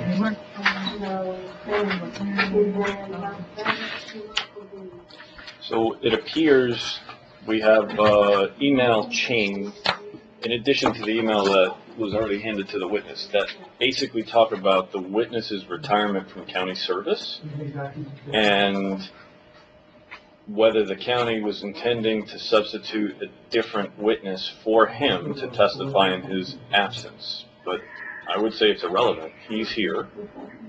And it doesn't matter what we were intending to do, particularly since the hearings that are referenced there are from April and May. This is February. This is a totally different date. I don't see the And the relevance. hearings are unrelated to what I'm looking at today. I'm going to take a logical leap because I've got the 3 citations in front of me that I'm reviewing. Is that accurate? I wouldn't say that. I'm not sure if those hearing dates relate to the same citations that were rescheduled. Okay, that's another layer of why it's not relevant. Right. Right, they weren't heard. That's why I was... Yeah. these don't seem to be relevant because you got the body here. So you can feel free to cross-examine him. I'm going to allow, well, understanding that that document that you've had him read pertains to the rest of the email thread. Is that accurate? Correct. It doesn't seem to be a relevant document now that you've got him here personally to cross-examine. And you can certainly cross-examine him, and I'll give you some latitude. Normally, the rules require you to stay within the scope of direct, but they're not really completely in play here. So I'll give you a little latitude, but I'm going to tighten it a little if I hear an objection, okay? So let's get that document back. I'm not going to, I'm going to strike that from I haven't admitted it yet, but I don't think it's relevant because you have the actual person that document addresses. Okay, so feel free to ask him questions about your case. Very good. But it does talk about his, Mr. Kung Kwan's retirement. You are retired, is that correct? Yes. And you are here as a witness on your free, by your own will. Because I don't even know if I'm allowed to ask that, Well, Take you a can shot. ask. You can ask. If Take a we shot. object, we'll object. You can ask. but is the county paying you to be here? Negative. Okay. That would be a no? That would be a big no. Okay. And when you issued the citations on February 8th, well, firstly, you're well prepared, you had stated that to be a code enforcement officer or a building official, someone who can issue citations, is that correct? Code enforcement officer. You're a code enforcement officer? Yes. Are you a supervisor? No. Are you 1 or 2? Code compliance officer 1 or code compliance officer 2? Code compliance officer. There's a 1 and there's a 2, because I think a 2 is a supervisor to a 1. No, I'm not a 1, I'm not a 2. Just to clarify for you, those distinctions are for neighborhood inspectors, where they have a level 1 inspector, and then they have a level 2 that has some supervisory.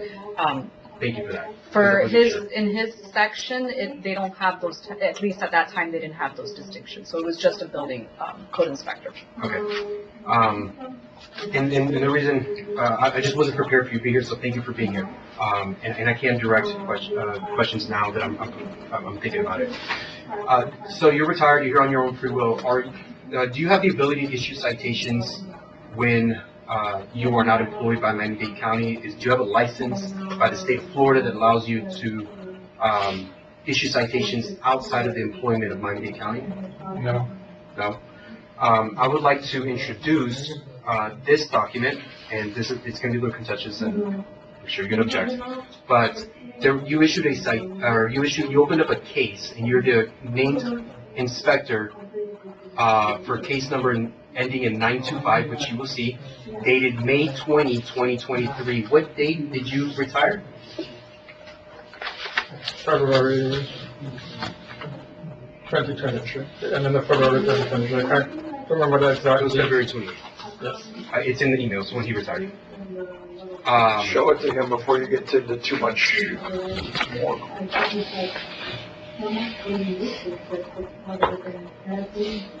Right. I'm not sure what.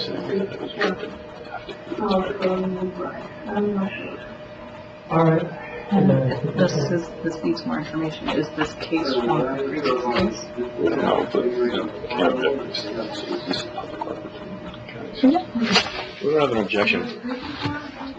Would you like to see it No, first? you can see it, I'll take a look at it at the end. Can you name the relevant information as you see it on that document? I object to the form only because I don't know if he knows the doctor. Sustained as to the objection to form. You want to rephrase it? Yes. Could you read the last three numbers of the case number there? 95. Very good. Can you read the property address? 9571 Northwest 15th Avenue. Is that my home address? I don't remember your address on the top of my head. No problem. It's not my home address. This is a neighbor. Do you remember visiting this home, which if you're familiar with my home, which I think you are, there's the neighbor to the south on 13th Avenue? I've never really paid attention to it. There was no reason. No problem. So this is about 3 houses down. south of my property. And you can see it talks about as a result and the alleged violation. This has nothing, it's not my violation, it just has your name as an inspector. But can you read the date when the case was opened? May 20th, 2023. Were you employed by Miami-Dade County on May 20th, 2023? Would you have any idea why you're named as the inspector? I have no idea. Awesome. I believe, I just have an objection, it's not relevant. It's already established it relates to the neighbor and not to this property at issue in this case. It's more for credibility. But he didn't open it. He's not familiar with the document, it can't go to impeach Kun Kwan's credibility, it has nothing to do with it. I have another document where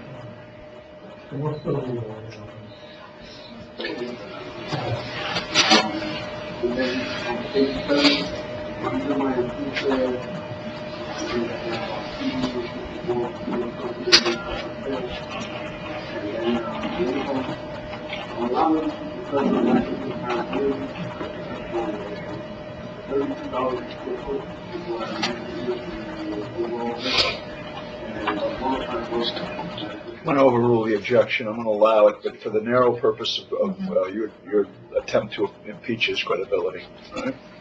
in that regard, can we allow the email chain that clarifies when he retired? No, I think that's been stated. Okay.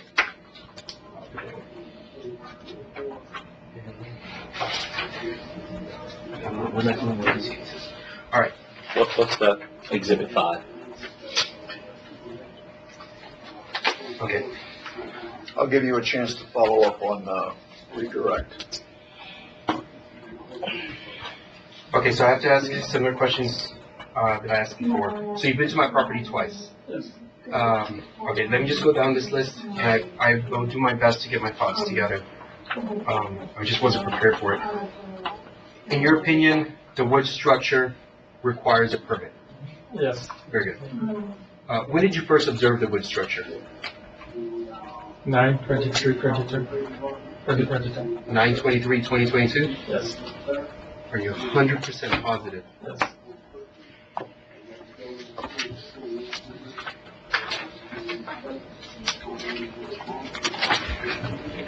Okay.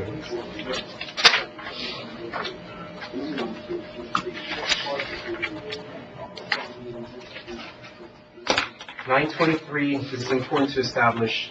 9/23/2022 is the first time. I take that back. It's the date when I issued the notice of violation, whatever date that is. I don't want to say 9/23 at this point. I don't have the date of the notice of violation. Will tell me the exact date that I did the first time. No problem. From your recollection, when do you think, ballpark, it doesn't matter, I'm not looking for an exact date. When did you first come to my property to investigate? That date. The day that I issued the notice of violation. So that's what I'm asking. So 9/23/2022. Yes, 9/23/2022. That's from your best recollection. This is very important. That is when you first came to our property and investigated. Yes.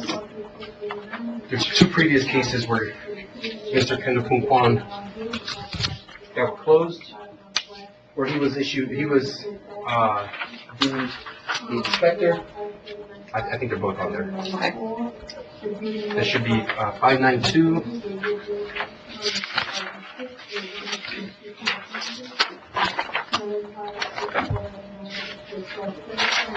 This is so confusing.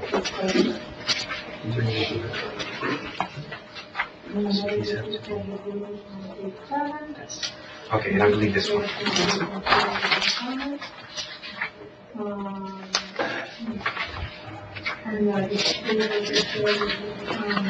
That's good.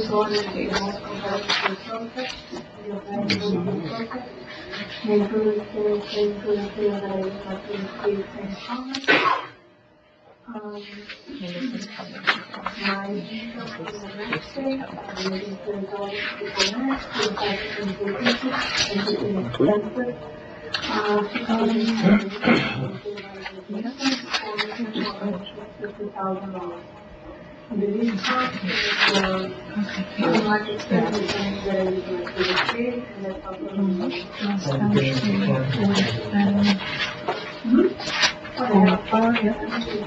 There's this one, and then this one. I know that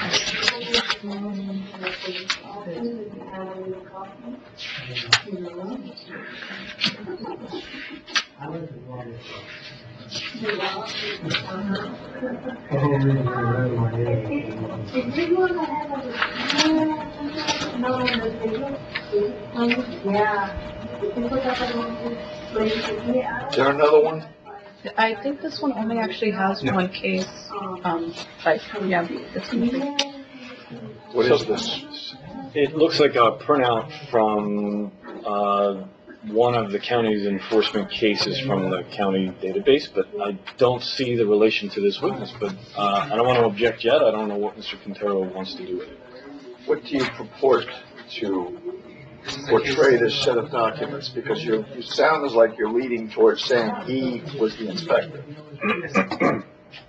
So this is a case, open and closed, opened on September 2nd, 2021. And then it was closed, September 29th, 2022. This was closed after. Are there any other documents of that nature that you plan on submitting? This is, That's it?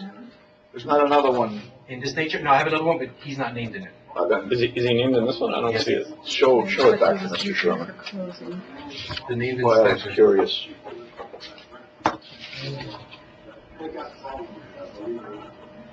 Oh, I see it. I'm sorry.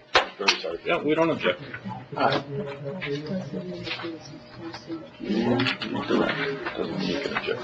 I'm gonna go ahead and lay this out just like this. So we can go over the same thing. I'm sorry. Can we first have the clerk number it? And then it's easier for you to track. when you're Pages. All, Paginated. So Is it gonna be one page or is it gonna be all of them? Because I don't wanna have to go slog through all of them if you're just gonna refer to one particular set of pages or, a well, page. I would recommend we use all of them. And so whatever the number is, I think it's going to be exhibit Then 6. paginate all of them. So it'll be 6A, 6B, or however you want to do it. it is important for all of them because I want to ask questions on all of them. All right, there you go.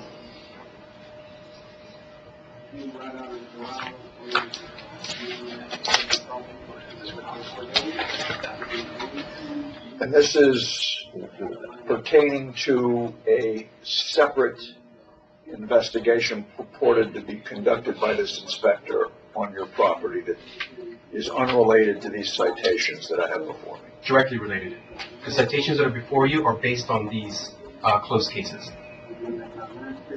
And in my closing, I will use that. We're not even near there yet. Unfortunately.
Almost there, Rodney. So all of these. Burning daylight. There we go. So you keep going on.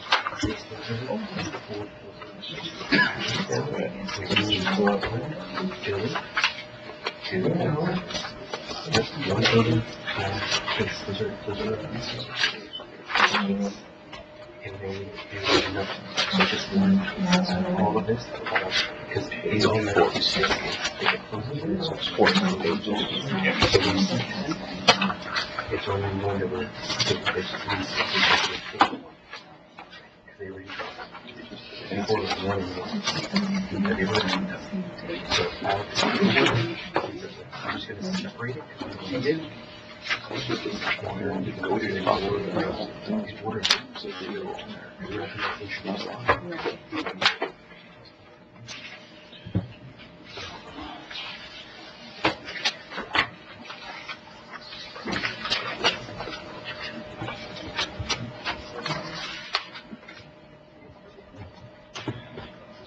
I have plenty better material.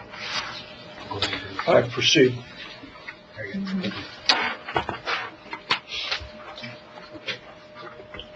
Mr. Complaint? If I may ask, can you just, forget the case number, can we do the property address? Can I read that? 9651 Northwest 13th Avenue.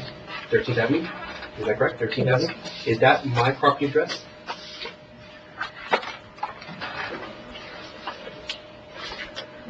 Yes. Very good. And then, we don't have to work with the description. Here's the alleged violation. Actually, I haven't even read it. Can you read that? And I'll read it with you. Reference from CMS case 2021-04-002827. Attached addition to include plumbing and electric. Detached structure in the rear. Very good. Can you read the name of the inspector? Kendall Kumar. Okay. Is that you? I'm Kendall Kumar. Very good. Can you read the date? 9 September 2nd, 2021. Very good. Now, knowing this information, do you still hold the position that the first time you investigated my alleged violations was in September of 2022? Objection to the form only because the testimony was that the date of the NOV was the first time he visited the property. It's not whether he investigated prior. I don't know if that makes a difference to you. Sustained rephrase. Okay. Did you visit my property on 9/2? I can't recall. Okay. And sorry, we established that he visited the property On the date of the NOV, which was September 23rd, 2022. 22. Did you investigate my property or me before you visited? Because I heard you say that that's when you began your investigation and when you visited. That's the first time you came to the property, you investigated. And just investigated 9/23. 9/23? 2022? 2022. That's the first time you investigated? I forget. All right, and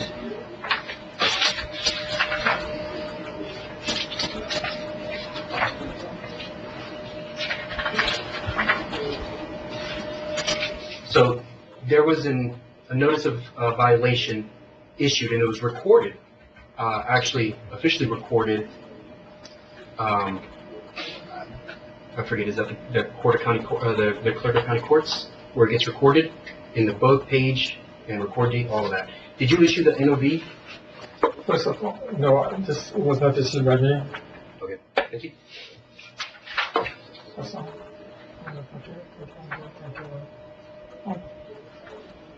I don't remember. I can't hear you. You need to speak I louder. don't remember.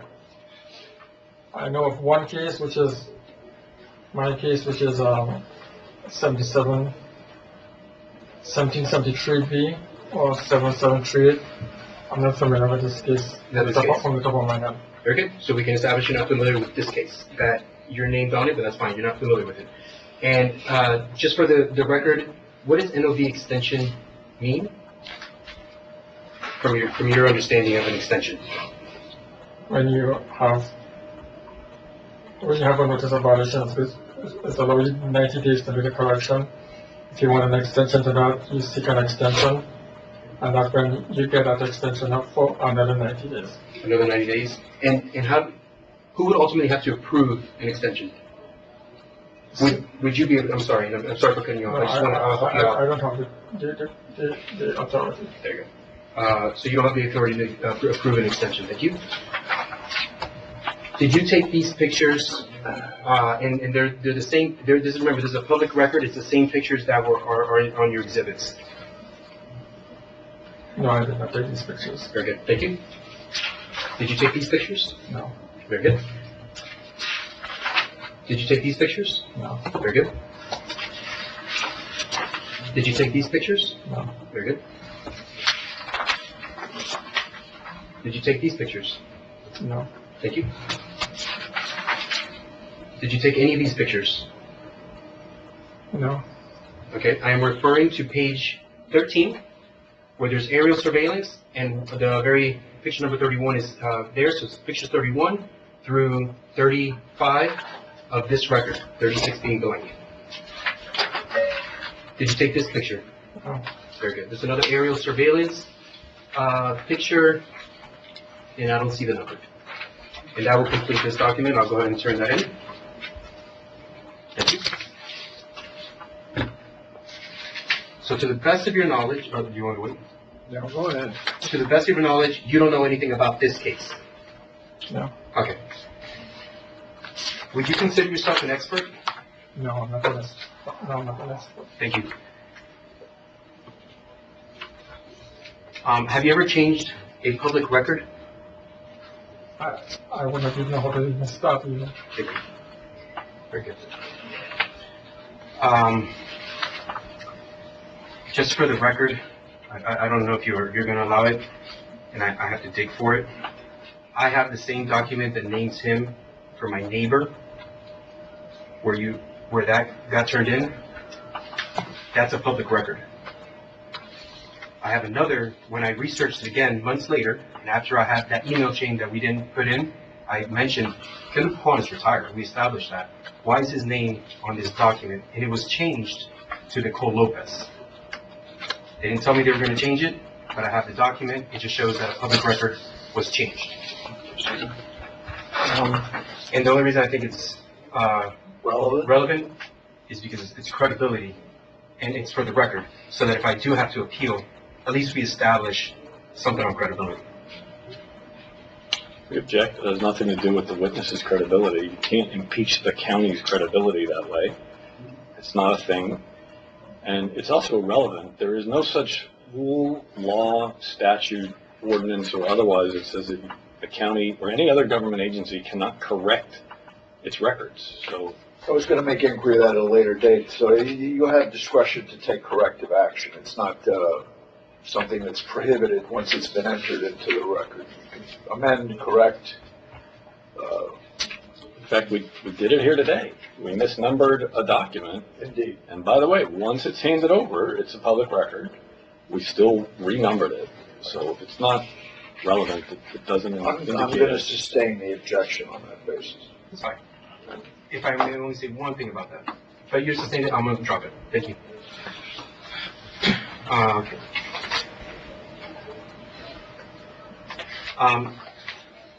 What led to, okay, you work my area. That's your assigned area? At that point in time, yes. Yes? Okay. Are there any other code enforcement officers assigned to that area? Not to my knowledge. Okay. Code enforcement officer, not building code in my department, but they might be from the neighborhood, yes, assigned to that area. Oh, that's a very important distinction that I want drawn. You're a building department Correct. inspector. Building inspector. You're not RER, as I used to know them, Team Metro. You're not one of those. Neighborhood, no, I'm not Neighborhood compliance is not your bailiwick. No, Building is. yes. Go ahead. Have you ever issued citations for a neighbor compliance case? No, I don't even have access to the system. Never. Do neighborhood, as to your knowledge, and I don't expect you to know it, do neighborhood compliance code enforcement issue building citations? No. Okay. And were you directed to, how were you drawn to my home to investigate on 9/23/2022 Were you directed by someone, or you were working the area, or did you get a phone call? Was there a complainant from the public? No, I was directed to review the case and open the case with a violation. But the violation has not been corrected. Okay. So you didn't necessarily investigate, except that you reviewed what someone else investigated. But I was, yes. Thank you.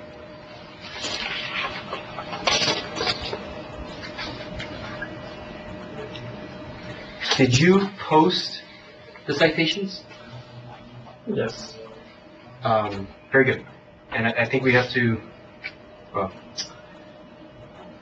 did you post the courtesy warnings Yes. on 9/23? On 9/23, I posted in the courtesy notice of violation, yes. And you also posted the citations? On February the 8th, I posted the citations. And so your memory is really good on that part? Yes, because I did it. Thank you. Do you know the proper procedure for posting citations? Because it doesn't mention courtesy warnings, but the county code on posting citations? As far as I know, you leave it at the property, document it at the property. The office also sends it out on a registered mail to you. So I know those two posting methods of issuing the citation. Okay. Posting at the property and via United States Postal Service. Okay. Does it have to be certified mail? Yes, certified mail. Very good. Did you personally certify mail it? The office did its work as documented there. Very good. And when was it certified mailed? I don't have the exact date. I believe it was February 9th. From what we saw on record, it's on record. It was February 9th. But you, I'm sorry. And I understand because I apologize. Please finish. No, I don't have record for that for them now. Very good. But you posted on February 8th. You have a good recollection of that? Yes. Okay. Do you feel like you did that with proper procedure? Yes. Okay. May I have him read the procedure? Mauricio read it, but he's not the inspector who posted it. Kendall Kwan. We put it into the record.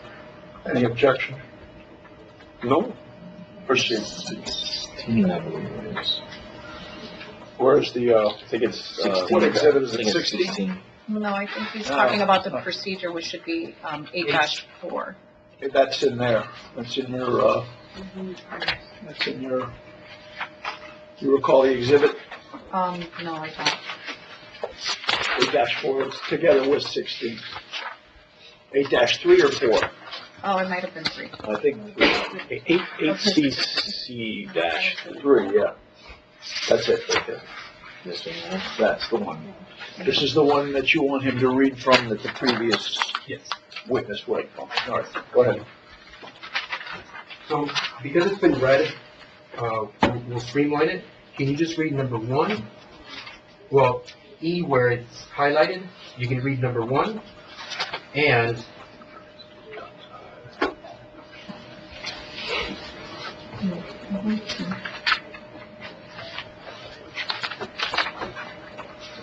number 3. Because everything else has been established, but 1 and 3 have to do with one another. So E, 1, and 3, please.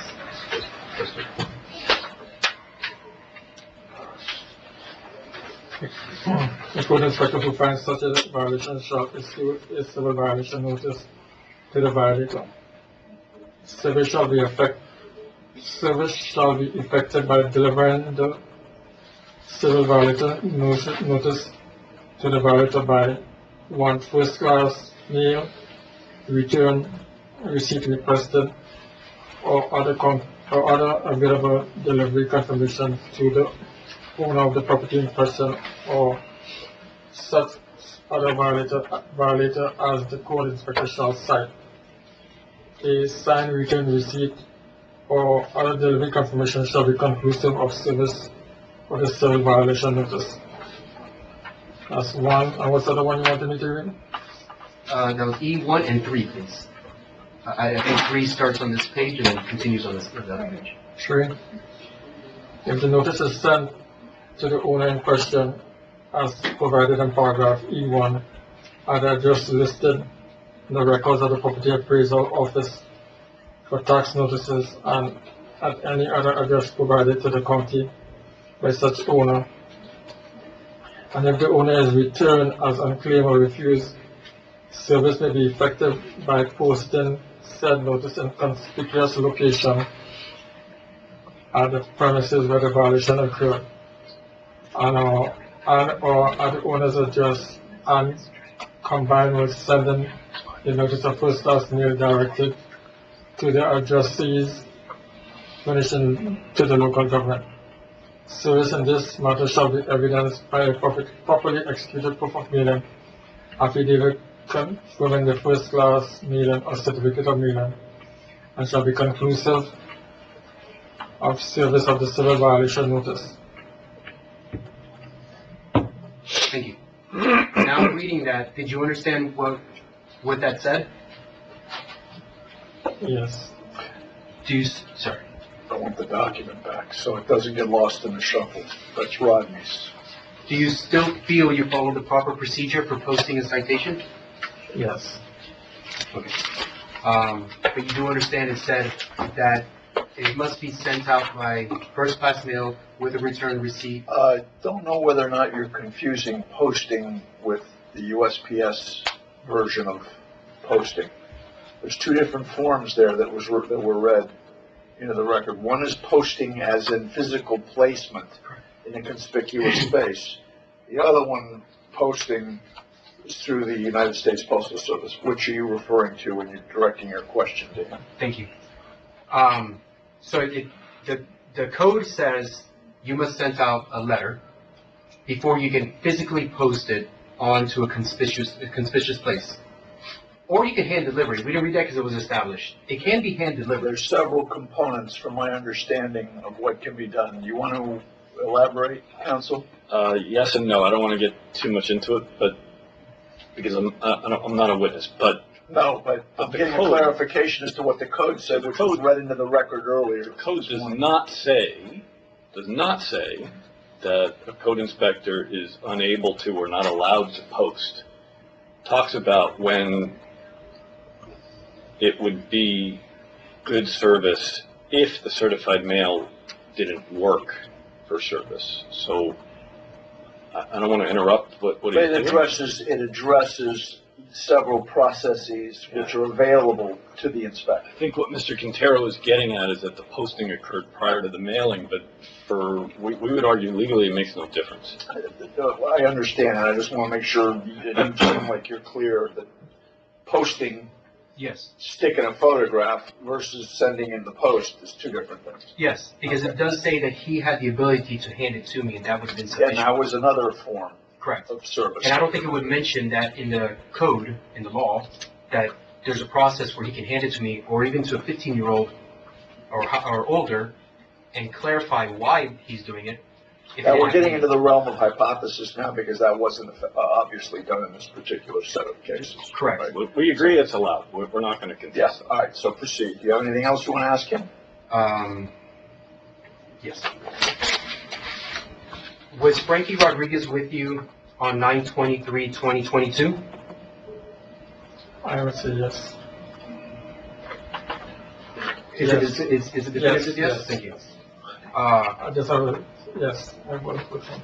Okay. And Frankie, is he, to your knowledge, a building code inspector or a neighborhood compliance inspector? Neighborhood.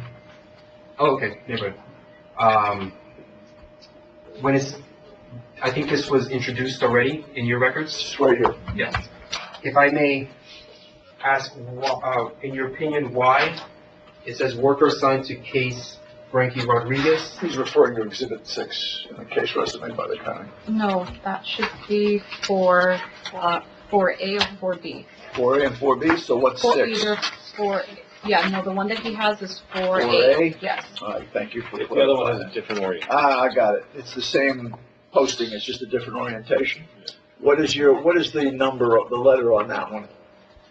Is that 4A? What is 4A. that? from his. But that is 4A. Oh, It should be 4A. It should be 4A. And that's, okay, that dovetails with what he's showing. All right, I just want to make sure, because there's a couple of them in there, the posted, CVNs.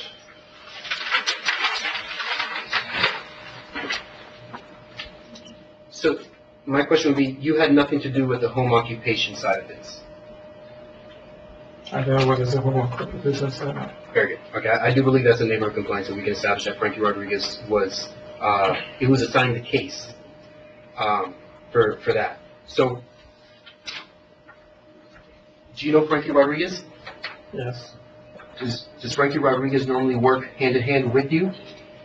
We share parts of the same area. Parts of the same area? Yeah, we share parts of the same area, yes. What is your designated area? At that point in time was Northwest 51 Street. I think it was 151. I can't remember the exact east, north and south boundaries, but from east to west. East to west, okay. And in the case, which we turned in, oh, here it is.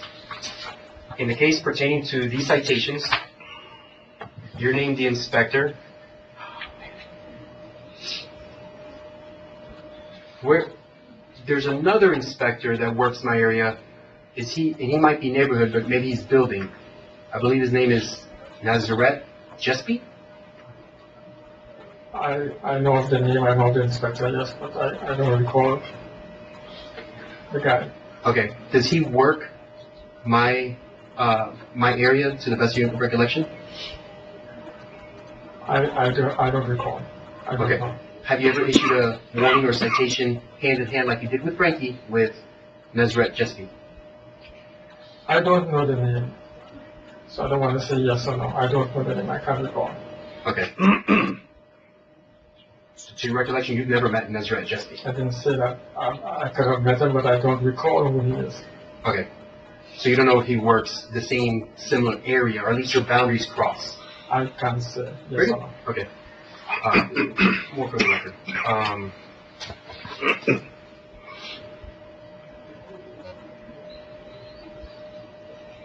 What is your definition of a treehouse? Objection. I think it presupposes he has a definition of a treehouse. Sustained. Okay. Are play sets, well, let me ask you this. Are there any structures that are exempt from the code? Building code? Not exempt. Okay. So to your knowledge, there's no structures exempt from the building code? No. So swing sets wouldn't be exempt from a building code? Above ground trampolines? Not exempt. Not exempt, thank you. And I am going to do this. Can you find that for me? It's going to be in this file. This is the agenda, or the train of thought that was supposed to be the middle. And back here you'll see what is exempt from building code. So play sets, exception? No, it's not the exception, it's just state. That's a state. Is there something in the code that defines how big a swing set must be, or how small it must be, to your knowledge? No. Okay. Well, Is it? you can have a swing set of a magnitude of a size wider than the residence of the house. When you can see that it's not just swing set of 10 feet, it might be 60 feet or 50 feet. You can have a swing set of 60 feet that would not require a permit. It definitely would require a permit because of attachment to the ground, safety factor. Okay. Is that? Can you name code, or is that an opinion? I can't name code. Okay. So at this time, would you say that's your opinion? Yes. Thank you. Has anybody ever helped you establish your opinion within Miami-Dade County? Any supervisors? No, Um, is there anything in the code that talks about a treehouse? no, Okay. Is there any part of my swing set and above ground trampoline that we call trapeze, that is permanent? I would say yes. That is permanent, yes. Very good. Can you tell me which parts? At least the legs are permanent, the braces on the top are permanent. Okay. How about if I told you that whole thing, every part of it, fits on a 6x12 trailer? This comes down, I've done it in 53 minutes. Comes apart. Objection. Thank you. Testimony is part of the question. Nice It's try. getting a little bit more. Yeah, well, I don't don't digress. mean I'm to- giving you a lot of latitude with appreciate it. reference to your cross, I appreciate it. okay? But I don't want to get into the realm of a coffee clutch here. And I'm trying to as well. I'm not trying to be a pain. I'm trying to let you get out things, but when it's... He's very not obvious- objecting every Yeah. 2 sentences, but he could. And I appreciate the informality. It's not informal. We're giving you your due process right, but I just want you to stay within the lane of where direct was. I'm giving you great latitude here, and I haven't heard a lot of objections from the department, okay? Just focus on the citations. Very good.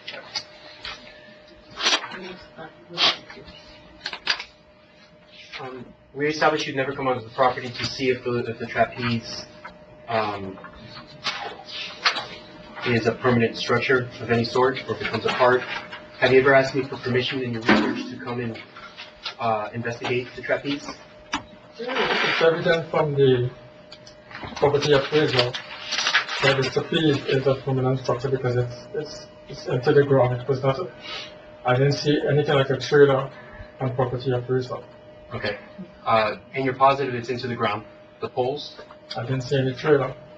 You didn't see any, I'm sorry? You just said trailer, I did not see any trailer by the 8 legs. I can see 8 legs, but I don't see any trailer by either one of the 8 legs. Trailer? That's what you said. Oh, yeah, the whole thing, yeah, I testified. The whole thing goes, Let's not go there. You can do that later if you want. Very good. But in your mind, you're positive it goes into the ground? Yes. Thank you. Let's go on.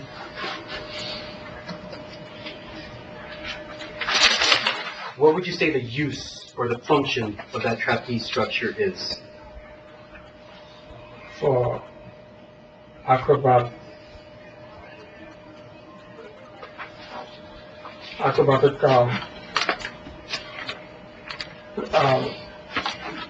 usage.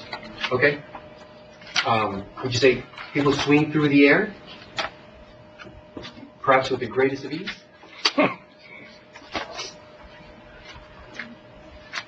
I'm sorry. Give you a little bit of latitude, like I said. But would you agree that children of all ages swing through the air? You're talking about generally and not on that specific. Yeah, I was trying to get you to focus on the element at issue. Right, the use. What would the use be of that structure? Landing areas. Okay. And the net that is also associated, which I call an above-ground trampoline, to your knowledge, that is not exempt from building code. Yes, nothing. Thank you. And would you classify that as a trampoline? No. Very good. What would you classify that as? Trapeze, yeah. Okay. And have you ever witnessed, when you were investigating, myself, anybody else, swinging and landing in the net? Could you repeat the question? Have you ever personally witnessed anybody using the trapeze or the swing set, the trampoline, the trapeze structure in general? Have you ever witnessed the use of it? No.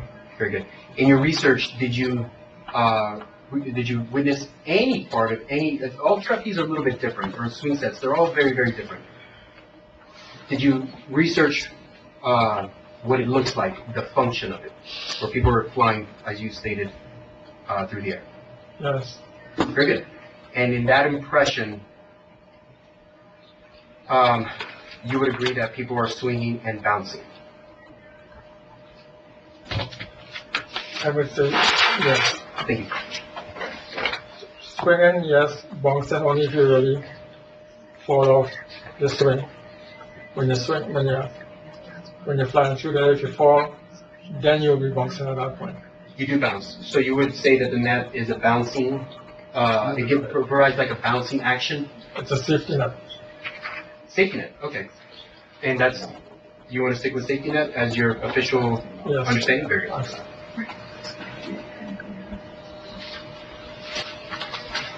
Would you classify the trapeze as a swing set? No. Very good. May I ask why? Because of the mere size. And, I mean, you got at least 8 legs, into the ground. You got braces on the top, and because of the size. The size? Yes. Okay. Are all swing sets, in your opinion, similar or identical, or? Swing set has a basic concept. A basic concept? Yes. They have multiple legs? 4 legs. There are no swing sets with more than 4 legs? If you stack them together, then probably yes. Okay. And if you were to see a swing set in someone's backyard, other than mine, that fits your narrative or your understanding, your opinion of what a swing set is, but has multiple legs, would you issue a citation? I'd do the correcting and issue a notice of violation.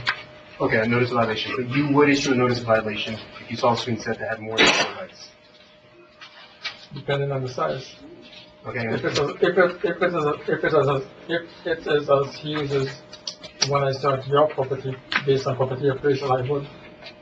Okay, and in your opinion, what's the biggest a swing set is allowed to be?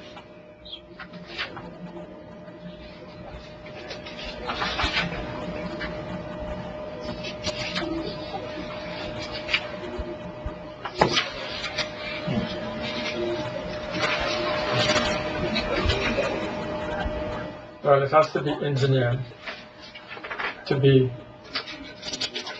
has some kind of stamp to be classified, whether it's a swing set or otherwise. Okay, so it is of your opinion that all swing sets must have an engineer stamping of some kind of ESP or something. Okay. Some safety, because there's life safety there. Okay, homeowners are not allowed to build their own swing set? You would. Objection to the form. Sustained. I think what you're asking is without a permit. Same question, but without a permit. It's not that you can't build it, it's that, is that what you're asking? Because what you're really asking him is physically, can they do it? That's not the question. I think you're asking, can they build it without a permit legally? Thank you. I'm trying to establish what he believes, because he issues citations, what he believes a swing set is. Just rephrase the question. Okay. That relates specifically to what you are dealing with in the citation. Very good. I think I've asked a lot about a swing set, so we'll leave that part for now there, please, unless I can relate it exactly. To your knowledge, was there a complaint? I beg your pardon? To your knowledge, was there a complaint about the swing set? Like I said, it was a case that was there before that I was instructed to open a new case with a violation. Sit and see if you have the violations, to open a new case and send the old case to. So as far as I know, I don't know anything else other than following an existing case. Okay. Very good. So you weren't the initial investigator? No, on the case before, no. Okay.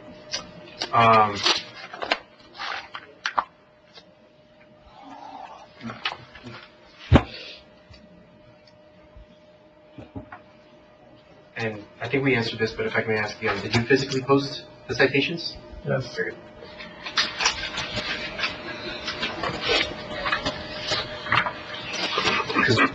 would I be able to, because we can move it along if I can question more. That's what I had quickly written down, because I wasn't prepared. Do you want me to move on, or can I keep asking questions? With respect to what? You've got 3 tickets that this inspector is involved in front of me. Which citation, the line of questioning relative to the trapeze, I pretty much got the gist of where you are. But what I'm curious to know about is, this is a cross, I'm giving you latitude, but, I don't want to go too far astray as to what line of questioning are you looking at right now relative to your cross-examination of the witness based on the direct that just occurred a while ago. Okay.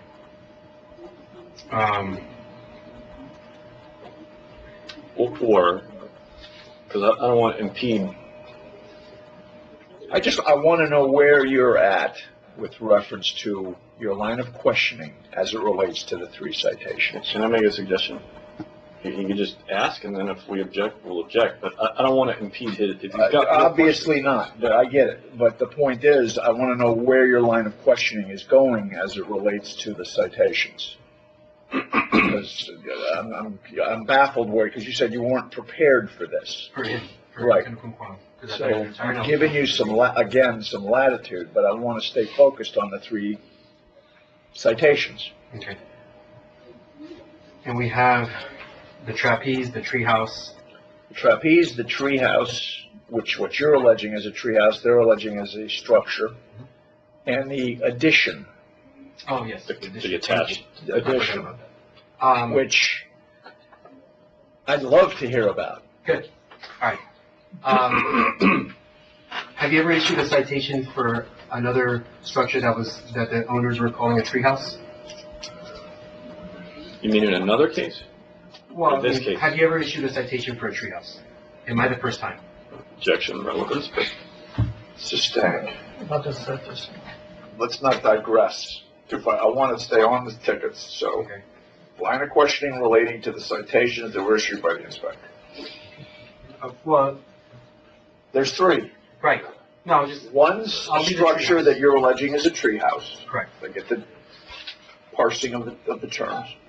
The second one involves the trapeze / trampoline Correct. / the swing set. Correct. And I've heard several other terms of art used. And the other one involves the attached addition in the northeast corner Correct. of the primary residence. Very good.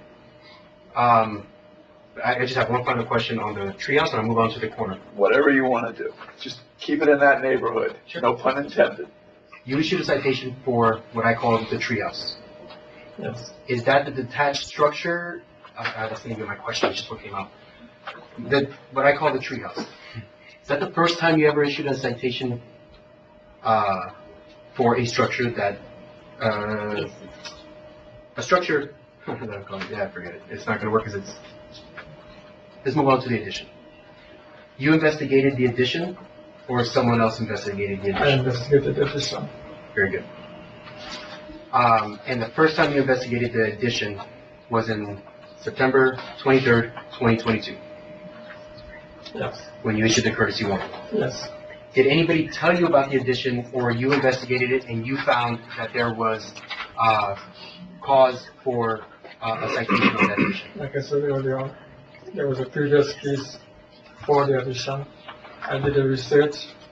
We confirmed that there was an addition and there were no permits. There was a previous case for the addition. Yes. Thank you. Can you help me find that case? Because I haven't been able to find it. It's where the case started off, where this case started from. Very good. And I think we put that into the record here, that other cases that are involved. Would that be Exhibit 18? So we have the Oh, current. no. One second. Let me get the exhibit. I myself don't know which is a good. We're trying to figure it out. I don't have the case numbers memorized. I can't look at it because I don't know if it's in evidence. I can only look at stuff that's in evidence. I don't know if we have. You guys can look at it. This is the previous case. That's it? The last one right there. That's the case? So this is the one that you're referring to. You guys have this. This is, you referred to it. And I'm going to hand it back to you. This is relating to your line of questioning pertaining to the addition in the northeast corner of the main structure.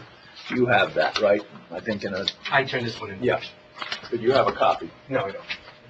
You want to use this in your line of questioning? If I may. Of course you may. So this is the previous case that you reread, that you read. You already saw this one. You were named on it, even though you are not the necessarily the inspector, because the date says I don't that's a year want prior. to, I don't want to say the exact case. I'm not sure of the number.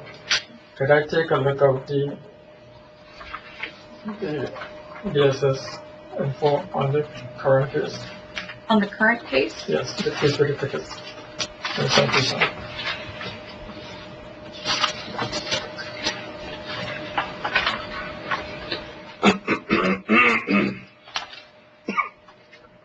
You all right? You need some water. Do we have a water fountain that works here? Yeah, I think we do by the front counter, no? Give you 1 minute recess. No, you can go. Actually, I can't even get up. Can I get that one? Of course you can.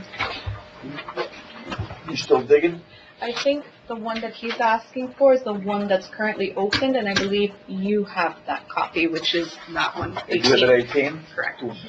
Mentioned that a few minutes ago, didn't I? Nice, you did, but just to make sure, this is the case that you worked on, not the one that, so this is the open case, our current case.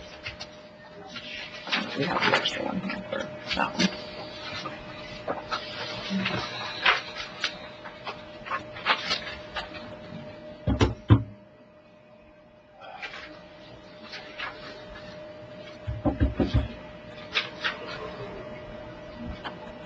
Yes, this is the case I wrote on.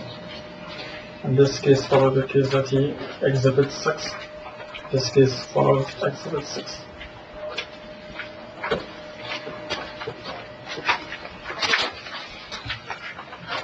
Okay, so now that we have that established, Very good.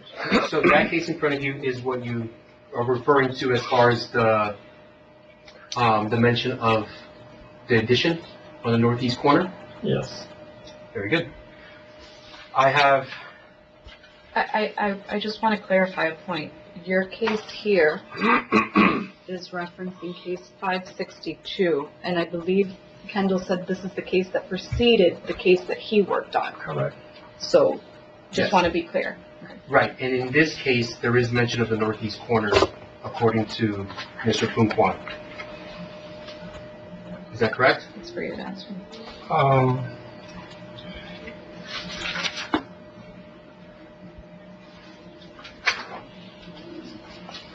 I have to see the notice of violation from this case. Yes, I would say yes. Yes, it does. It does mention it? Yes.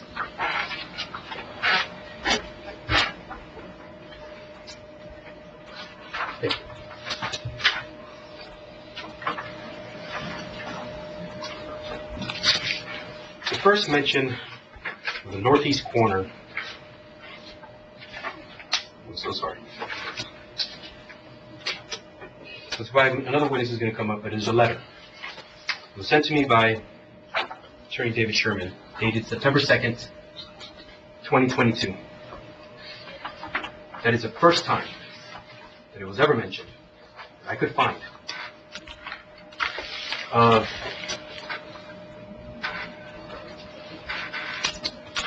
a courtesy notice, but not official, that there is a problem with the northeast corner of the house. you're referring to a date of correspondence from Mr. Sherman dated September 2nd, 2022. Is that the document that's marked Exhibit 10? That is correct.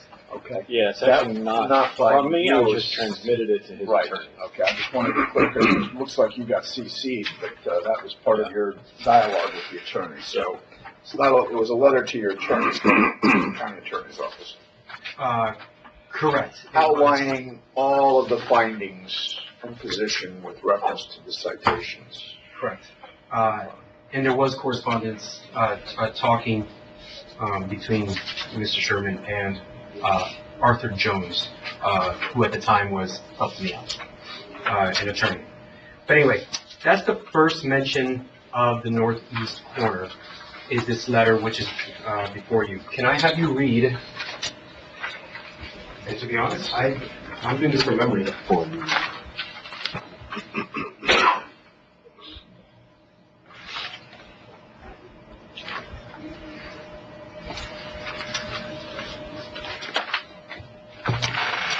Can you read number 6?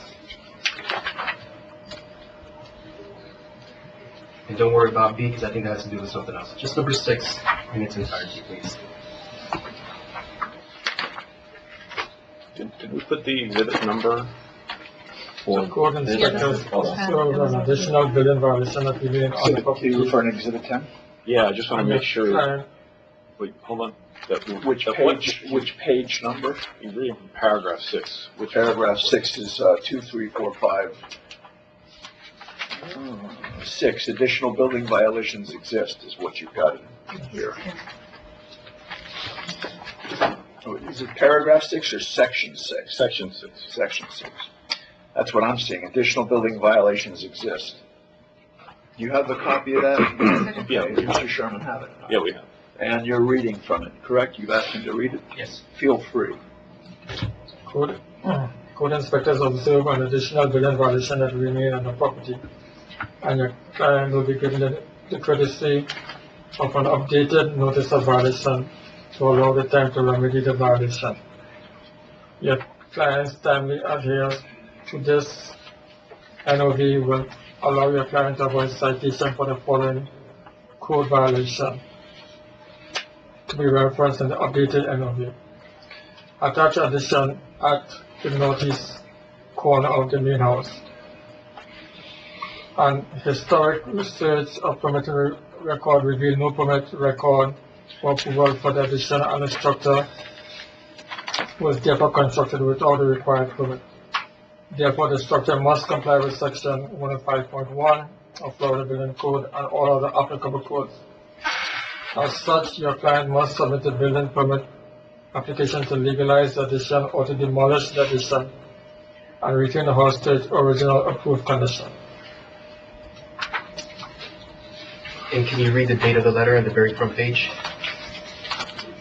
September 2nd. And the year? 2022.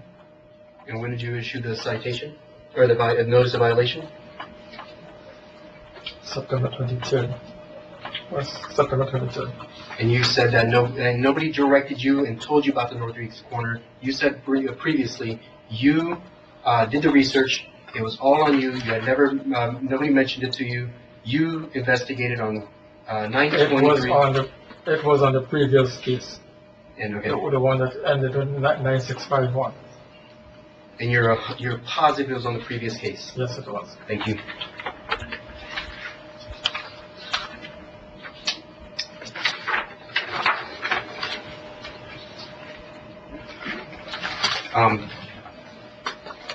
And I just want to make sure you understood when it says additional building violations exist. Okay. Sorry, I should have asked that. You have a copy for on record.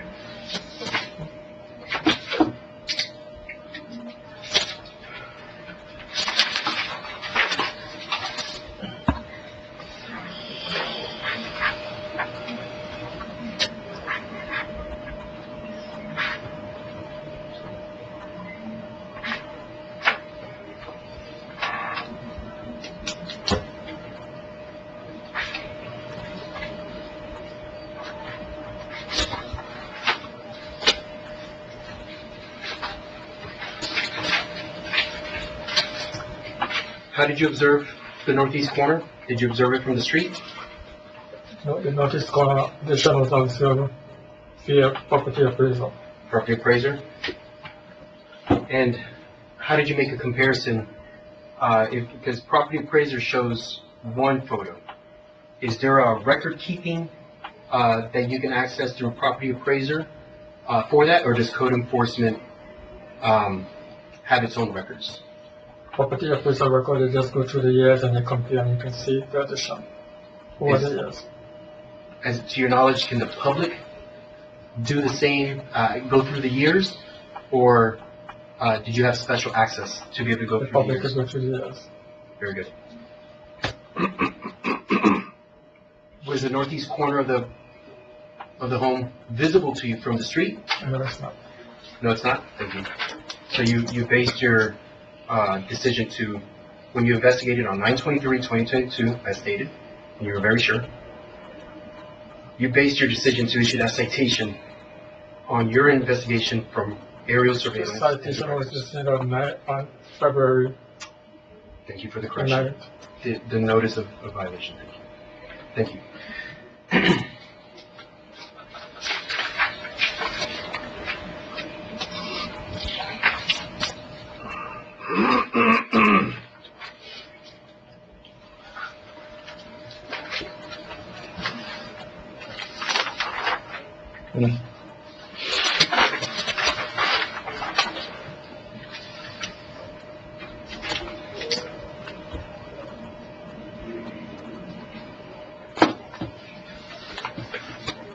As far as I can tell, everything was prepared for others that are not here today, so I'm going to stop there. Swell. Brief redirect. Okay. And then you get a very brief recross. You're very kind. Thank you.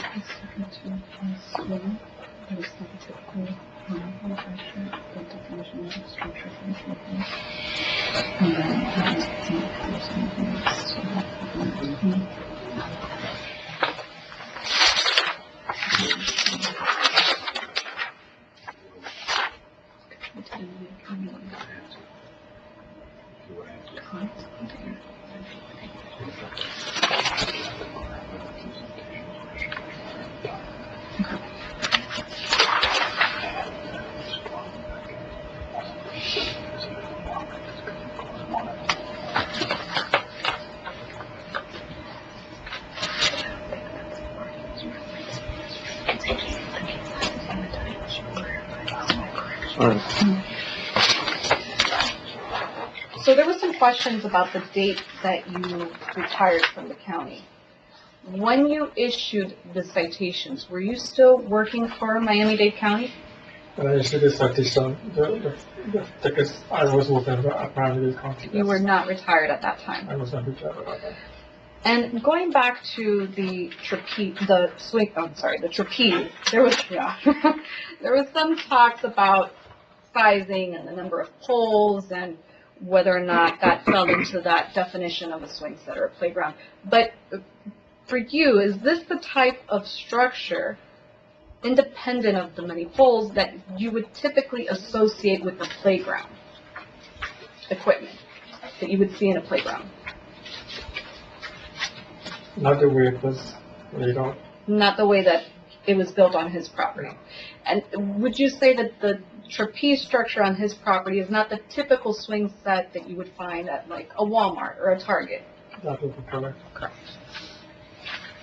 And as for the two-story addition, we had previously, you confirmed the definition of a structure. And you confirmed that a structure is something that which is built or constructed. So independent of its characterization, whether I call it a two-story addition or he calls it a tree house, is this something that was built or constructed? Yes, it was built. Yes, it was built. Okay. And therefore, because it's a structure under that definition, independent of what we decide to call it, this structure would have required a permit under 105.1? Yes, it would have required a permit.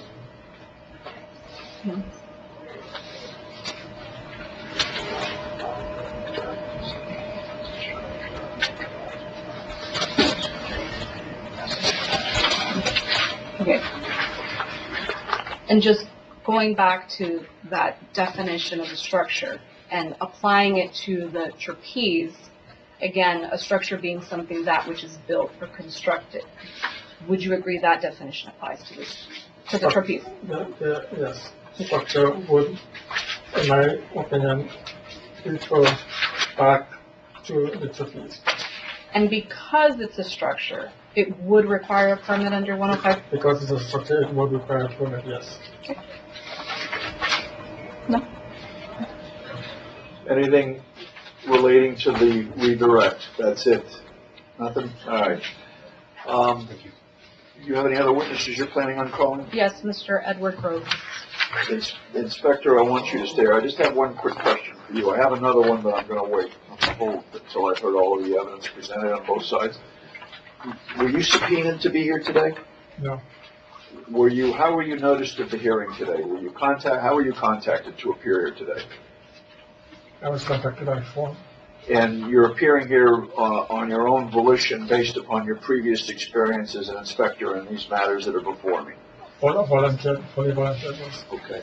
How long were you an inspector before you hung it up? 4 years. How long? 4 years. 4 years. And what did you do previous to that?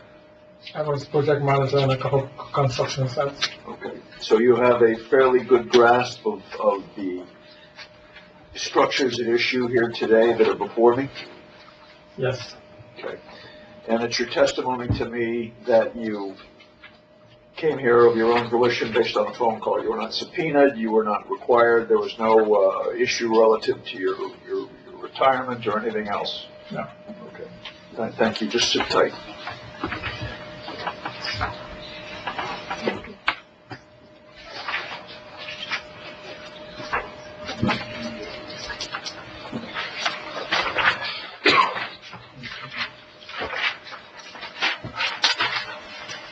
Good afternoon. Good afternoon. Could you please state your name for the record? Edward Rojas. And where do you work? I work for Miami-Dade County. And what is your position at Miami-Dade County? I am RER Assistant Director and Building Official for Miami-Dade County. And how long have you held this position? 4 years. What are some of your duties as a building official? I administer the building code and regulate all development in Miami-Dade County. We review plans for compliance, we accept applications, we issue permits, we inspect projects, and we issue certificates of occupancy as our core functions. Aside from that, there's a lot of other ancillary responsibilities that I have, one of them being I interpret the building code.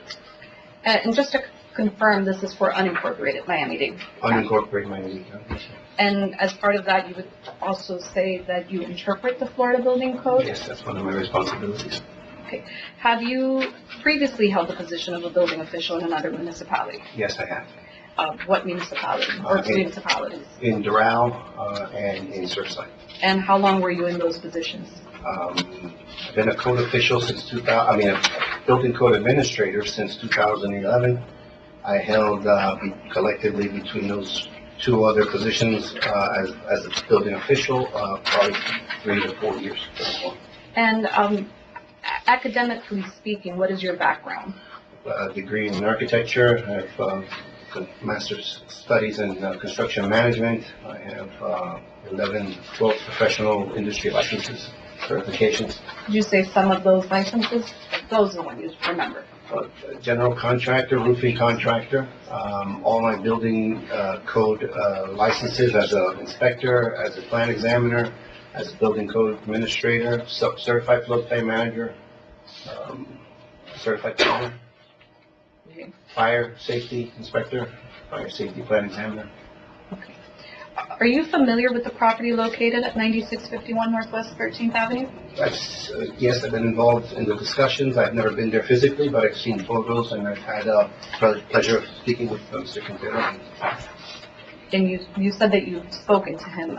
As a result of your discussions with Mr. Quintero, there come a time where you familiarize yourself with the various structures on the subject property? Yeah. And whether those structures were in violation of the Florida Building Code? Yes, that was, it came to my attention when I was asked to get involved, to opine on whether or not building permits were required for some of the issues that Mr. Quintero had on the property.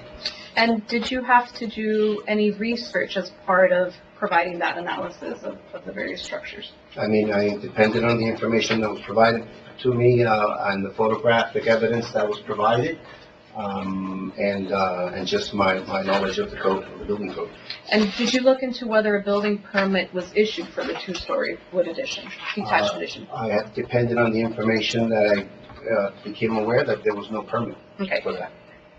Did you determine that a building permit was necessary for the two-story wood frame addition? Right. A permit is required for the two-story detached wood frame accessory structure. Yes. And as part of your research, did you or became aware of whether a building permit was issued for the trapeze? I also became aware that no permit was issued or applied for the trapeze. Did you determine that a building permit was necessary for the trapeze? Yes, in my opinion, a permit is necessary. Okay.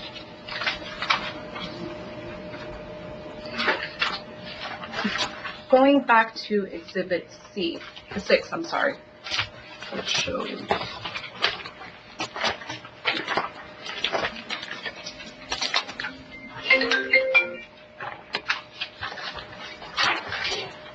Are you familiar with the two-story addition shown in Exhibit 6?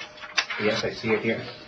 And in your opinion, is the two-story addition depicted in this picture a structure as defined by the Florida Building Code? Yes, it is. Tell us why. Why? Because it has walls, it has a roof, it has attachments to the ground, it's wood frame. It's accessory to the main use of the house. There was other evidence that also pointed, when I was just looking at the interiors, but. Okay. Now, pointing you towards Exhibit 2D. I'm just going to pull up for you. Here. 2D, 2E, and 2, you got them? R? You got R from? No, that's Put it back so you don't get confused. Yeah, let me have these. So, just as 2D, 2E, 2D, 2E, and 2R. and two are not the same. No, it's just it's okay. Yes, Okay. What is it that you see in these exhibits? I see what looks like plumbing installations, a lavatory sink. I see sanitary lines. I see installation of water lines and valves. Okay. And in your experience as a building official, is the work depicted in these exhibits something that requires a building permit? Yes, ma'am. And why is that?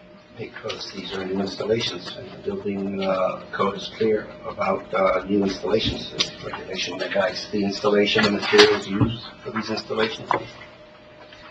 Does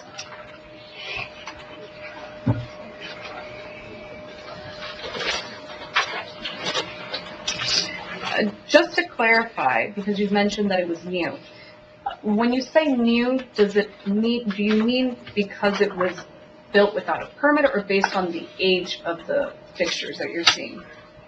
I'm seeing this is an installation that looks relatively new. I still see the markings on some of these piping here. This looks like a new installation. And if it's part of the case and it's put and it was installed inside of the accessory structure, then it would be new. Okay.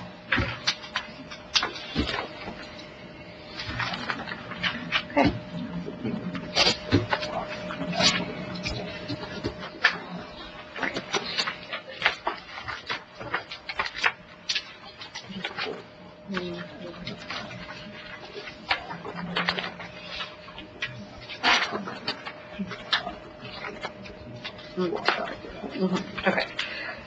So in cases where houses are built, the permits are issued, a certificate of occupancy was issued, a replacement of this sink wouldn't require a building permit,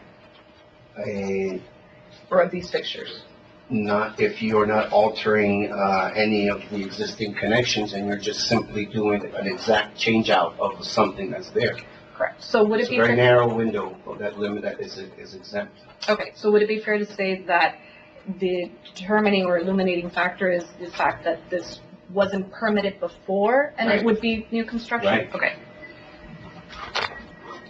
So going to 2G, 2N,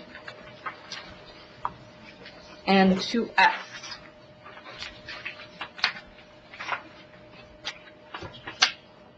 Could you please describe what's in these exhibits? This is the order. Yeah, Right. you don't need to So order. this is the toilet fixture. Mm-hmm. This is the toilet tank fixture with the flushing mechanisms. And this is the toilet, the basin of the toilet, the seat. And in your experience as a building official, is the work depicted in these exhibits something that requires a building permit? If it was not permitted when it was originally installed, yes. And why is that? Why? Because the code is clear about regulations, how the use of these materials, how these installations are to be done, clearances around these fixtures, flush rates for the water consumption. Now take a look at 2H, 2I, 2J, 2K, 2L, and 2M. See contained in these pictures, I see sanitary lines, I see what looks like water lines coming from an overhead platform down into a wall. And in your experience as a building official, is the work depicted in these exhibits something that requires a building permit? All new piping requires a building permit, yes. And you make mention of the piping, but is there anything structurally that is depicted in those exhibits that Oh, would yeah. require a building permit? Sure. Could you please describe? What I'm looking at here, this looks like the floor system of a second level of this wood frame structure. I'm assuming these are all within the wood frame structure that we're talking about on the property. All of this work would require permits. Okay. Now going to 2B, 2C, and 2U. Could you please describe what's in these exhibits? These look like sanitary lines. Here's a clean out right here. This looks like this is on the ground. These are sanitary lines and a clean out. Okay. And in your experience as a building official, is the work depicted in these exhibits something that would require a building permit? Yes, it will. And why is that? All new piping, clean outs there's specifications as to where these things are supposed to be located, how accessible they're supposed to be, how these pipes come together and are adhered together. The size of the piping is also something that's prescribed in the code, depending on the use. Okay, lastly, let's take a look at pictures or exhibits 2F, 2O, 2P, and 2Q. Can you please describe what's in these exhibits? So in this one here, I see a tub with some fixtures, some water fixtures. I see a shower with some fixtures. I see a floor drain here. Another angle of the outdoor shower, what looks like an outdoor shower with some water lines. And in your experience as a building official, is the work depicted in these exhibits something that requires a building permit? Yes, it does. And why is that? The water piping, the drainage that they have there. And that's the same for the tub, water piping and drainage, are key. Did there ever come a time when you were made aware that the property owner believed that the two-story addition was a treehouse? I heard that, I believe, and I don't want to, I can't say 100% sure, but I believe he did mention it in one of the meetings that we did have. He had mentioned something about a treehouse, and then later on I did become aware that it was definitely, that was what Mr. Quintero had kind of classified that two-story wood accessory structure as treehouse. Under the Florida Building Code, are there any exemptions from building permit requirements for tree houses? No, it's not explicitly even defined in the code. Okay. Did there come a time when you communicated the permit requirements for the structure to the property owner? It was conveyed in a letter that we put together between code enforcement, planning, and my team collectively to address all of the issues, because it was a pretty complex case with a lot of issues. And that was one of the requirements, was that the permit was required. For that, I believe in conversations also when we were speaking, although it didn't become a point of contention in the conversations, I did mention that a permit was required.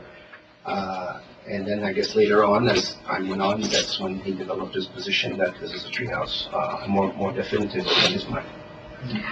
So let's direct your attention back to the trapeze. Okay. I'm showing you again what has been marked as Exhibit 6. Right. Do you recognize the trapeze depicted in this exhibit? Yes. And previously you provided or confirmed the definition of a structure. Does the trapeze in question meet the definition of a structure as defined Yes, by it the Florida does. Building Code? What exhibit is that?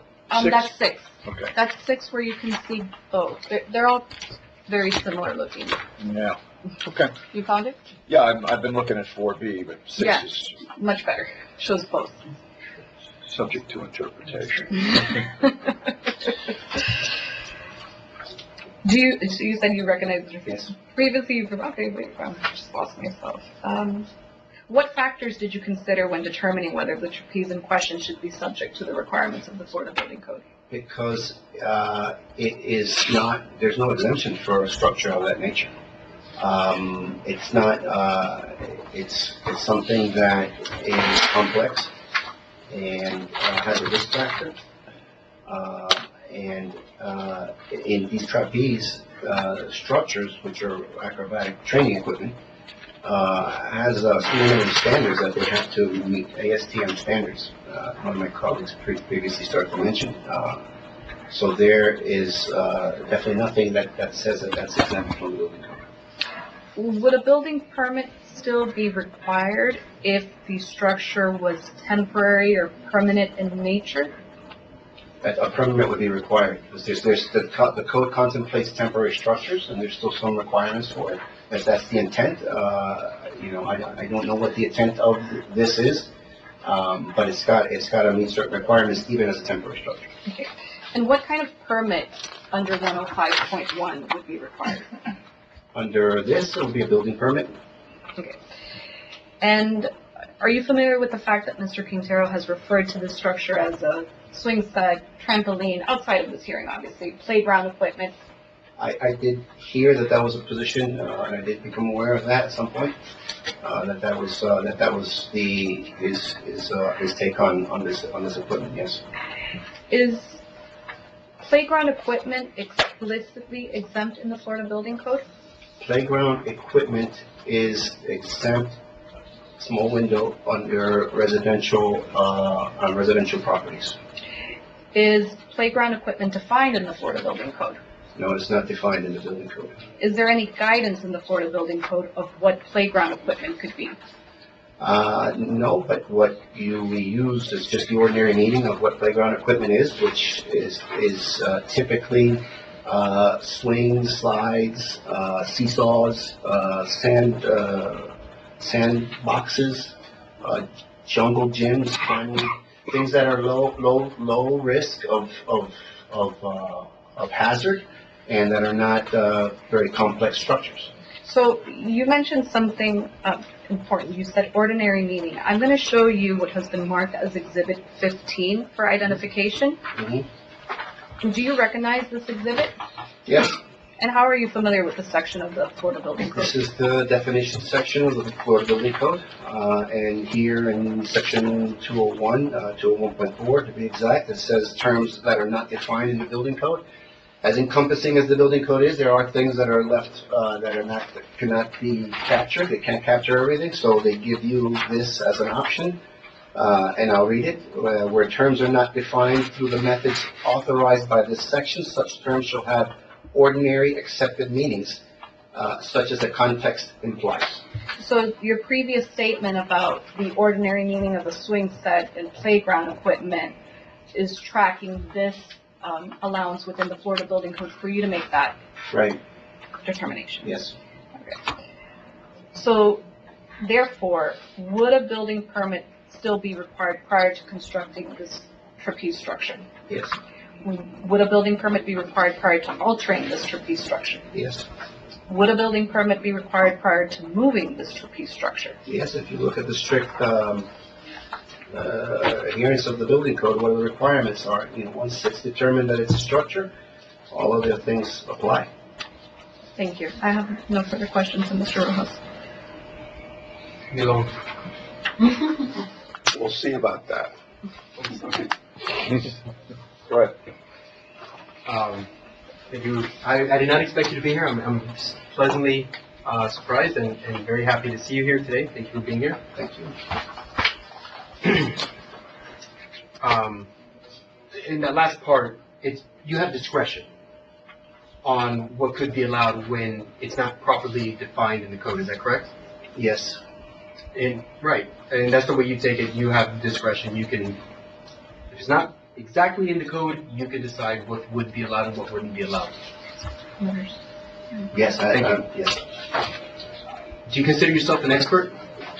I'm proficient in the building code, yes. And you've worked for multiple municipalities? I've worked most of my time in Doral, but yes, I began in Hialeah, and I had a little stretch in Surfside, and now here with Unedited. Very good. Are you up to date with the Florida Building Code? Yes, I believe so, yes. All right. What are your, let me start down here. When issuing the letter that was submitted by Mr. Sherman, was Jim Byers on that letter? Are you familiar with the letter? Yes. Would you like it before you, since we're going to talk about it? Sure. It's been handed to him. Thank you. This is Exhibit 10 for the record. I'm well aware of it. Regarding my situation, have you ever referred any part of, and these are the citations, the treehouse, the trapeze, or the addition? With two-story structure, tiki hut, shed, and all the other things. Here's the trapeze. I know we had kind of closed out. I don't want to bring up things that are not relevant anymore. But In our conversation, did you ever say you were going to wait for Jim Byers to get to give you a direction on? He's going to take points. Essentially, he's going to take charge, and you'll make your decisions based on what he tells you. Well, I do count on my directors who are experts in their individual fields to give me advice, and then I make my decisions based on the advice that I receive from my technical staff. Okay. Jim Byers is directly under you? Jim Byers is from zoning, but his functions are under my oversight. Mr. Byers is principally zoning, right? Zip permits, et cetera? Yes. Got it. Keep going. But you do rely on him? I rely on him, his expertise, as I do my other trade heads, directors. What are your conditions? Now, did I try, so first let me start with this, did I try to pull a permit at any time? I couldn't answer that, I don't know. I know that you were going through the process and you were discussing about how to do it. I did run into you one afternoon or one morning that you were in code enforcement, and we talked a little bit about the shed. I know you were trying to do something, whether you remove the shed or legalize the shed. Shed's dead and gone. Oh, that's right. Sorry.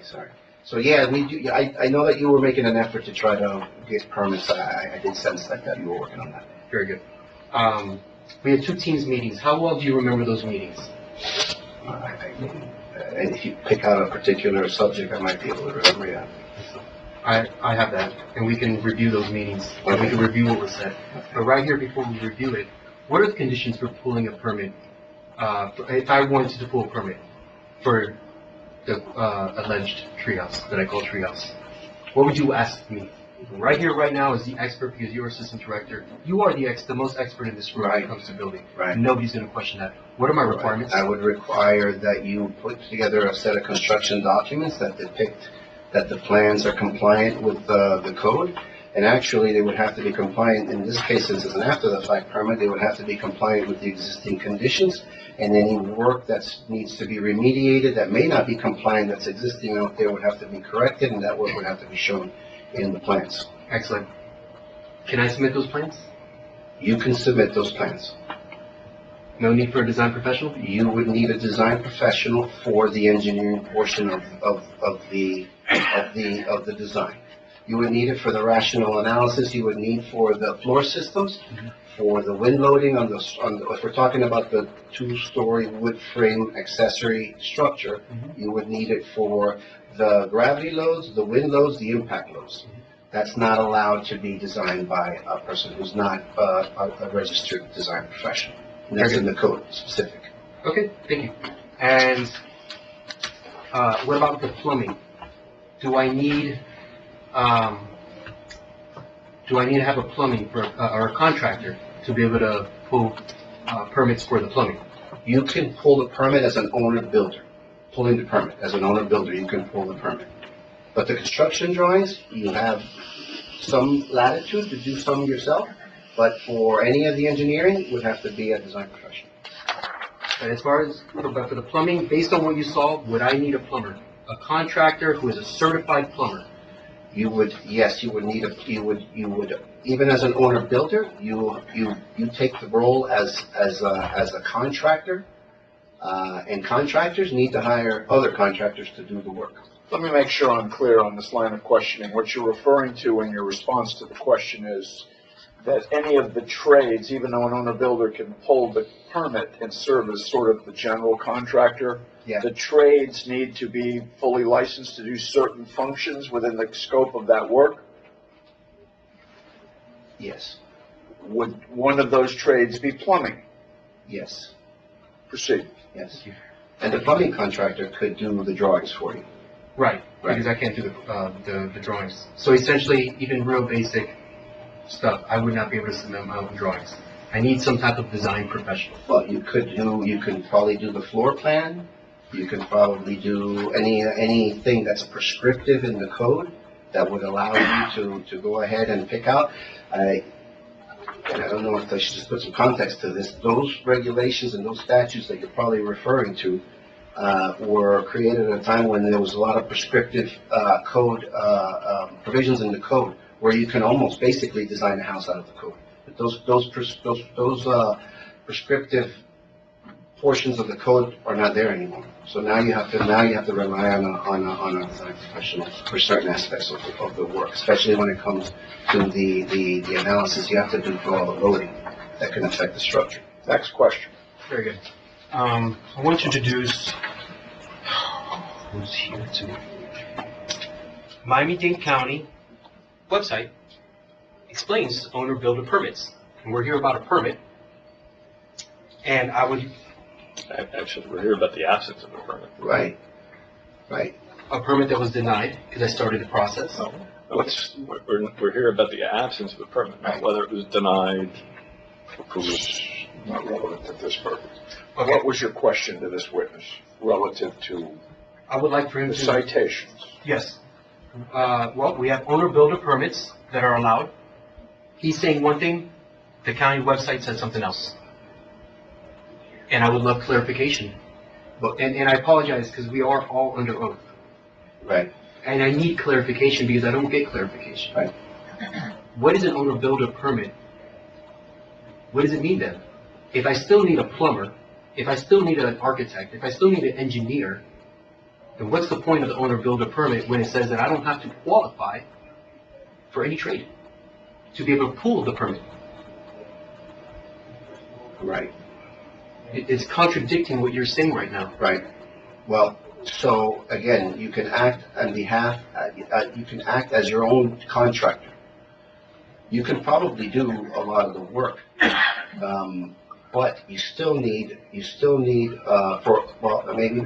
I might be a little confused because again, you might still need the trades for electrical. I think is the only one that you cannot do yourself. But you're probably right. You can probably do the other trades yourself. So you still need a permit for it. You still need to pull the subsidiary permits for it. But I could have pulled the permit. I could have put it in my designs. I don't need a design professional. I don't have to qualify for one of the trades. Except for somewhat the structural portion of this and the design portion of this, yeah. Okay, so you're pretty familiar with it. You see it there. We've had conversations for the past 2.5 years. Right. Well, not past 2.5 years, but because we stopped corresponding. A year we were waiting for this, I think over a year, we were waiting for this to process. What part of that structure would you say would require, would not allow me to pull a permit? Now, you said it needs a wind load. Right. Okay. What makes that, well, you said it's an accessory structure. Yeah. Can you be more specific? Is it in addition to the house? Like, it's the accessory structure Hold divided. on, the question's not completed, and I have an objection, because the witness said, he didn't say you couldn't pull a permit as an owner builder. He said that the owner builder permit would have to require subsidiary plans that are certified by the design professional. Based on loads, et cetera. Yes, so there's, I don't mean to quibble, but the question is loaded with an answer that wasn't given by the witness. Right, and I'm going to sustain the objection. I want you to rephrase the question as it relates to an owner-builder permit. Okay.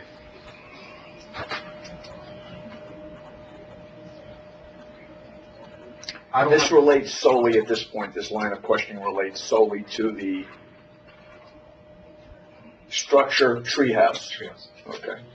I got them both in.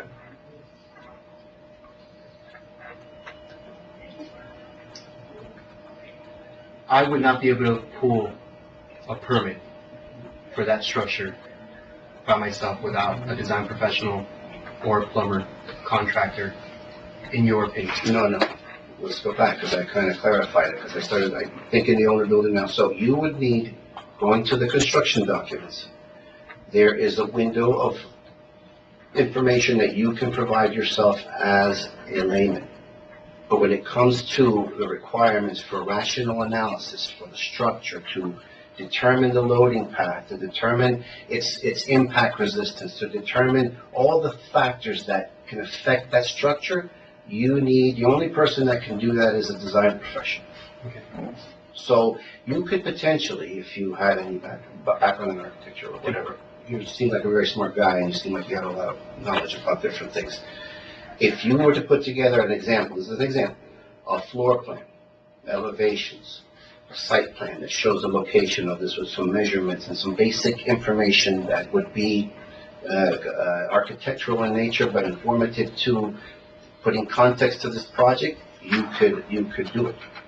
But when it comes to designing the size of the wood structure, the beams, the spacing of the wood beams, the loading capacity, again, all the design portion, you would need an engineer to give you calculations, because that's part of the package that would need to be submitted. And the only person who can give us calculations and sign and seal documents like that is a design professional in the state of Florida. Thank you. I'd like to introduce State Code, let's see, do you have the file? I think I have it here. I'd like to introduce Miami-Dade County. This is an old one, but it still applies. There's that. State Code 481.229, there's that. Agreeing with your design professional. This is an email by Mr. Rojas that does say I need a design professional. I reached an agreement, and there will be audio that will be submitted as well from a meeting that we had. Do you have a flash drive or anything on with the audio that you're going to submit into the record? Yes, if I find it. Then you can't give me, if you give me your phone, he gets to keep it. So you got to have that on I promise you, I will. you mentioned it in your I have a proffer phone, to I me. can I get it. just want to make sure that you understand that. So. I have a phone that They're I not, can give. they're and I not will going to get want to keep your phone, he was kidding. Yeah, I was kidding. it. And if I can't find it, because that was an issue when I was coming out, I had to do a flash drive. Don't know where the county sits with reference to me listening to, but I am sticklish with respect to anything being proffered that has to be made part of the record. Evidence has to go with the clip. Period. No problem. I have a phone that we can just disregard. It's a cheapie. You It works. should testify to it. Okay. I'm going to give you some latitude. And you can certainly ask him if he remembers. Yeah. Well, I have the audio. I can put it on a drive of some sort that I will submit for record. if it's allowed. Well, what I can do is, subsequent to review, if you need to have a copy made of the audio, it can be made part of the record. Sure. It just needs to be reviewed by the department, make sure there's no objections. I'm gonna give them a little bit of. I don't know, but I'm not suggesting we don't give him leeway. All that may be unnecessary, because if you just ask him about it, he may admit that he took part in the conversation, and then that's a non-issue. Yeah, So it's part of the record. I don't know, because I don't know what conversation you're referring to, but I think the bottom line is I'm not trying to keep anything out. I don't know what it is. At this point, I can't say it's irrelevant or not, or relevant. It doesn't matter. I just don't want to get the cart before the horse. Well, where are you going with the paper? Because you had some state statutes, some email threads, you had a little package you were putting together. Yes. You want to give it to him to look at, or you done? He mentioned there's the statute that he's referring to is potentially outdated, but still relevant. I think that was your. Oh, no, it means I printed it out last year. But Oh. when I looked it up on the county It's website, still alive. It's still the same. It hasn't been revised or amended by the legislature. It's actually been more broadened, a little bit more detailed. There's no objection to that, and by that, it's 489 point, what's the statute section? 489.103. No objection to that. 013? 103 or 013? 489? 489.103. 103. And I have highlighted 7A. We have no objection to, looks like an email with Mr. Rojas.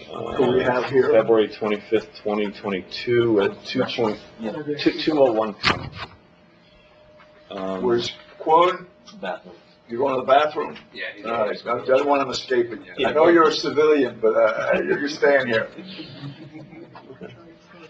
We have no objection to statute section 481.229. Is this complete? No. Part of the page. Yeah. Mr. Quintero, this is a two-page document, there's only one page, there's nothing on the back, the rest of it. If I haven't,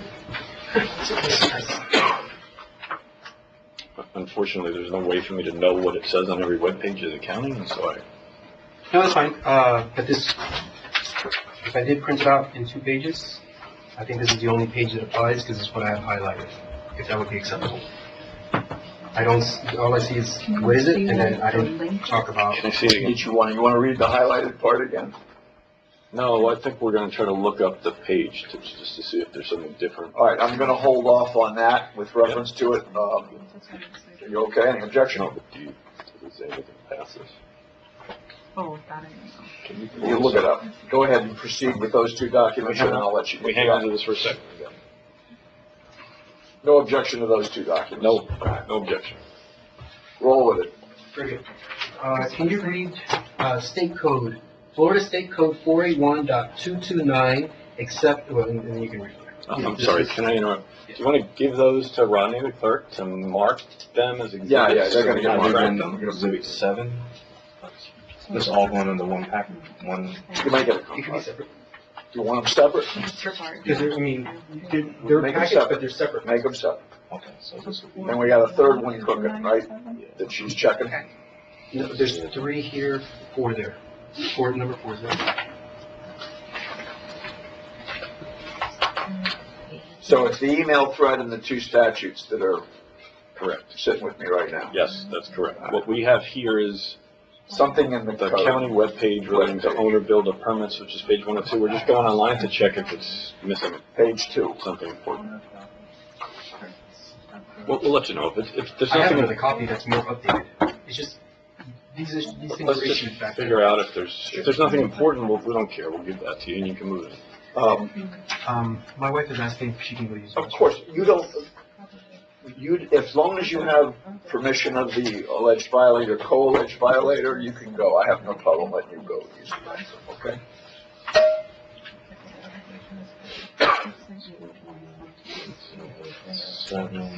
This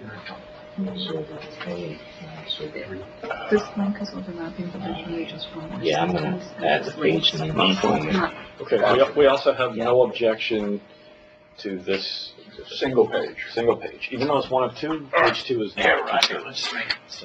Attorney's office happy, clocked in.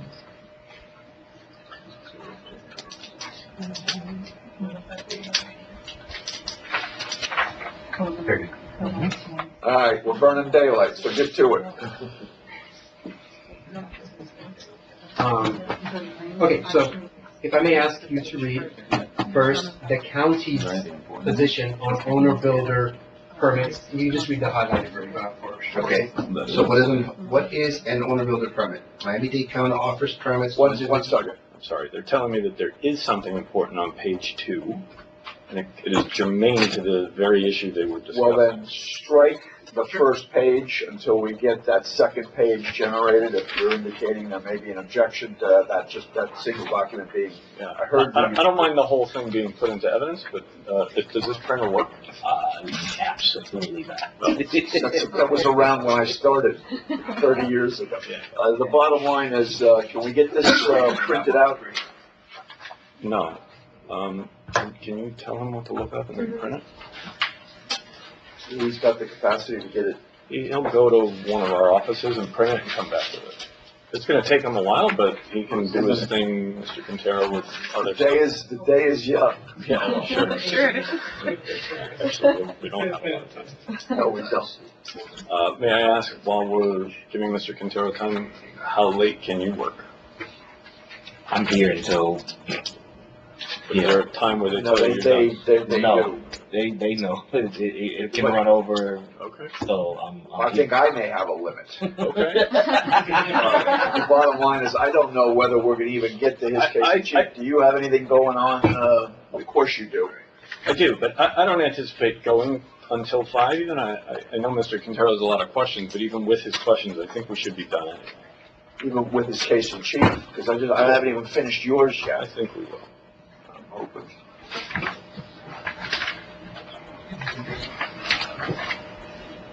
So this is in flux. So we think we're gonna print both pages of that, and then you can move in both pages.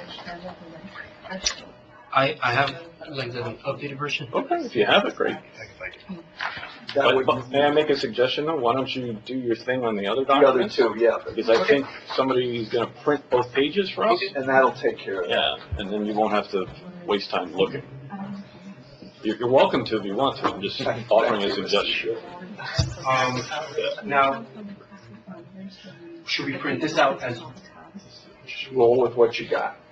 okay, These are your documents. The county has expressed a concern about only that one. that one. If you would read just the highlighted version of page 13 of page 23. Okay, so Florida statute 481.229, exceptions, exemptions from licensure.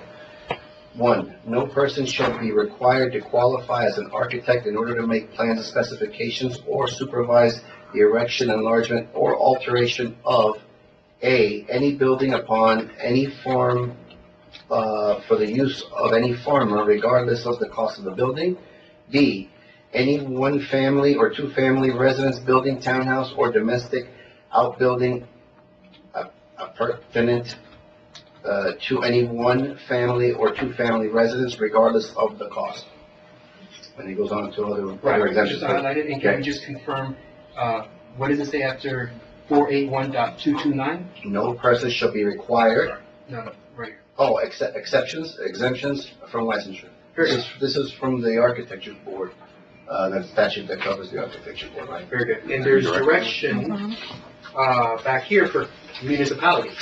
Right. And this is, under state code, 481.231, effect parks locally is what I've highlighted.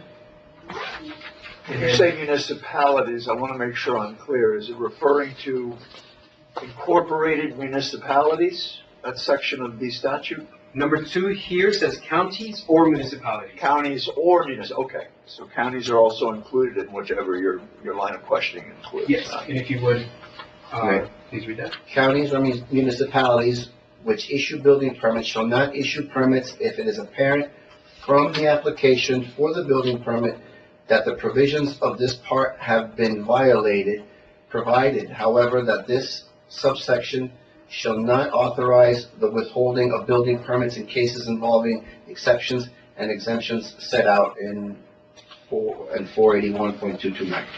Which is what we just read with the exception. Is that correct? Right. Very good. So it can't be held. Can you just read that second part? And I apologize for doing this to you. Let's go from provided, however. Provided, however, that this subsection shall not authorize the withholding of building permits in cases involving the exceptions and exemptions set out in 481.229. Okay, thank you. And this is just being introduced in as an email that you and I were talking about, where you've already stated it here, but I just kind of wanted to put that in. You did say you are very willing to work with me. You've been very nice to me. Yep. You can read the highlighted part, or you can read the whole thing.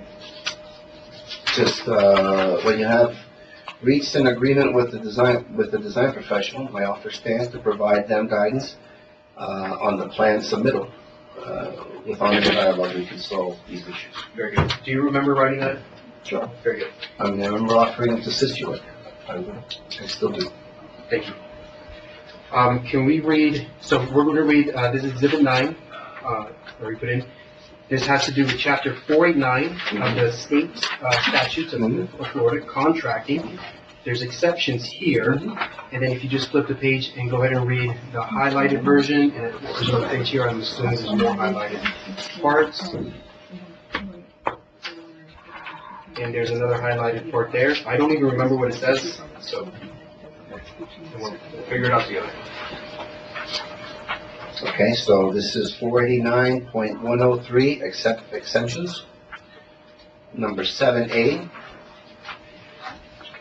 Owners of property, when acting as their own contractor and providing direct on-site supervision themselves of all the work not performed by licensed contractors.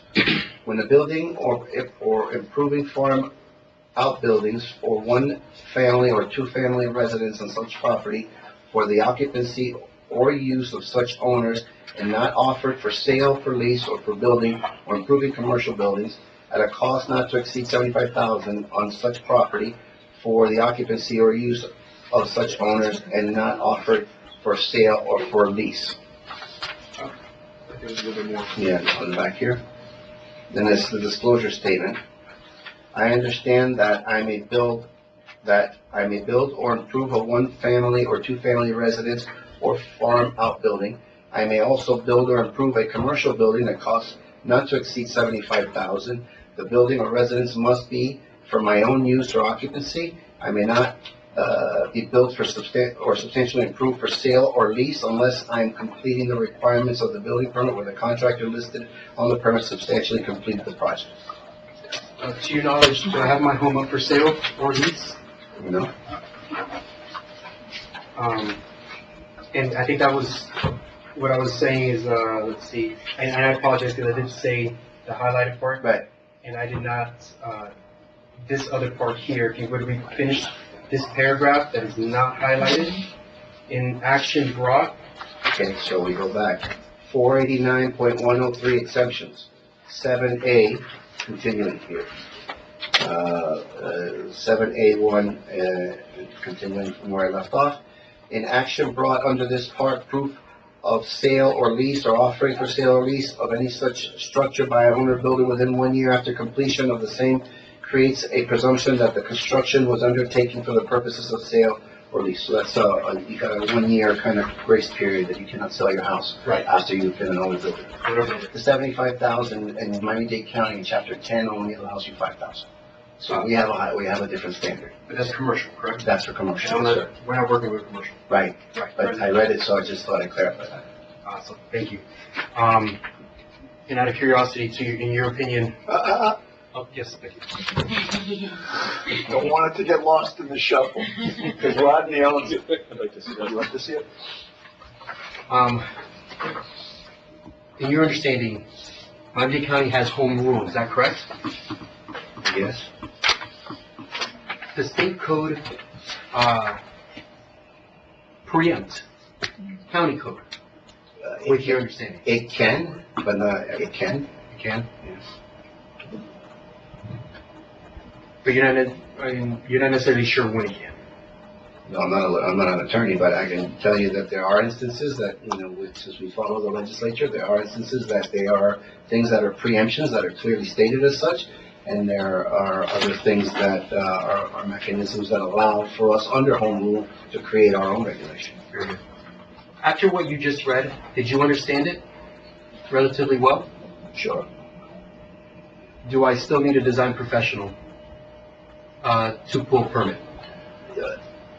For the engineering portion, you do. Yes, you do. Thank you. Do I still need a contractor, plumbing contractor for the plumbing? No, we clarified that. You need the subsidiary permits, and you can pull the permits yourself as the homeowner, provided you meet all the criteria of the owner builder permit.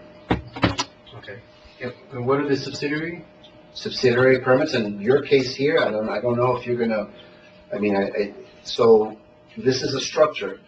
The structure, eventually, if you're going to continue with this and you're going to pull your permits, you have plumbing already, you're going to need to have electrical and potentially mechanical and cooling, depending on what direction you take on that.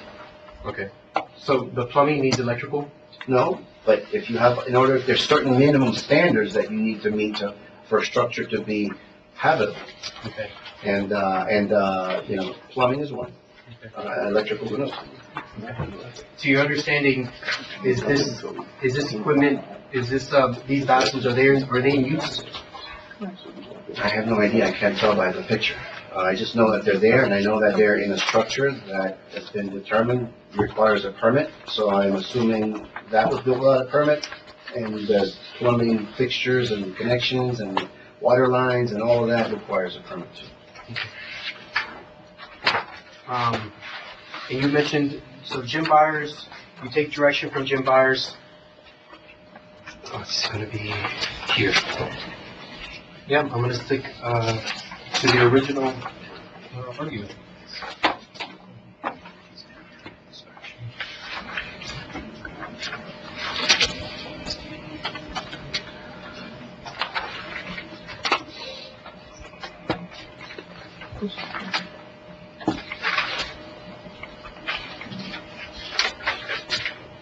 I have an email that I'd like to submit from Jim Byers, who clarifies a treehouse. Actually, may I just ask you this? Right. Now, in your opinion, and you have a lot of discretion, what is a treehouse? A treehouse, it is a playhouse for kids that is built in a tree and supported by the tree's structure. Very good. And it's not meant to be dwelled in, or like habitated. You can occupy it to play. It's not meant to sleep there or meant to be occupied or, in that manner. Okay. If I had known you were here, I would have brought the 3D model that I made of the treehouse so you can see it all the way around, because I'd like to show it off. Now, you have seen it. Is my treehouse fully enclosed? I see walls here. I don't have pictures, and I've seen this. This has progressed since the first time I saw it. Because when I first saw it, it was just the wood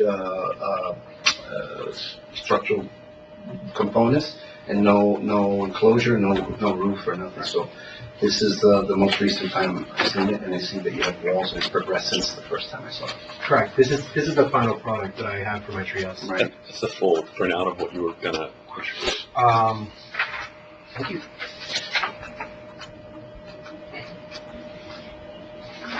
I'm not trying to tell you to do it now, I just wanted you to have it. Yeah, this is great, because I'd love to have it on the record. So awesome.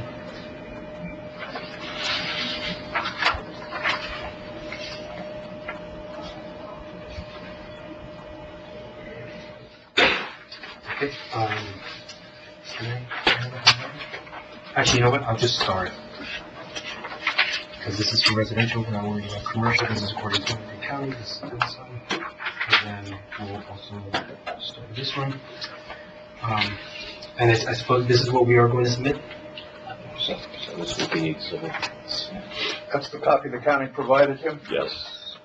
No objection by the alleged violators for its admittance?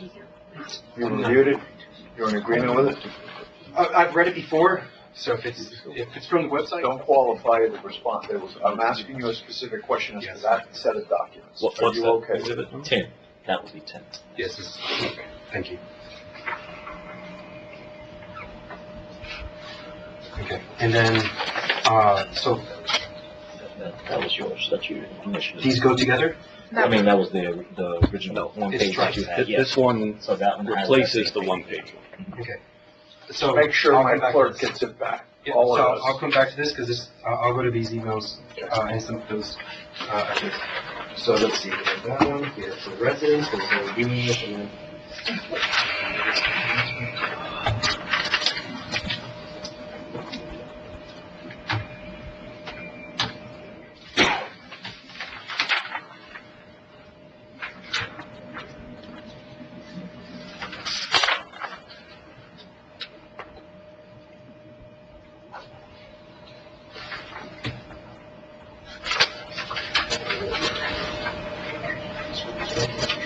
Is that the exception? Yeah, it's just, I guess it's everything that was printed out, from the county side. Right. What interests me is this one, and this is kind of like, how can I, this is like an extension of it. Right.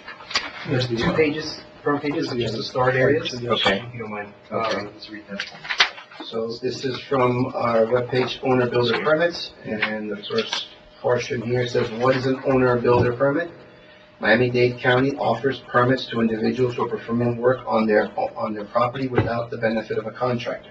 Additionally, an owner builder may apply for any trade permit, including building, roofing, electrical, plumbing, gas, mechanical, with no additional requirements or certifications necessary, which we have that. So then back here on page 2, under how can I qualify to obtain an owner builder permit? For residential properties, you may build or improve 1-family or 2-family residences or a farm outbuilding. The building or residence must be for your own use or occupancy. It may not be built or improved for sale or lease unless licensed contractor listed on the building permit completed the project. Additionally, the property name must be in the person's name and not under a company or a trust. And that's for residential properties. Thank you. Yes, sir. Can we see that?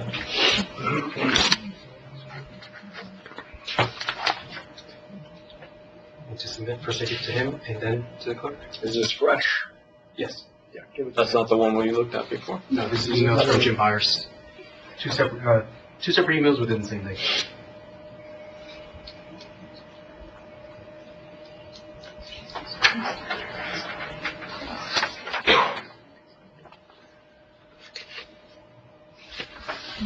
No objection.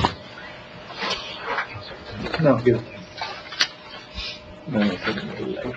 Is this buyers, these are the email threads that you had with buyers? Very limited, but yes, pertaining only to the treehouse. Okay. Quote unquote, treehouse.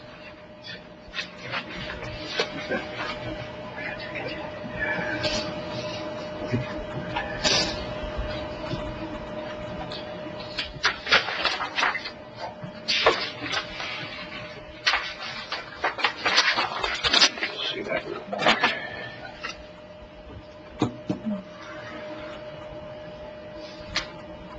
Now, Byers deals with setbacks. That's pretty much his whole life. These days, it's fences. Fences. I remember when he was a Team Metro inspector.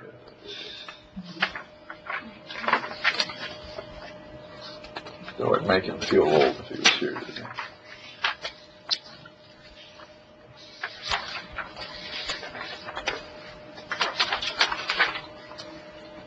Okay, proceed.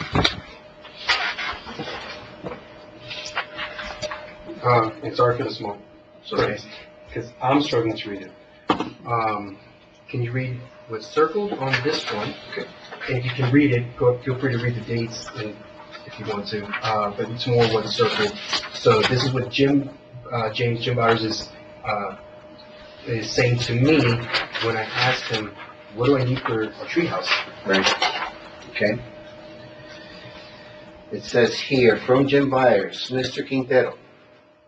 This was on February 8th, 2022, at 12:27 p.m. A treehouse would be allowed by zoning, but it needs to meet the perimeter setbacks of the zoning district, in this case, RU1. Therefore, the front setback would be 75 feet, and the sides would be 7.5 feet, with the rear at 5 feet. I don't think the sides and rear would be an issue, but you would need 75 feet from the front property line. This next message from Jim Byers to you, Mr. Quintero, February 8th, 2022 at 1 p.m. Let me clarify one thing. Zoning allows a treehouse as a recreational playground equipment. It cannot be a living unit or rented out.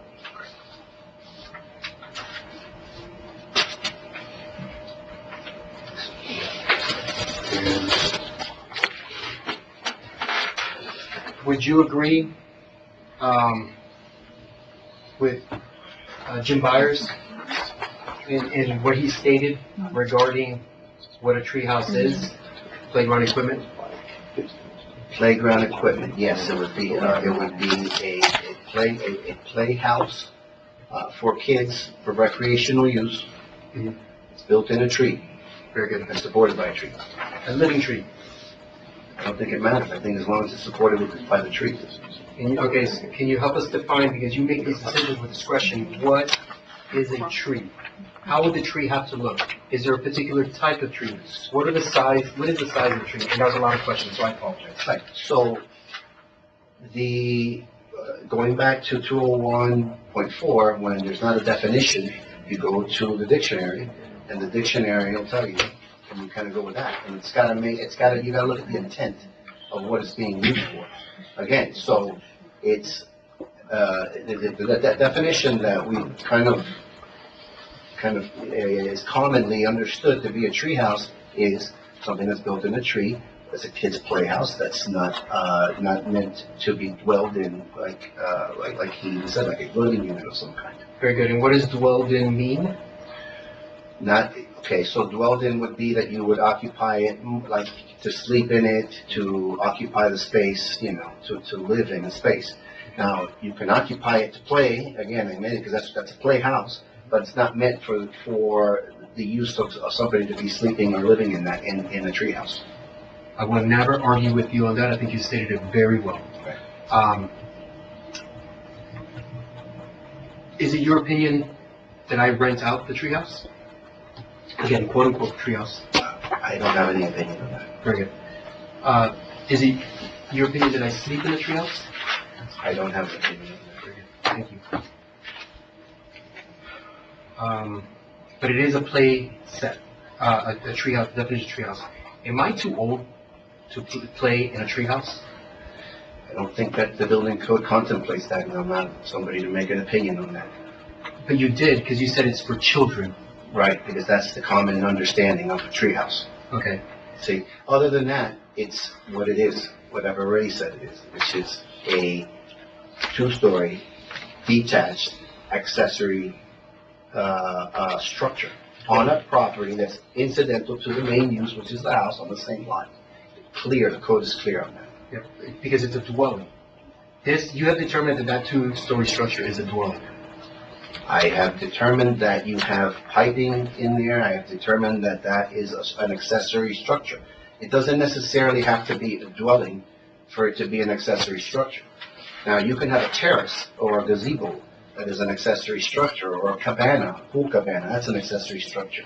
Not necessarily meant to be living in there or occupying it in that manner, but it has the comforts for somebody to spend time in there, and that is a structure, like this is.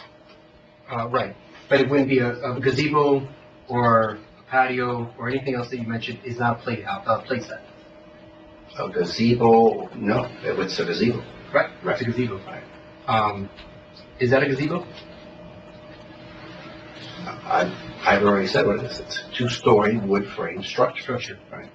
Where in code, does it show the qualifications, for only that? Because I know there's dwellings and there's certain requirements for dwellings. Right, But we established it's not a dwelling, right. It's an accessory structure. accessory structure, so that would have its own thing.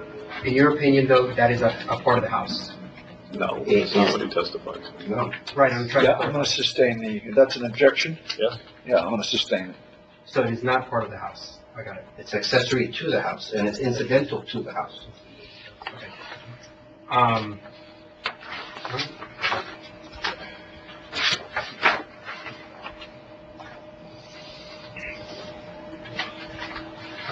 I mean, I can, we've done this before, where we go round and round and round. You say one thing and I say another. Sure. Did you ever come close to saying that, you know what, it possibly could be, let me talk to Jim, let me see, what we can come up with? On the tree, on the, see, psychological warfare. On the two-story wood frame structure? That's the one we've been beaten to death right now. Right.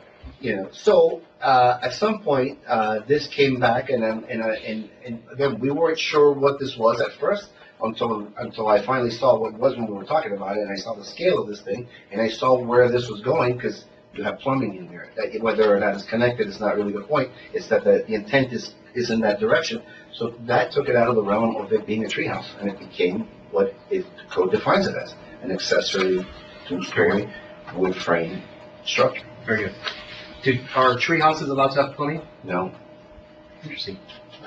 We wouldn't call it a treehouse if it had plumbing. I was told that it was allowed by county officials, that's not bad. So tree houses, play sets cannot have plumbing? No. You're 100%? No, well, I mean, you can, what, if you're gonna install plumbing in there, I mean, if you're gonna put, what do you call plumbing? You're gonna have a sink in there for the kid to play in? Sure. Then you would need to have a permit for that. Without a doubt. Right. Nobody's, Right. I would never. Yeah, so if that's what where your line of question is going, then yes, you would need a permit for, and it would change now, that structure would no longer be a playhouse anymore. We're into the realm of hypothesis here. I wanna focus on Yeah. the structure. Right. Okay, treehouse, whatever you want to call it at this juncture, that's fine. Let's get out of the realm of hypothesis, all right? All right. And would I be able to play, well, I mean, I think we've already established that I need to pull permits, I need a design professional. We've established that. I can go back on our meetings. Unless you demolish those structures. Stay on track. I don't want to get off track here. But you said permits in general. Right, but I just want the line of questioning, I'm giving you again, latitude with reference to your cross, because we're way past direct, okay? Knowing the formal rules don't apply, I'm giving you great latitude, but I want to stay focused on the three elements contained within the three respective citations, and so far, the only one I haven't even gotten out of the treehouse structure, okay? So let's wrap it up. We can move on. We can move past from the treehouse. We've already established everything, and I appreciate your honesty and candor. Now, I'm terrified, but I have to do this. A brief redirect, and you get a brief recross. Wait, but I don't know, I think he wants to cross on the other, no, he's just done with The that treehouse is structure. done. So you want to move on to the next one with this witness? Sure. Okay, then, thank you for the clarification, counsel. Let's go to the next one. What are we going to chat about with This regard one to? said an above-ground trampoline. Perfect. Is it your understanding that there are exceptions to the building code regarding swing sets and above-ground trampolines? There are exceptions to the building code for playground equipment and residential backyards. Very good. What are the elements of those? You named them. Right, so when the common understanding of what playground equipment is designed for children, designed for the recreation of children. Typically, when you talk about play sets, you're talking about a swing, slides, seesaws, sandboxes, jungle gyms, low risk, not complicated structure. Okay. It's interesting you mentioned low risk. That is in the code, to your understanding, low risk. That is just an understanding I got from what the parameters of the exception of what playground equipment is, and looking and having dealt with playground equipment in my experience. Very good. I'm looking for, now we're on the swing set, the exceptions, do we have it there? The exceptions for the swing set and the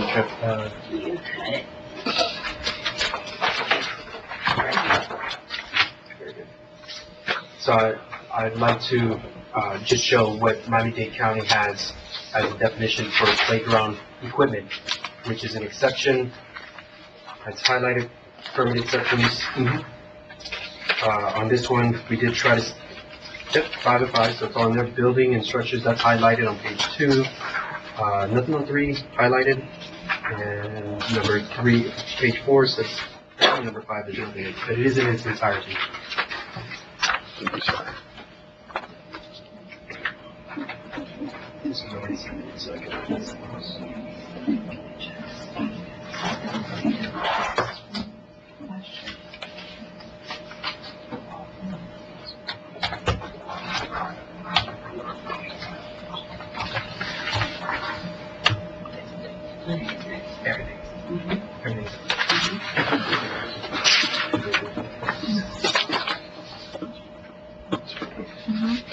No objection. Can you just hand it to the clerk?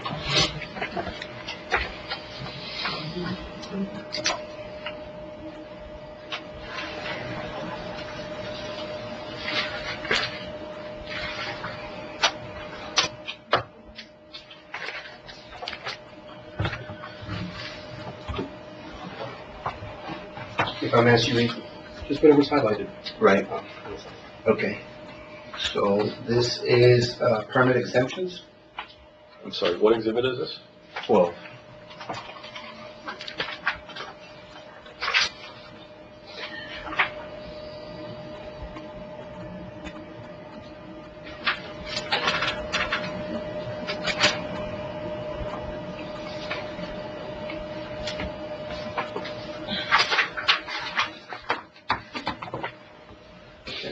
So here, the next section here, under also the Miami-Dade County Regulatory and Economic Resources Department does not have enforcement responsibility for, and it lists, and you want me to read number 3, which says buildings and structures on private property preempted by state statute.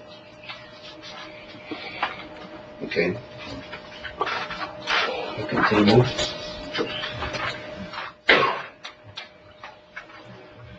And then under items not regulated by the Florida Building Code, playground equipment. And number 3 says playground equipment. It lists swings, slides, monkey bars, basketball hoops, above ground trampolines for residential use only. Not all equipment and structures shall meet the zoning. Note, all equipment and structures shall meet the zoning setbacks. Any electrical service to such playground equipment requires a permit and compliance with the Florida Building Code. And this exception is taken out of 102 in the Florida Building Code. I think that is it, sir. Yes. But at the end of the day, you have full discretion on what constitutes a playground equipment. Right. Thank you. Thank you. Well, not impunitively, because he challenged. This is not the place to challenge. That's correct. Right. That's correct.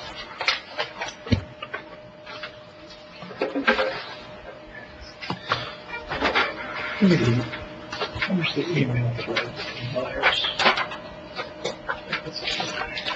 And then, in your opinion, based on the pictures you've seen, have you ever been, I should start with this. Have you ever been to the property, my resident, our residential home? No, sir. No, sir.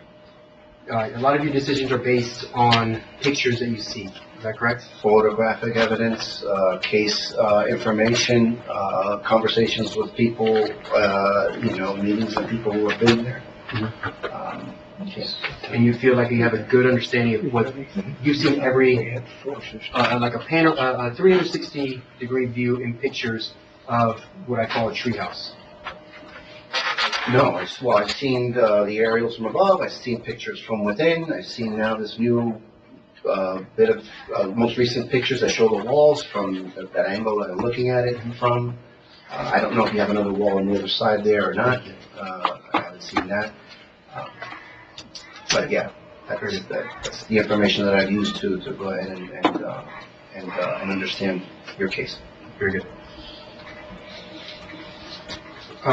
That's it for the treehouse. That's just, the trapeze, let's leave it there. And then, Now we have the northeast corner of the northeast corner of the home. Your name is on the letter. You're one of the. My names are on all the letters, yeah. Did you prepare that letter? Which letter are we talking Thank you. about? Yeah, it's in the evidence. This one. 10. Exhibit 10. Exhibit 10. Exhibit 10? This one, yeah. Yes. Yes, my name is on this letter. I contributed to this letter, as did the Director of Code Enforcement and Neighborhood Compliance, and as did our former zoning director, Mr. Nathan Colgan, who moved on to work for public housing now. Very good.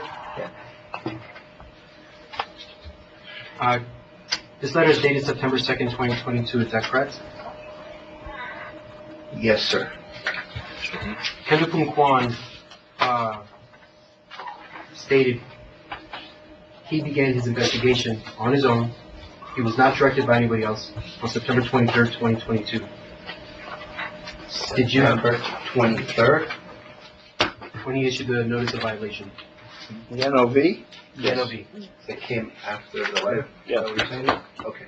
Yeah, I was just gonna say that the NOV came after this correspondence. Okay. It came after. Want to make sure we're clear. And he said that he was not directed to investigate the northeast corner. He found it on his own when he began his investigation.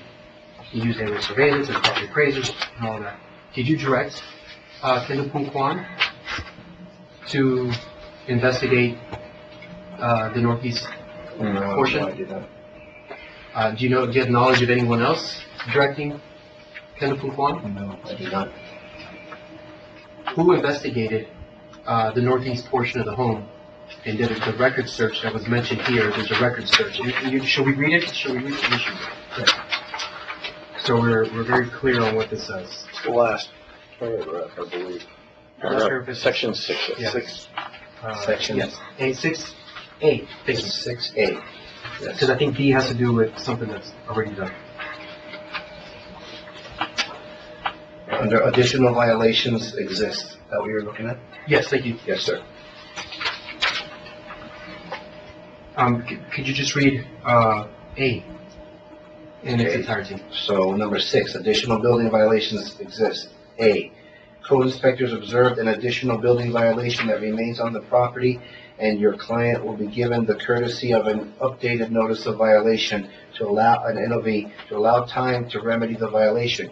Your client's timely adherence to this NOV will allow your client to avoid citations for the following building code violation to be referenced in the NOV. And it says here, a description, attached addition at the northeast corner of the main house. An historical search of permitting records revealed no permit records or approval for the addition, and the structure was therefore constructed without required permits. Therefore, the structure must comply with section 105.1 of the Florida Building Code and all other applicable codes. As such, your client must submit the building permit application to legalize the addition or to demolish the addition and return the house to its original approved condition. I read that, I can't testify. So, did you prepare this section? No.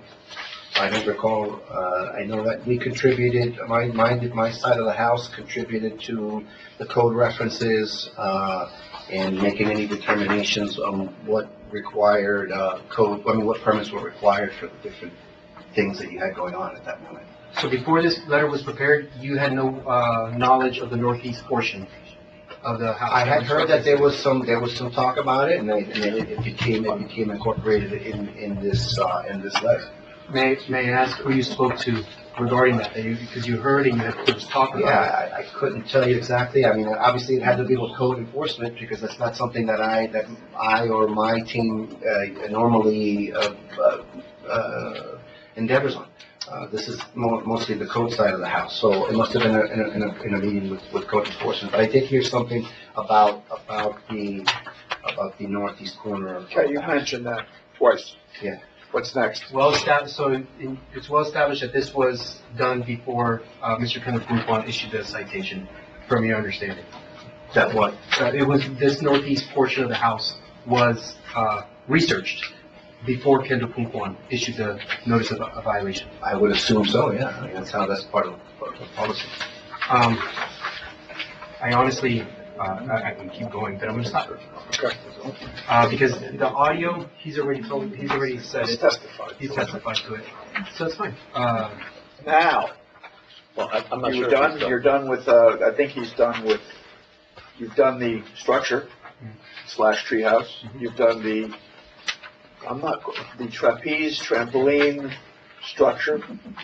You've done the Northeast addition. northeast addition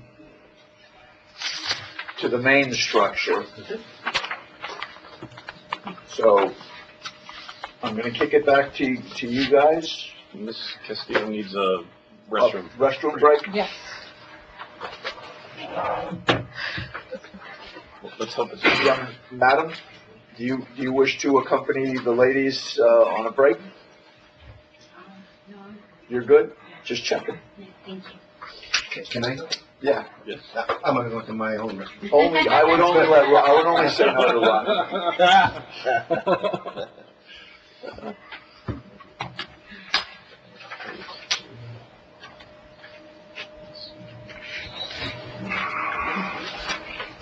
You want to stretch, Mr. Sherman? Too old for this. I honestly, probably should use these restrooms.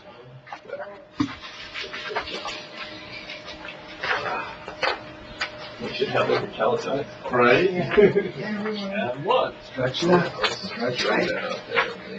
You guys are too young to be worrying about that stuff. Try 68. You're well preserved. This guy's way ahead of the game here. You're trying to tell me outside that he can't eat lunch because he's fat. This guy's gonna be But please, I should be so lucky to be his kind of fat. Me too. Because you know what I do? I'm retired. It's not my goal. I like to be fat and happy. She'll take care of that. Don't you go on trapeze? Oh, yeah. Every day. Oh. Every day. I train. I enjoy. I fly. I play. I love it. I love my sweet stuff.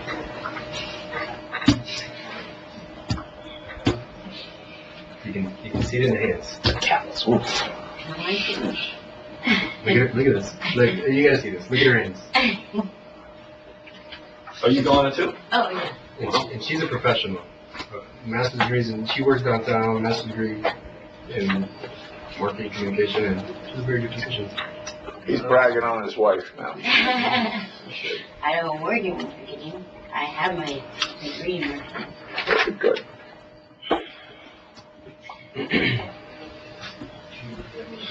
I use it to relax. Mr. Flanagan, are you holding up? Holding up. Thank you for asking. I wasn't sure, momentarily I wasn't sure gazing out into the audience. That's his listening mode.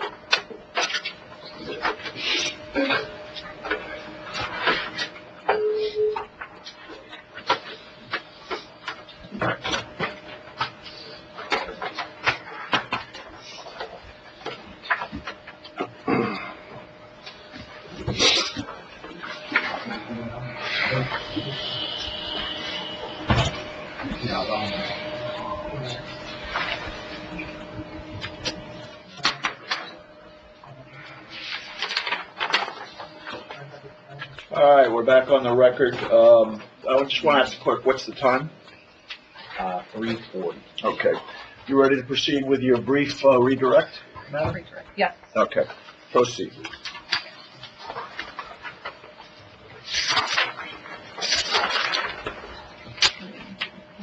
Exhibit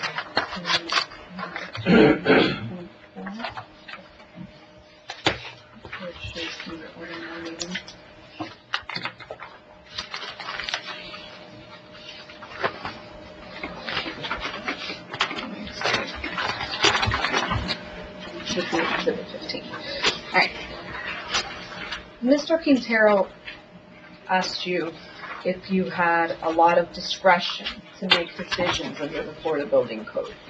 And previously you said that 201.4 under Exhibit 15 gave you some instructions on how to define terms that were not explicitly defined.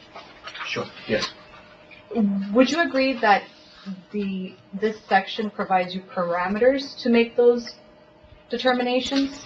Yeah, well, it's broad, but it gives me something to grab onto. It says ordinarily accepted meanings.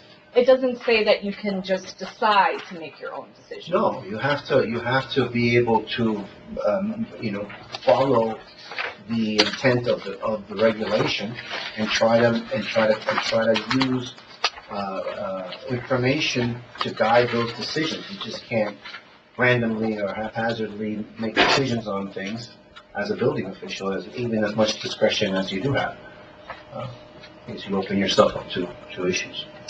And Mr. Quintero also said that you communicated, and we saw the emails with, there was communication with Mr. Byers, and you said that you communicate with your colleagues oftentimes for technical opinions, and we agreed that Mr. Byers works with zoning. Yes. Correct. So in the emails that Mr. Quintero provided, in any of those statements, was Mr. Byers opining on the Florida Building Code? No, he referenced the zoning requirements for establishing the location of a treehouse. And if Mr. Byers did opine on the Florida Building Code and provided you an incorrect opinion, would you be obligated to follow his interpretation of the Florida Building Code? No. Okay. If it's obviously wrong, no. Okay. Going back to the statute, and I'm not sure which exhibit this one was, I think. Exhibit 7? Just want to confirm. Exhibit 7, 481, 229? So it's his exhibit. 7. 41 to 9, yes, exhibit 7, yeah. So looking at this, and Mr. Quintero made you read that for the exemption from licensing for architectural plans. You explained that the plans to a certain extent for the architectural drawings may be submitted by a property owner, or may be drawn by a property owner, correct? Right. Is there anything in that statute that says the engineering portions would be exempted? No, because this is the architecture board licensing, so it wouldn't be in this one. Okay.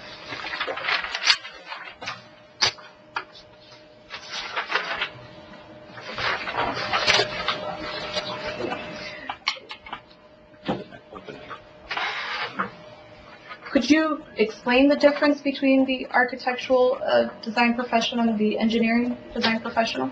Right, so the architects typically draw up portions of the plans to articulate the space, and they do the code analysis to establish the use and all the parameters of what the construction needs to have as far as from a regulatory standpoint and from an architectural standpoint.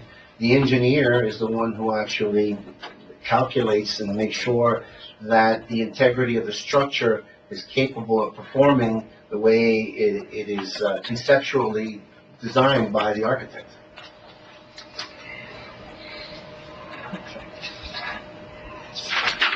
Going back to the page with the owner builder, and I believe it was one of your exhibits, it would be, not 10. You want to review Yeah. the 10? Oh, his 10. Oh, I His thought, 10, yes. okay.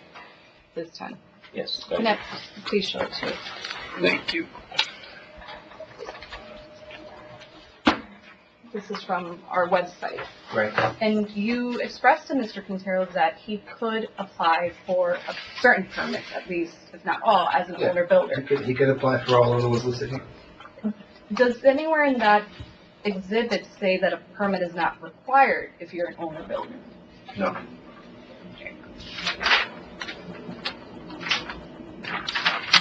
Going back to the letter that Mr. Quintero, the letter that you co-wrote with Mr. Roy and Mr. Hogan, the portions that he directed you to, were those related to were related to the enforcement procedures? It was related to the additional violation that was identified at the northeast corner of the main house. And would you agree that your contributions to the letter as a whole was to make sure that whatever was written there complied with the Florida Building Code? Right. To those things that you have jurisdiction over? Right. It's mostly here. See, wherever there's code reference, we were asked to contribute information on code. And that's what we did.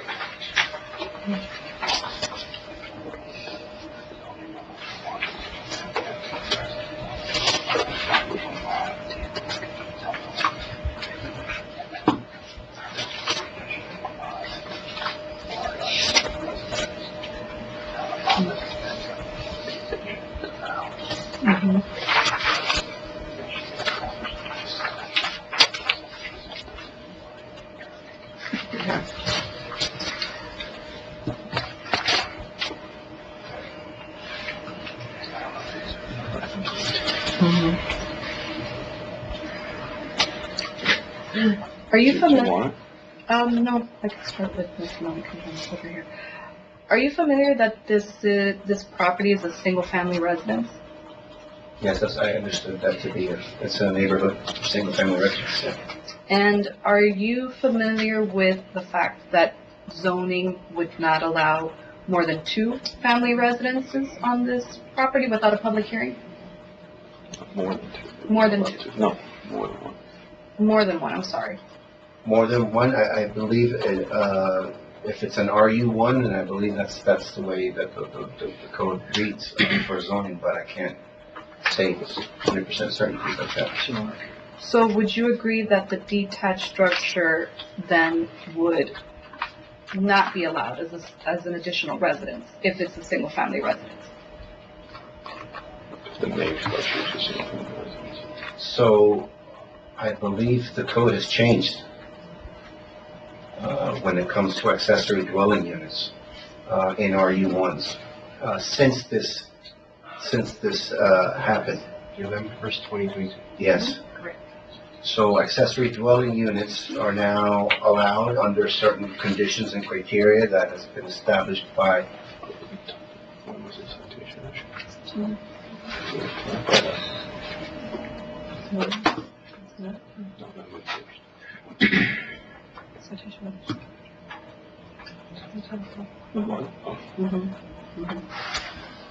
Just to make sure I'm clear on what you just testified to, Yes. there has been an addition and/or amendment To our land development code. RU1 properties, which this is reflected in the property records. As I sit here today, it's an RU1. But those alterations or permissible uses were done after the issuance of these citations that are before me today. I believe the timeline, yeah, because That's this a started in qualified 2021. No, the citations were issued in '23. That's the operative date of the citations. Charging instruments were issued February of '23. Correct? Yes. So what you just testified to involves actions that have been taken by government that affect ancillary structures after that date, After 23? after February 2023, No, after the issuance of the citations. I can come right to the chase, and then she can ask follow-up questions. So what he just said, Mr. Rojas, is that the accessory dwelling unit ordinance was effective prior to the date of the citations. And so from a zoning perspective, Strictly zoning. yes, there is a way to legalize the two-story addition. Okay. And Ms. Castillo has a follow-up. That goes after the fact, but so that only relates to zoning, what he was talking about. Correct. That's different than what I was interpreting, Yes, that's- because I'm thinking construction. Yes. No.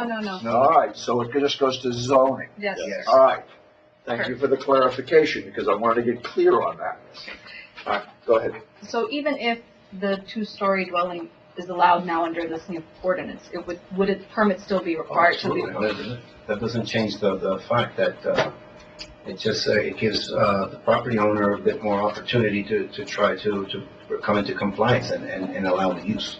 It gives him more freedom to use it however he's planning on using the structure.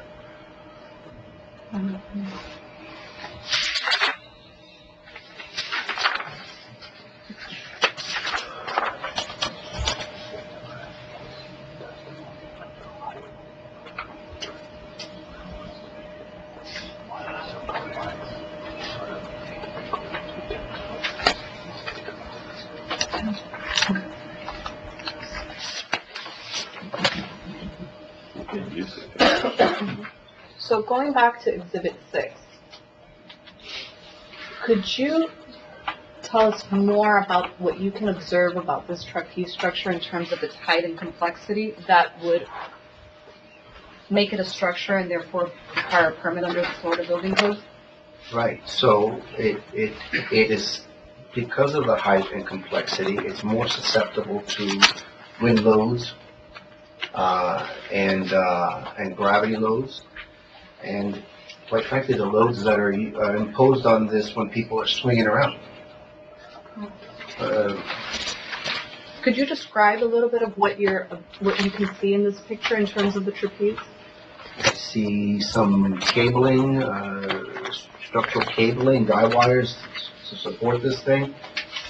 I see this is in 3 segments, it looks like, that are probably 20 feet tall by the scale of the house.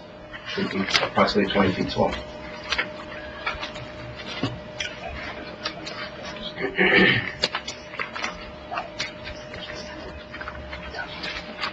What about the complexity of the structure? Could you elaborate on that? What? That would distinguish it from a playset or a playground equipment. From playground equipment? Mhm. Because this is training equipment, acrobatic training equipment. It's different than playground equipment. You wouldn't find this typically in any playground. And the size of this thing, like I said, it's a more complex structure. It has a higher hazard. The way this thing is assembled matters. The trampoline that he was referencing is really a safety net for this thing, or access. It dual purposes, I guess. But so that needs to make sure that can handle the loads of people falling on top of it. It's a higher risk, higher hazard type of piece of equipment than what a typical ordinary playground equipment set would be. And I don't know how that thing is built. I mean, I'm sure if it hasn't fallen and I'm sure people have used it, it comes with some kind of thought to it, but I have no idea how that thing is going to perform over time.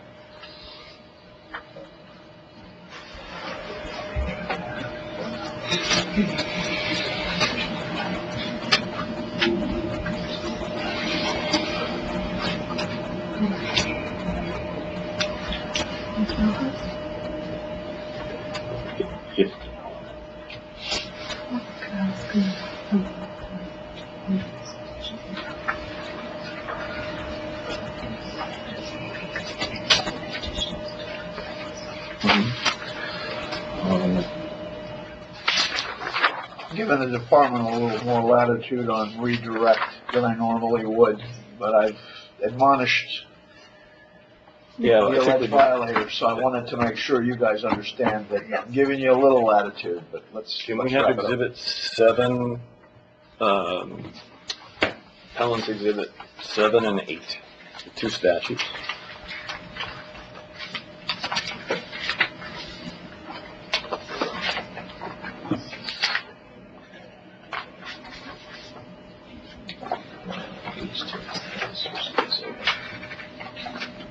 These are the two we're using. Yeah. Okay.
So going back to Florida Statute 489-103, which provided certain exemptions from contracting. It's Exhibit 8.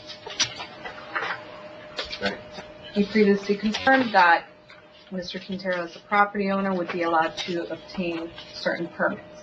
That he doesn't have to be a licensed contractor to obtain certain permits. Right. Is there anything in that statute that says that he doesn't have to get a permit? No. No, as a matter of fact, it lays out why, how the owner build their pool permit. And that leads you to understand that you have the pool permits. Okay. We're done with Mr. Rojo. Okay. One question. Are you sure? Did you consult with co-counsel on that? If the trapeze were to be allowed, after your knowledge of it, Say that again? if the trapeze were to have been allowed, after your knowledge of it, if you were to come out, you saw concerns, your team came to you and said, we're concerned, and you say, it's fine.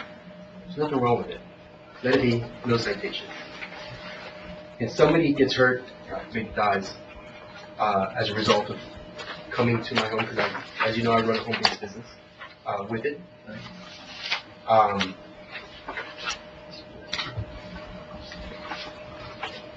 Can they sue you? To the best of your knowledge. Yeah, I'm gonna sustain that. He doesn't have the. You wouldn't have the knowledge anyway. But that'll let it go. Okay.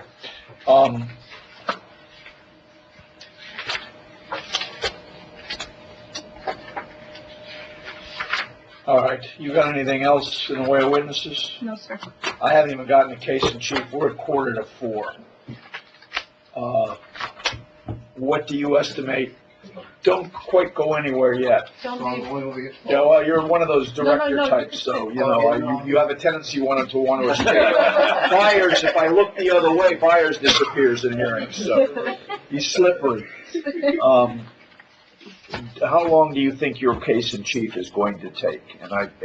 You're meticulous, well-read, polite, and zealously prosecuting your version of this case, which is to say that it may take longer than the amount of time I have left with my clerk.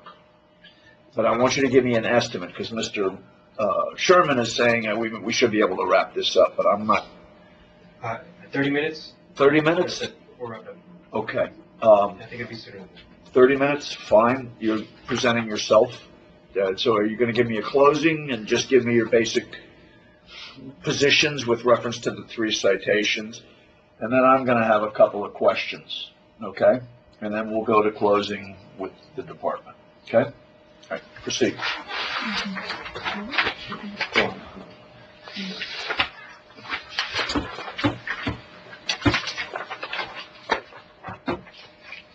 So, I'm not gonna argue the merits of the permit. Let me get my closing arguments. To be clear,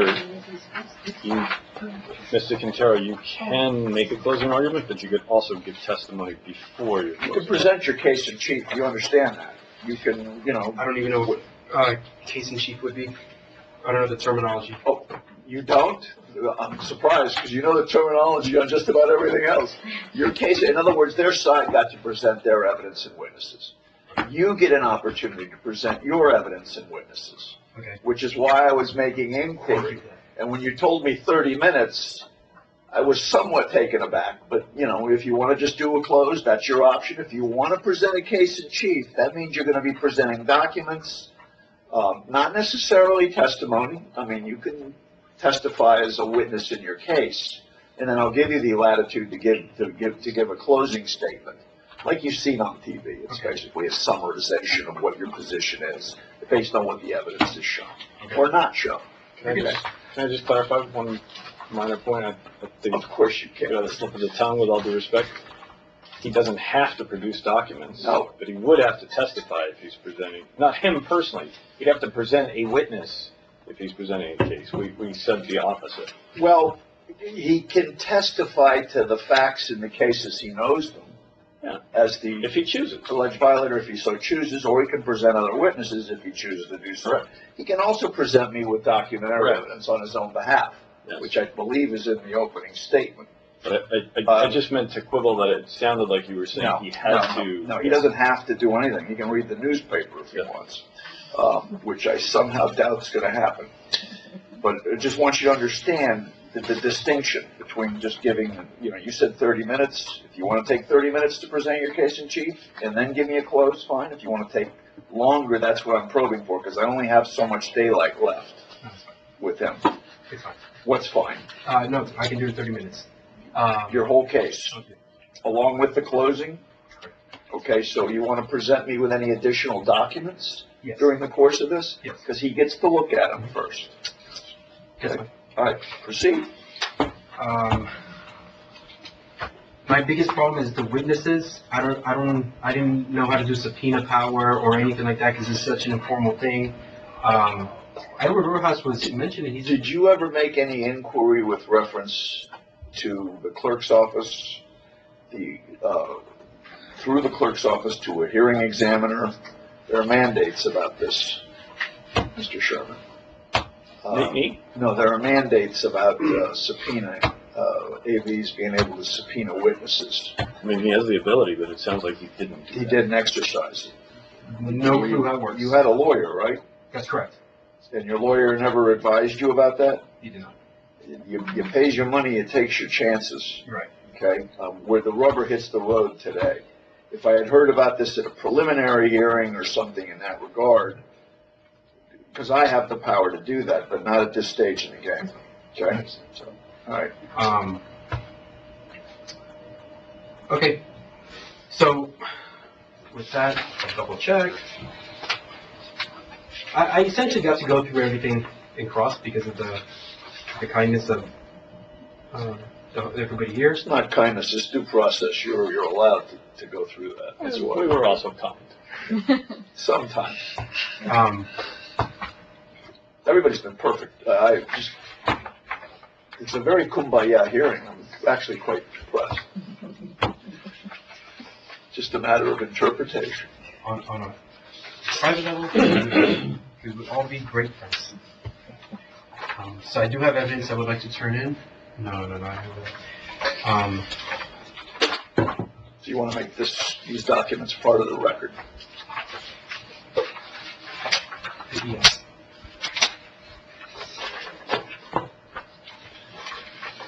If you could hand them to Mr. Sherman for review, and he'll state any objections he has. Very good. So these are two email chains on the same day regarding rehearing or postponement of hearings.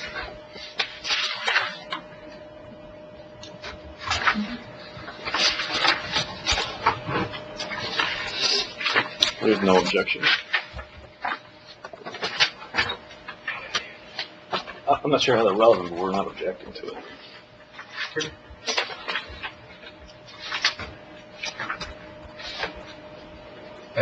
This had to do with stuff that was closed. You know, or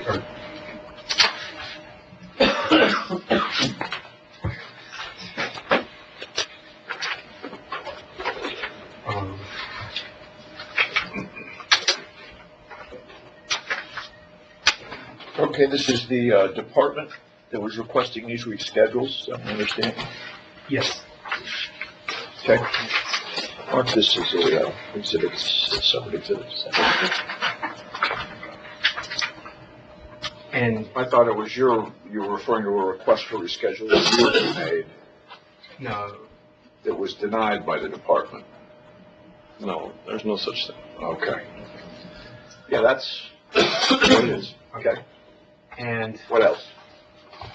this is, I'd like to put this in as, into the record, Miami-Dade County Code, Section 8CC-6, the procedure to which notices of continuances must abide or be conducted. Show it to Mr. Sherman. He has a very deep understanding of HCC. We have no objection. No objection. Okay. All right. Do you have any other documents? I sure do, but I'm gonna leave it there, because I have enough to just close and we'll accept where we are. All right, so I'm going to give the department a chance to give me a closing if you wish. Yes. Swell. Great. No, strike that. There's no further evidence. I'm going to hold you off on it. There's some questions I have, and before everybody gets to their closing, I'm going to ask them. You don't have any further evidence that you wish to produce, any testimony, correct? Can I just ask if you would inquire of Mrs. Quintero to see if she'd like to? I did. I believe you did. You want to say anything? Would you like to say? You know, you're one of the stars of this show, but your husband's a zealous advocate on your behalf so far, but would you like to? I agree with everything that he's saying, and I mean, whatever he says, I agree with it. Okay. We have talked about this already. It's I'm sure very you have. stressful, I'm sure you have. and I leave it up to him. Okay. Understanding that this is a blip on the radar screens of a very bright future for a fresh citizen. Okay? This is covering the mic. It is. Yeah. No. No. Yeah. This is one of the microphones, yeah. It is. Thought this was. There's three. There's the big black one, the second big Well, black one would and hope then- my baritone carried under that through the whole hearing.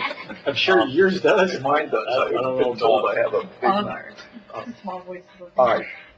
I want Kuhn, come on down for a second. Then we'll let you go back to fishing.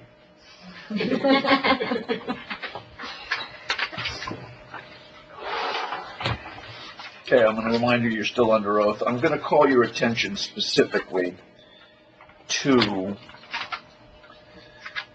citation P042011. You familiar with it? You want to give him a copy of it to refresh his recollection?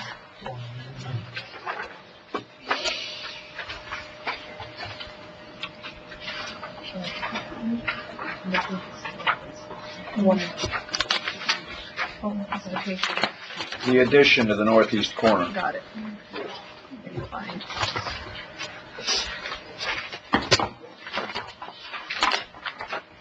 You got it? This is what it's in.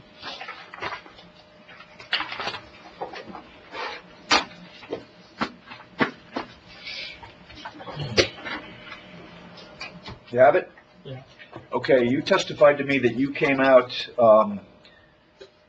just prior to issuing the citations and observed the alleged violative condition as it relates to this citation. Is that accurate? Yeah, based on research with on property appraisal. And I was going there. The research that you conducted that gave you allowed you to conclude that this was an attached addition to the main structure was based on your observations of the property records in the property appraiser's office, and that would reflect as to page 7. Would this be the document? You've got a copy of it. I want to make sure I'm clear when you were doing your research, that's the document you were looking at. Office of Property Appraiser, yes. That's it, right there. Was that the one? That's not it. It's It's one of, One of, is over the years. there are other documents. There are 3. I want to know what led you to conclude. Was it that property record document, or was it the 3 that you observed that are in the exhibit package, the case resume of the department? Which one, or did you look at all of them? Look at all of them. You did? Okay. Yes. So it would be exhibit 7 and 8A, 8B, and the freshest one would be 8C. Is that correct? Did you look at all of those, including the standard one that is reflected in 7? Yes. But you looked at all of those during your investigation? Yes. Okay. You also testified, and what I'm seeing here is the element, and I'm going to point specifically to 8C, that I'm viewing as what you're alleging in your charging instrument, this small rectangular structure is where the northeast corner is, and I'm going to point it to you. You can come up and take a look, because I want to make sure I'm clear. Is it that little piece right there? No. Yeah, I want to get a clear view of what I'm talking about. That small piece right there. Yes, That piece is what you're referring to in the charging instrument. Right there. Can I help you describe it for the record? It's the same roof color on the addition. That's the same color as the main house. That's what you did. That's what you cited. Yes, walk into the roof of the house, yes. Okay. Based on what you were looking at in the property records, the PTXA photograph, and then these, what I would call, these are historical, these come up on microfilm? How do you pull these up? Or is this all the same? On property, you go back to the years and you can compare. And then you can bring these up and enlarge them? Yes. Okay, and that's how you did a comparative analysis. It's clear that there's something that popped up there in over the course of the years in this chronological overview that you were examining. When you went out to the property, you mentioned that you did not have a clear view because you did not go onto the property. Is that accurate? That's correct. Did you have a clear view of that particular structure at any point during your personal visit? Yes or no? On the visit, no. Okay. So you made your conclusions to determine that that this was an attached structure based on your view from these photographic documents that I have in the case resume. That would be correct, yes. Okay. How did you determine it was an attached structure versus a detached structure? Based on the evidence that I'm looking at that you used to conclude that was an attached structure. It override into the original perimeter of the roof. If you look at the attached addition, it actually override into, there's a roof line. It appears to slope, the roof line, the original A-frame roof line appears to slope onto that structure or near it. But it's not incorporated into the roof line. It's not part of the A-frame, is it? Yes or no? It's part of the roof frame, yes. It is part of the roof frame? Yes. Based on what? Based on what I observed here on the area.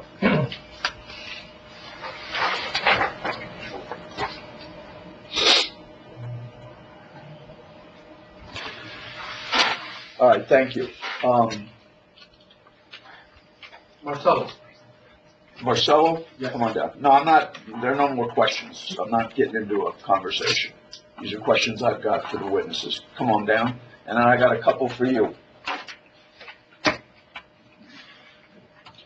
When you went out to examine the playhouse/structure, treehouse/structure, not playhouse, terms of art today. Did you have any opportunity to observe that addition that is alleged to have been attached to the main structure in the northeast portion of the property? No, I Did you ever observe that? No, I did not. Did you ever make any kind of observation with reference to that particular component? No, I did not. Okay, all right, thank you. The only thing you looked at was the treehouse/structure. Correct. And the plumbing components and other elements that gave rise to your conclusions. Correct. Correct? Okay, fine. That's good. You're good. Thank you. I think so. I think so.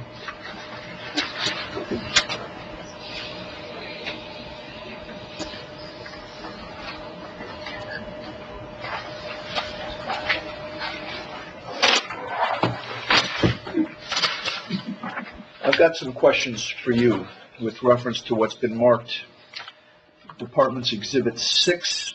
I want you to take a look at it. It's a photograph, and it shows several things. One is in the correspondence with Mr. Byers that is in one of your exhibits, he mentioned that you were okay with the backside. This relates to the treehouse structure, okay? Was 75 foot was the minimum setback requirement. Did you ever get any clarification or seek any clarification with reference to that? Yes, And it's 95 feet. I meet the setbacks. so did you have some documentation that corroborated that in a permit application or anything else with reference to that particular structure? That would be a no. For the zip permit? Yeah. For the zip permit, I'm trying, because I did fill out permits, but it was never even accepted. I don't see anything as part of the record. That's why I was curious, because you showed that my antenna went up, because I know Byers does setbacks. That's pretty much his fences these days. But the point is, when he mentioned 75 foot, he says you're cool on the sides and the rear because it's clear you got a big property. But he mentioned 75 feet, so my question really came to, and I'm going to assume that that's the front of your property, because I got a mailbox right here. That would be fair? Okay, so you don't have anything of record that establishes that there was a proper setback that was established, assuming that a zip permit had been applied for? A zip permit has been applied for, but there's no record of it. Okay. Because it was rejected on the spot. But All right. I did measure it, it's 95 roughly feet. Yeah. Need a little more than that, but Sure. I'm taking, now, I'm showing you this structure here, which you're indicating is a playground apparatus. And I'm going to show you another photograph that I'm curious about. Here. Now you can follow the bouncing ball here. This apparatus appears to have some type of tension wire based on this photographic exhibit. Is this tension wire attached to this apparatus? Yes. And this tension wire is affixed to what? It's a stake. A stake. We drive stakes. Is Every it day a- I go around and I redrive the stakes or check the stakes. Is it affixed to any of the fixed elements like the fence? No. Are any of these tension wires affixed to the fence or anything else? Okay. What is this line right here that runs across the top of the photograph? Okay. So if the trapeze goes this way, I'm that is talking an about. electrical wire that So stops that is at- an electrical one. That's a pole. It ends there and it runs back. I'm the very last house, so that is, I guess a PO. And then you can see where it goes. So that's a down. power line. It's a power line. I Okay. can't see what you guys are referring to. Yeah, I was trying to show them. This is what I was asking him about. You see this line running through here? Oh, on the part of the blue sky that Right. goes from one of the palm fronds into the sky Right. off the edge of That's, the picture. he's identified that as a Florida Power and Light power line. Yeah, we're not saying that's part of the trapeze. I got that. Yeah. I'm just curious as to know the proximity based on what I was looking at Okay, from this trapeze to the power line. understood. Okay. In my opinion, it's a significant distance away. Okay. All right, that's it. I don't have any further questions with respect to, now you did make one comment a little while ago. You said something about your business. Correct. What is your business? Miami Flying Trapeze. Okay, so when you say this is a business endeavor, which you're perfectly entitled to have, would it be accurate for me to interpret that comment as being this particular trapeze as being part of your business? It is. Is it open to the public? Not directly. No walk-ins are allowed. They have to sign up by. So it's open to the public by reservation? Correct. Okay, all right. Yes. We've had probably thousands and thousands and thousands of participants since all of this has happened. On the property? On and off the property, yes. Because So I set up in other places. It's a traveling trapeze? It's a traveling trapeze. Okay. All right, closing. Okay. The county is asking Your Honor to affirm citations P042009, P042011, P042014. 8cc-M states that the fact-finding determination of the hearing officer for purposes of a civil violation notice shall be limited to whether the violation alleged did occur, and if so, whether the person named in the civil violation notice can be held responsible for that violation. The testimonies provided by Marcelo Velasquez, Kendall Ponquan, and Edward Rojas offered detailed observations and analysis of the subject property located at 9651 Northwest 13th Avenue, including the construction of a two-story wooden structure with plumbing, a trapeze structure, and an attached addition, the three of which were built without the necessary building permits. In addition, the county has shown that Miguel Quintero and Maria C. Briseño Perez were the property owners at the time the citations were issued, and therefore responsible for the three violations occurring at their property. For citation P042009, issued for the two-story addition, you've heard through Mr. Velasquez, Mr. Ponquan, and Mr. Rojas' testimony on how the two-story addition met the definition of a structure as defined under the Florida Building Code. The Florida Building Code definition of a structure is that which is built or constructed. Mr. Velasquez, Mr. Ponquan, and Mr. Rojas all confirmed that the structural components and the presence of plumbing installations required a permit under Section 105.1 of the Florida Building Code. Section 105.1 states any owner or owner's authorized agents who intend to construct, enlarge, alter, repair, move, demolish, or change the occupancy of a building or structure, or to erect, install, enlarge, alter, repair, remove, convert, or replace any impact-resisting coverings, electrical, gas, mechanical, or plumbing systems, the installation of which is regulated by this code, or to cause any such work to be performed, shall first make application to the building official and obtain the required permit. Mr. Velasquez, through Composite Exhibit 2, testified that the plumbing piping observed during his visit clearly required a permit prior to its installation. We saw in Exhibit 2M supply lines for a shower. Exhibit 2H shows drainage pipes going from one floor to another story, another second floor. Exhibit 2Q clearly shows a drain. All work, according to the testimony of Mr. Velasquez and Mr. Rojas, would have required a building permit prior to its construction. In Exhibit 2A and 6, we clearly see a two-story wooden structure that, according to all three witnesses, would have required a building permit prior to its construction. Lastly, both Mr. Velasquez and Mr. Ponquan testified that no permits were issued at any point in their investigation for the detached two-story structure. Mr. Rojas explained that his role as a building official is to make interpretations of the Florida Building Code, and he has testified without waiver that the two-story addition met the definition of a structure and would require a building permit. Mr. Rojas rejected Mr. Quintero's notion that this was a treehouse and confirmed that even if the structure is a treehouse, it would not be exempt from the Florida Building Code. Therefore, Mr. Rojas confirmed a permit would nonetheless be required under Section 105.1 of the Florida Building Code. In fact, Mr. Rojas detailed his opinion on the permit requirement of the two-story addition in his letter to Mr. Quintero's attorney, which is in evidence. Moving on to citation P042011, issued for the attached addition. You heard from Mr. Pongkwan that using publicly available aerial imagery provided by the property appraiser's website, he was able to confirm an addition to the principal structure. Further research revealed that no permits were obtained for that addition. Mr. Pongkwan also testified that a permit authorizing a demolition would have been required for the removal of that attached addition. Therefore, on the date the citation was issued, there was a violation of Section 105.1 of the Florida Building Code for failure to obtain a permit for the addition and for the addition. Finally, Would you need a permit to apply for a detached addition? Yes. Right? Yes. Okay. Yes. Continue. Absolutely. Okay. Finally, for citation P042014, we have heard from Mr. Pongkwan that he observed the trapeze structure on the date his citation was issued.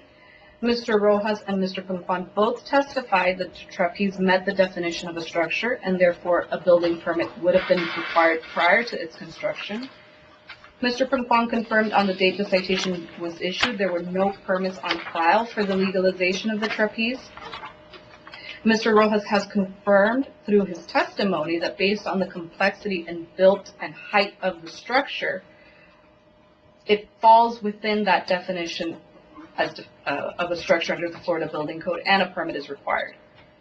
Furthermore, although playground equipment is exempt from permit requirements under the Florida Building Code, using the ordinarily accepted meaning of a swing set or playground equipment, Mr. Rojas has made it clear that this structure is not a swing set typically associated with playgrounds. Therefore, the trapeze, ordinarily used in acrobatic performances, is not an ordinary meaning of a swing set and therefore is not exempted under the Florida Building Code. Moving on to the anonymous complaint, Mr. Quintero submitted evidence that a complaint was made on June 30th of 2021, a day before the anonymous statute was in effect. So even if it was an anonymous complaint, it was predating the effective date on that statute. But we also saw within that letter that the complainant provided his name and his address. So in this instance, even if the statute would be applicable to this situation, it's not an anonymous complaint because he did provide his information. Moving on to the issue of service and whether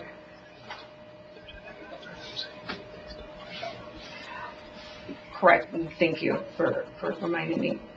Aside from the fact, we've also heard and confirmed through Marcello's testimony that structures built without a permit are a threat to life and safety. So again, even if it was an anonymous complaint, the department was entitled to investigate that complaint because the complaint may have alleged life and safety violation. Moving on to the issue of service. There was a question about whether or not the posting was preceding the mailing. It was clear in the case detail that there was a USPS tracking number for the mailing of those citations. And so even if it was done at the same time, we did follow proper procedure because we did send it certified mail.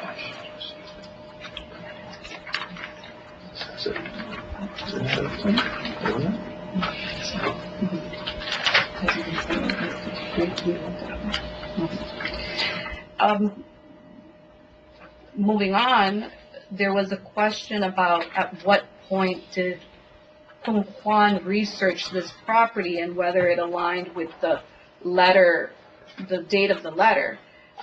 Anybody can independently research the violations. It really doesn't. Kendall could have researched the violations on this property independently without the need of being directed. So the question of whether or not he was directed to investigate this property, anybody could have been investigating it at the same time. So moving on, section 8CC-6 states that in order to uphold the code inspector's decision, the hearing officer must find that a preponderance of the evidence indicates that the named violator was responsible for the violation of the relevant section of the code.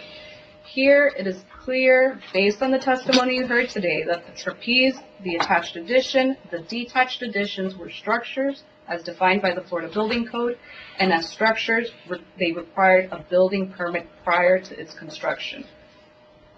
Based on the testimony, there were no such permits on file for the trapeze, the addition, or the detached addition. Section 1-5B states that compliance with the Code of Miami-Dade County is the responsibility of tenants, property owners, or other responsible parties. Here, the county issued the citations to Miguel Quintero and Maria Briceño Perez because they were the property owners responsible for complying with the Code of Miami-Dade County, which incorporates through Section 8-1 the Florida Building Code. Even if the attached addition was constructed before they purchased the property, it wouldn't matter because they owned the property. They own the property and they are responsible for correcting the violation. The property owners were issued an explanatory letter detailing this violation and the other two violations at issue here today, and the matter in which they could be corrected. The property owners received a notice of violation and citations further explaining the violations and how the violations may be corrected. The violations have not been corrected and have been proven during this hearing. Based on the testimony you heard today and the evidence submitted, the county is asking Your Honor to affirm citations P042011, P042014, and P042009. Very good. Thank you so much for giving me this opportunity to address this issue. As far as I understand, I'm allowed to speak freely. Am I closing? Sorry, again. Can I just make one clarification? Might save us time. The comments should be based on the testimony and evidence today as opposed to your thoughts and opinions about things that weren't part of the hearing. As long as your comments, you're going to get some latitude. Mr. Sherman's a stickler for specificity, and the bottom line is, I'm going to give you a little latitude, but I want you to stay focused on what the evidence did or didn't show, and the three citations. Very good. Regarding Mr. Kendall Poon Kwan, I think I've shown that he's lying. I think that his testimony is not accurate. It's not factual. And he's the issuing inspector.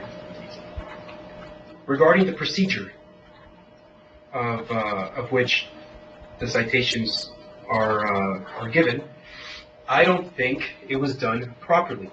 So even if I don't question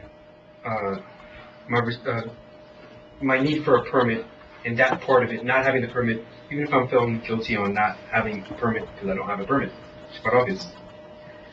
The responsibility lays heavy that the government does the right work and follows proper procedure. It is a public trust, and they have violated that trust, in my opinion, by not following proper procedure. So it's hard to hold me, my wife, responsible. It's my opinion. My due process, I don't think that was a proper procedure either. I've asked for this hearing before. I asked for the citations in February of 2022, but and it was not given until I kind of demanded this hearing.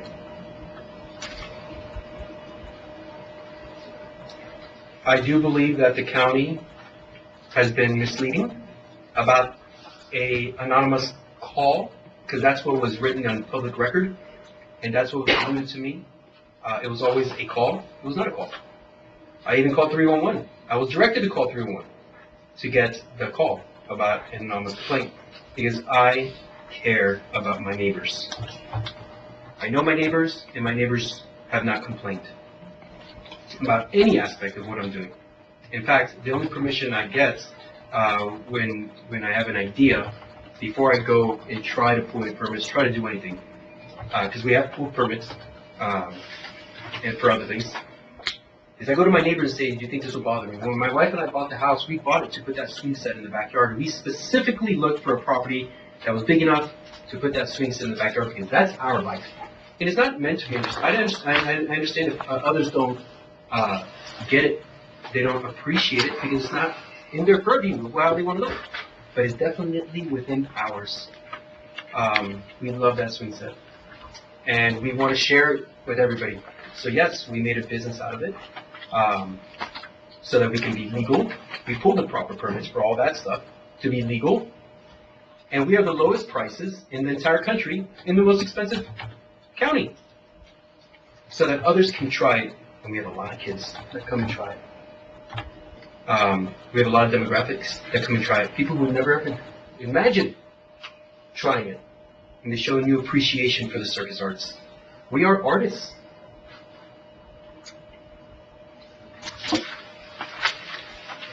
If life and safety were an issue, these citations should have been issued when all this began, in 2021. And that didn't happen. Right, but we didn't show the extensions. Well, actually, we spoke of the extensions. In fact, there was extensions. There were 4 of them. That's a year's worth of extensions. And then there was even time after that. Even if we are guilty of not having the permit, because clearly we don't, we cannot be held responsible when procedure isn't done right. The county should go back and do it the right way. I thank you for your time. Do you have anything else? No, I want to thank everybody for the time. I do believe that what he's saying is correct. And we also, I want to add something that before buying the house, we talked to the neighbors. They were aware of the trapeze was, and we invited them. If we happened to buy the house, we invited to fly. There's a couple of neighbors that actually tried.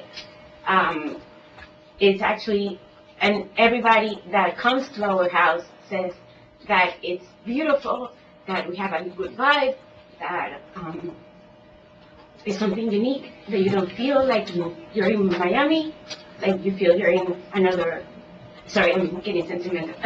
Okay.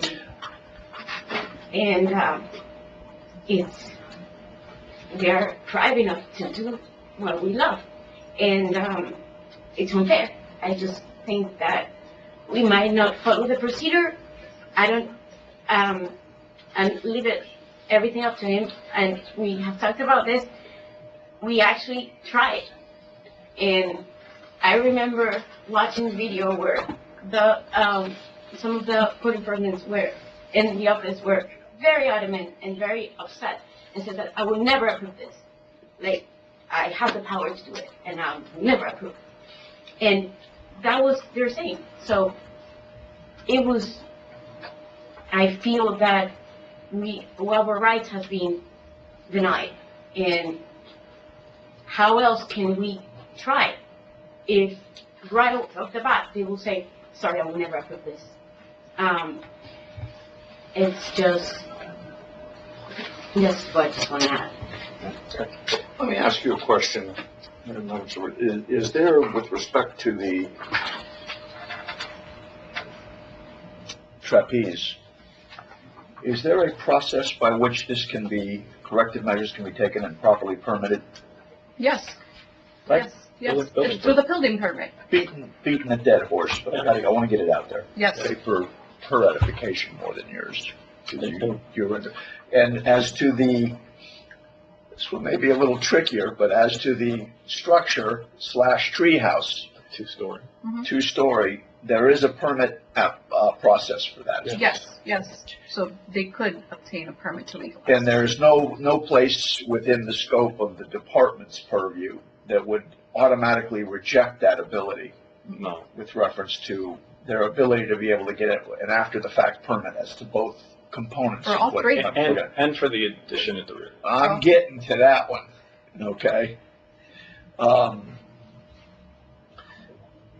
And while you're asking, and for their edification, because we can now speak to them after, there's something called Meet Queue that RER has that allows basically a team from RER to consult with the public to help facilitate them to obtain permits. And they can set that up online through the RER website. I'm sure he'll know how to figure certain things out, well, regardless. But what I'm also curious about is, with respect to the department's citation relative to the attached addition, I'm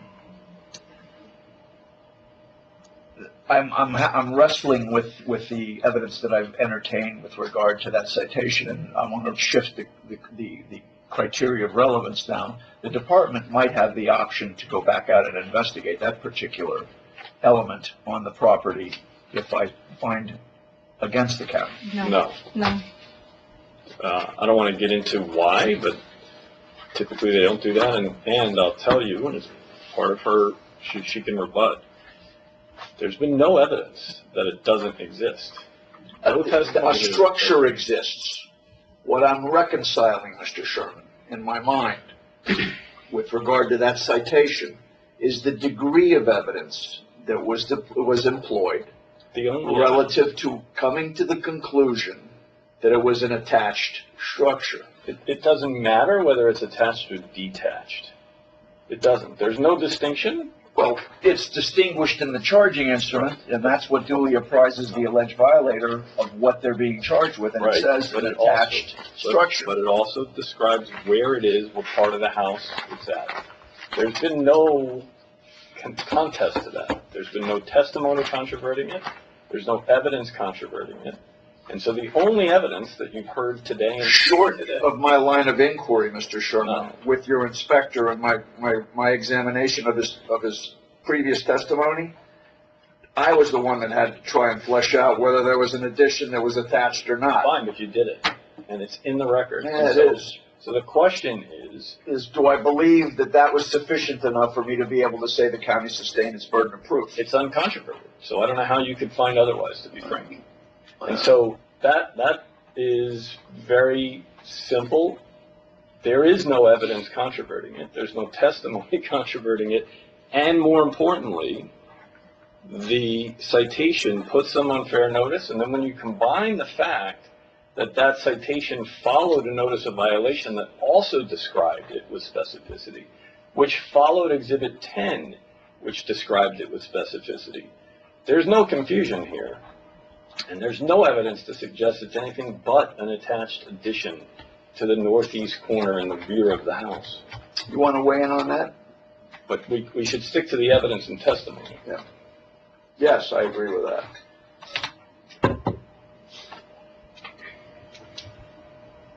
We need a specific question. It's not a question. It's a question about the citation I'm discussing with counsel for the department. Well, I think the means of obtaining that information was illegal. It's unconstitutional. Well, it doesn't really give me any clarity.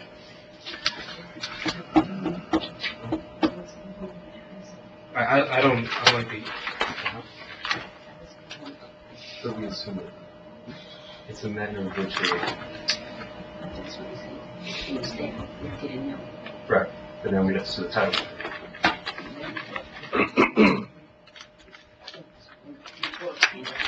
We can't afford it.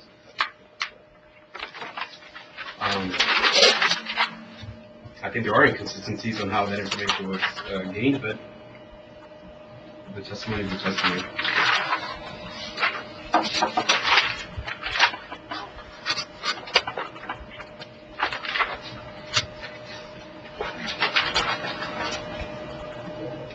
And while we're on that, so the cross-examination of Mr. Poon Kwang was about whether Poon Kwang investigated that independently and whether anybody told him to do it, because the letter preceded his NOV and his citation. Poon Kwang said he did it independently. Mr. Rojas, as the building official, testified that he did not direct Mr. Poon Kwang to investigate it. That doesn't mean anybody else did. There's no testimony that it happened. Just because he may have done it independently A, doesn't mean he didn't see the letter in the file. I don't know whether he did or he didn't. It's not part of the testimony. B, it doesn't mean that the people on the enforcement side of the house, because Mr. Rojas said that that portion of the letter was written by the enforcement side of the house, because remember, it's signed by Ricardo Roig, who's the head of the enforcement division.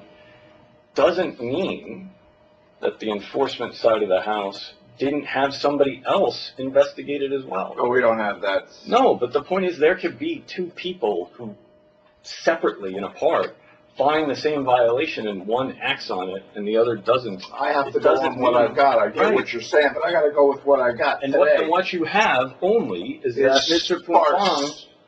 It's just a question I'm wrestling with now as to whether or not it meets the burden that the county's. It's uncontroverted. It's in 3 different documents, and it's in 4 photographs. So the fact that you can't figure out what it's used for, whether it's an extra I don't bedroom, care what it is. It's right, a question of whether it's attached or detached. But The testimony I elicited from your witness is that his opinion is it's attached. And he said that because the roof tile seems to flow from the main house to the addition.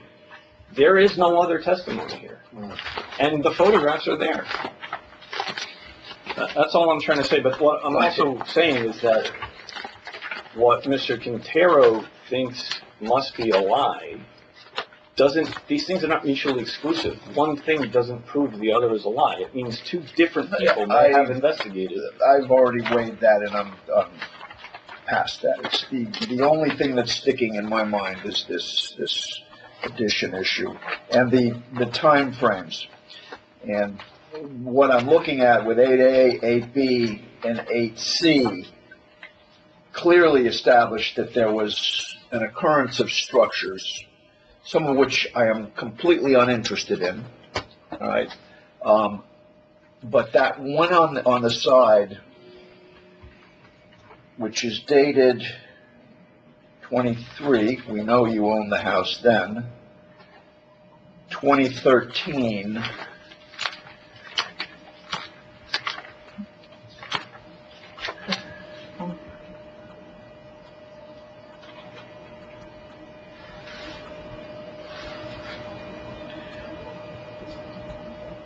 so that was an existing structure,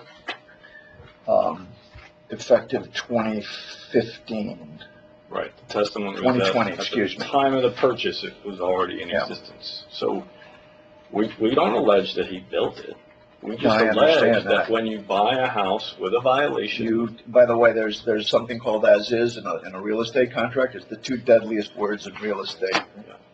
It runs, a lot of this stuff runs with the land. But also, that's addressed in the letter, and that's why it said it gave him time. So the NOV wasn't issued for approximately 3 weeks after that. The NOV gave time to correct, and then the citation was issued from September, October, November, December, January, and then February was the citation. So it's more than 6 months. And so this is not a situation where we're saying he had to fix it immediately.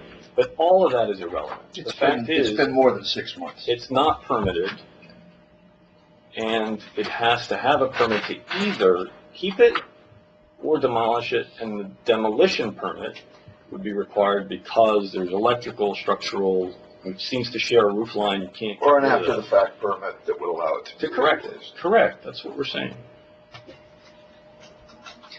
Which was established, I would need an architect and engineer. It's a whole nother line. All right, I'm going to work through these citations. I want to commend you for a admirable presentation. One of the best I've ever heard, and I've been doing this over 20 years, 25, maybe 30, I don't remember. But well presented. But my job is to make a determination based on the evidence that I've heard. I took some time on one of the citations because I wanted to reconcile a few things in my mind. But as to citation P042009, I am satisfied the department has demonstrated its burden of proof and established by proponents the evidence, that evidence being substantial enough and competent enough, documentary and testimonial evidence, that the violative condition as alleged within the citation did in fact occur on the date, time, and place therein, and that the property owners are ultimately responsible for that violative condition. Accordingly, I'm going to rule in favor of the county as to citation P042009, issuing a civil penalty amount of $500, $75 administrative cost, $10 clerical surcharge. Will the department be issuing consecutive or concurrent investigative administrative costs to these citations? Meaning separate. So they're going to be consecutive. Mm-hmm. 500, was it $500? Yes. I just $500. normally don't use that terminology. Yeah, Us criminal people do. I can't help it. Old habits die hard.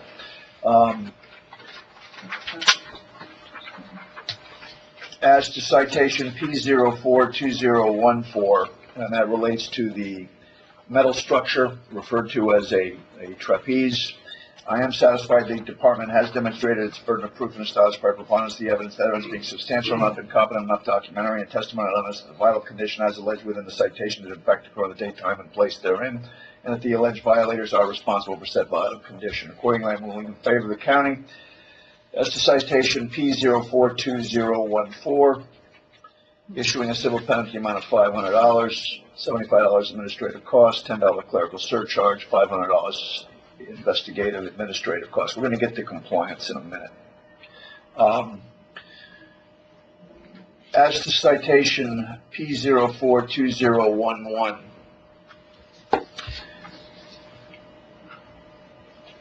I'm satisfied the department has demonstrated its burden of proof and established by a preponderance of the evidence, that evidence being substantial enough and competent enough, testimonial and documentary evidence, primarily the documentary evidence and the testimony that I elicited on my interview of the principal witness, the inspector, that the department has demonstrated its burden of proof and established by preponderance of the evidence, that evidence, again, being substantial enough and competent enough documentary and testimonial evidence that the violent condition alleged did occur, and that the alleged violators are responsible for said violent condition.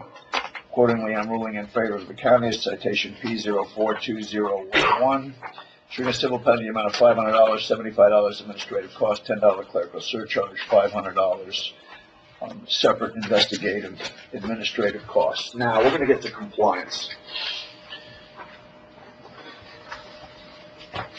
The statute, the legal requirement, the limitation they placed on me, I'm going to solicit recommendations from the department, but I'm hamstrung for 30 days. That's the farthest out I can go for you. You have a right to appeal every single one of these. That'll be at your discretion. But what I want to know is, what's the recommendation of the department as to the respective citations regarding compliance?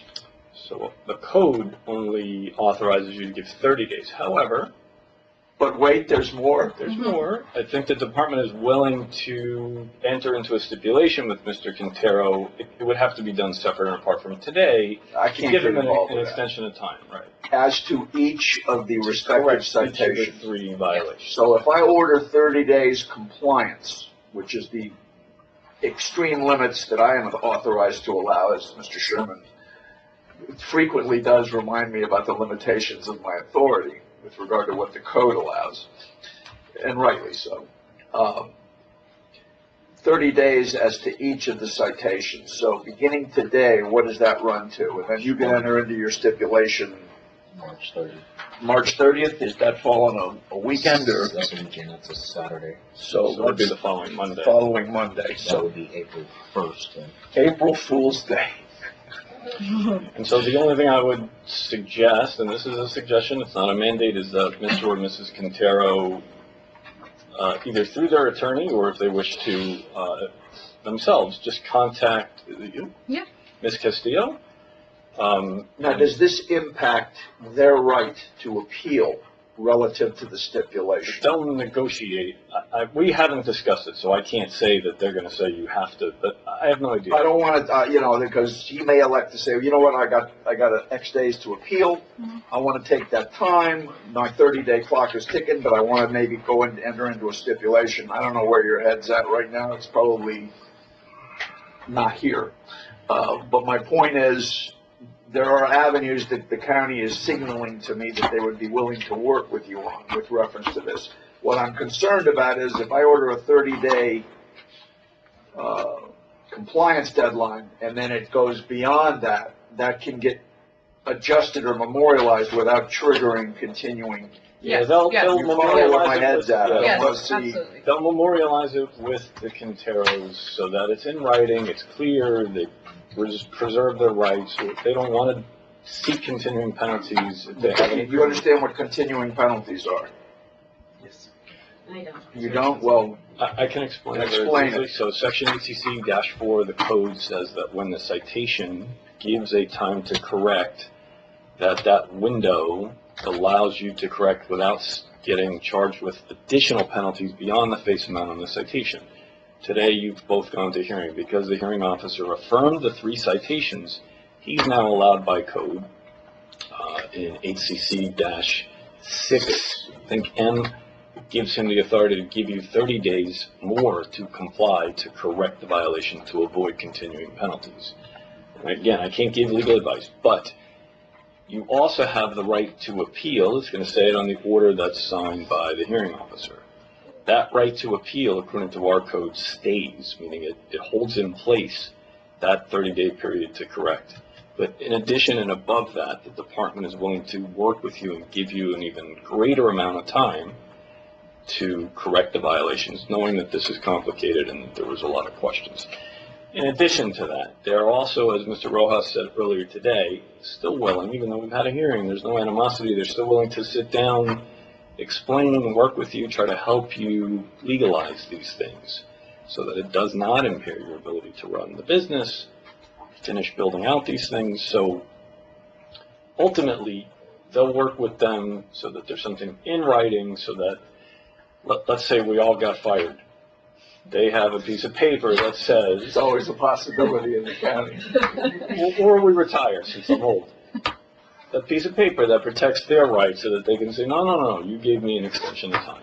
So none's been given today, but if they contact Ms. Castillo, they'll... Do you have her number? Yes, we have your email. No, email. Phone number. Well, they can email. She's responsive by email. Yeah? Is she responsive by... You do more, are you more of an email guy? You seem technological.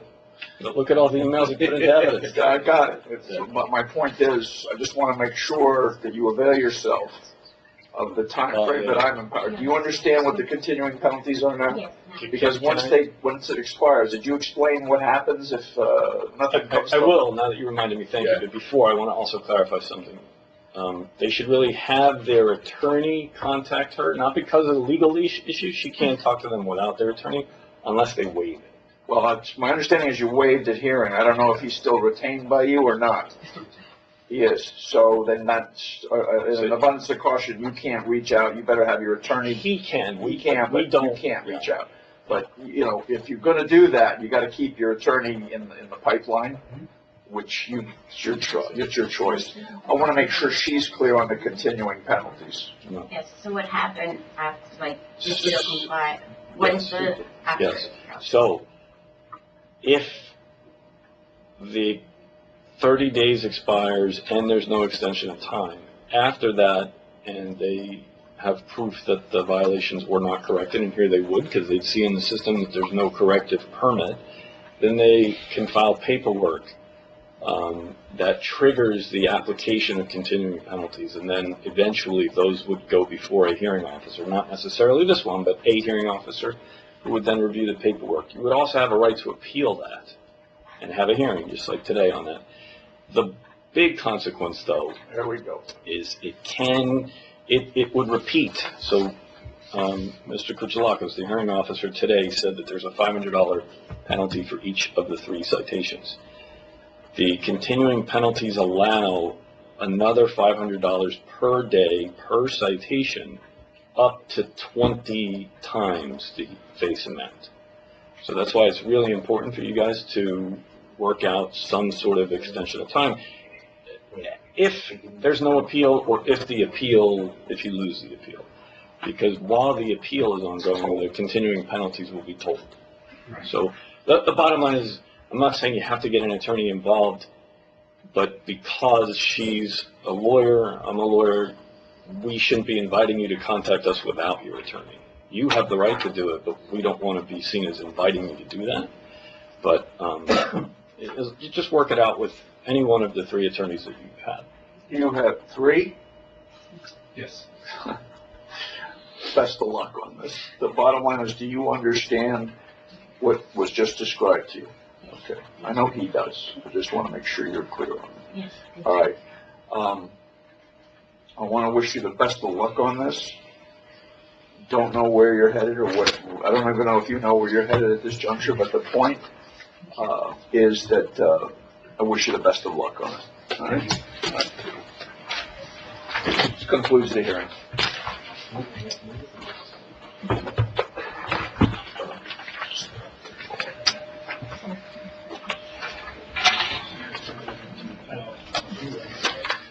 Rodney?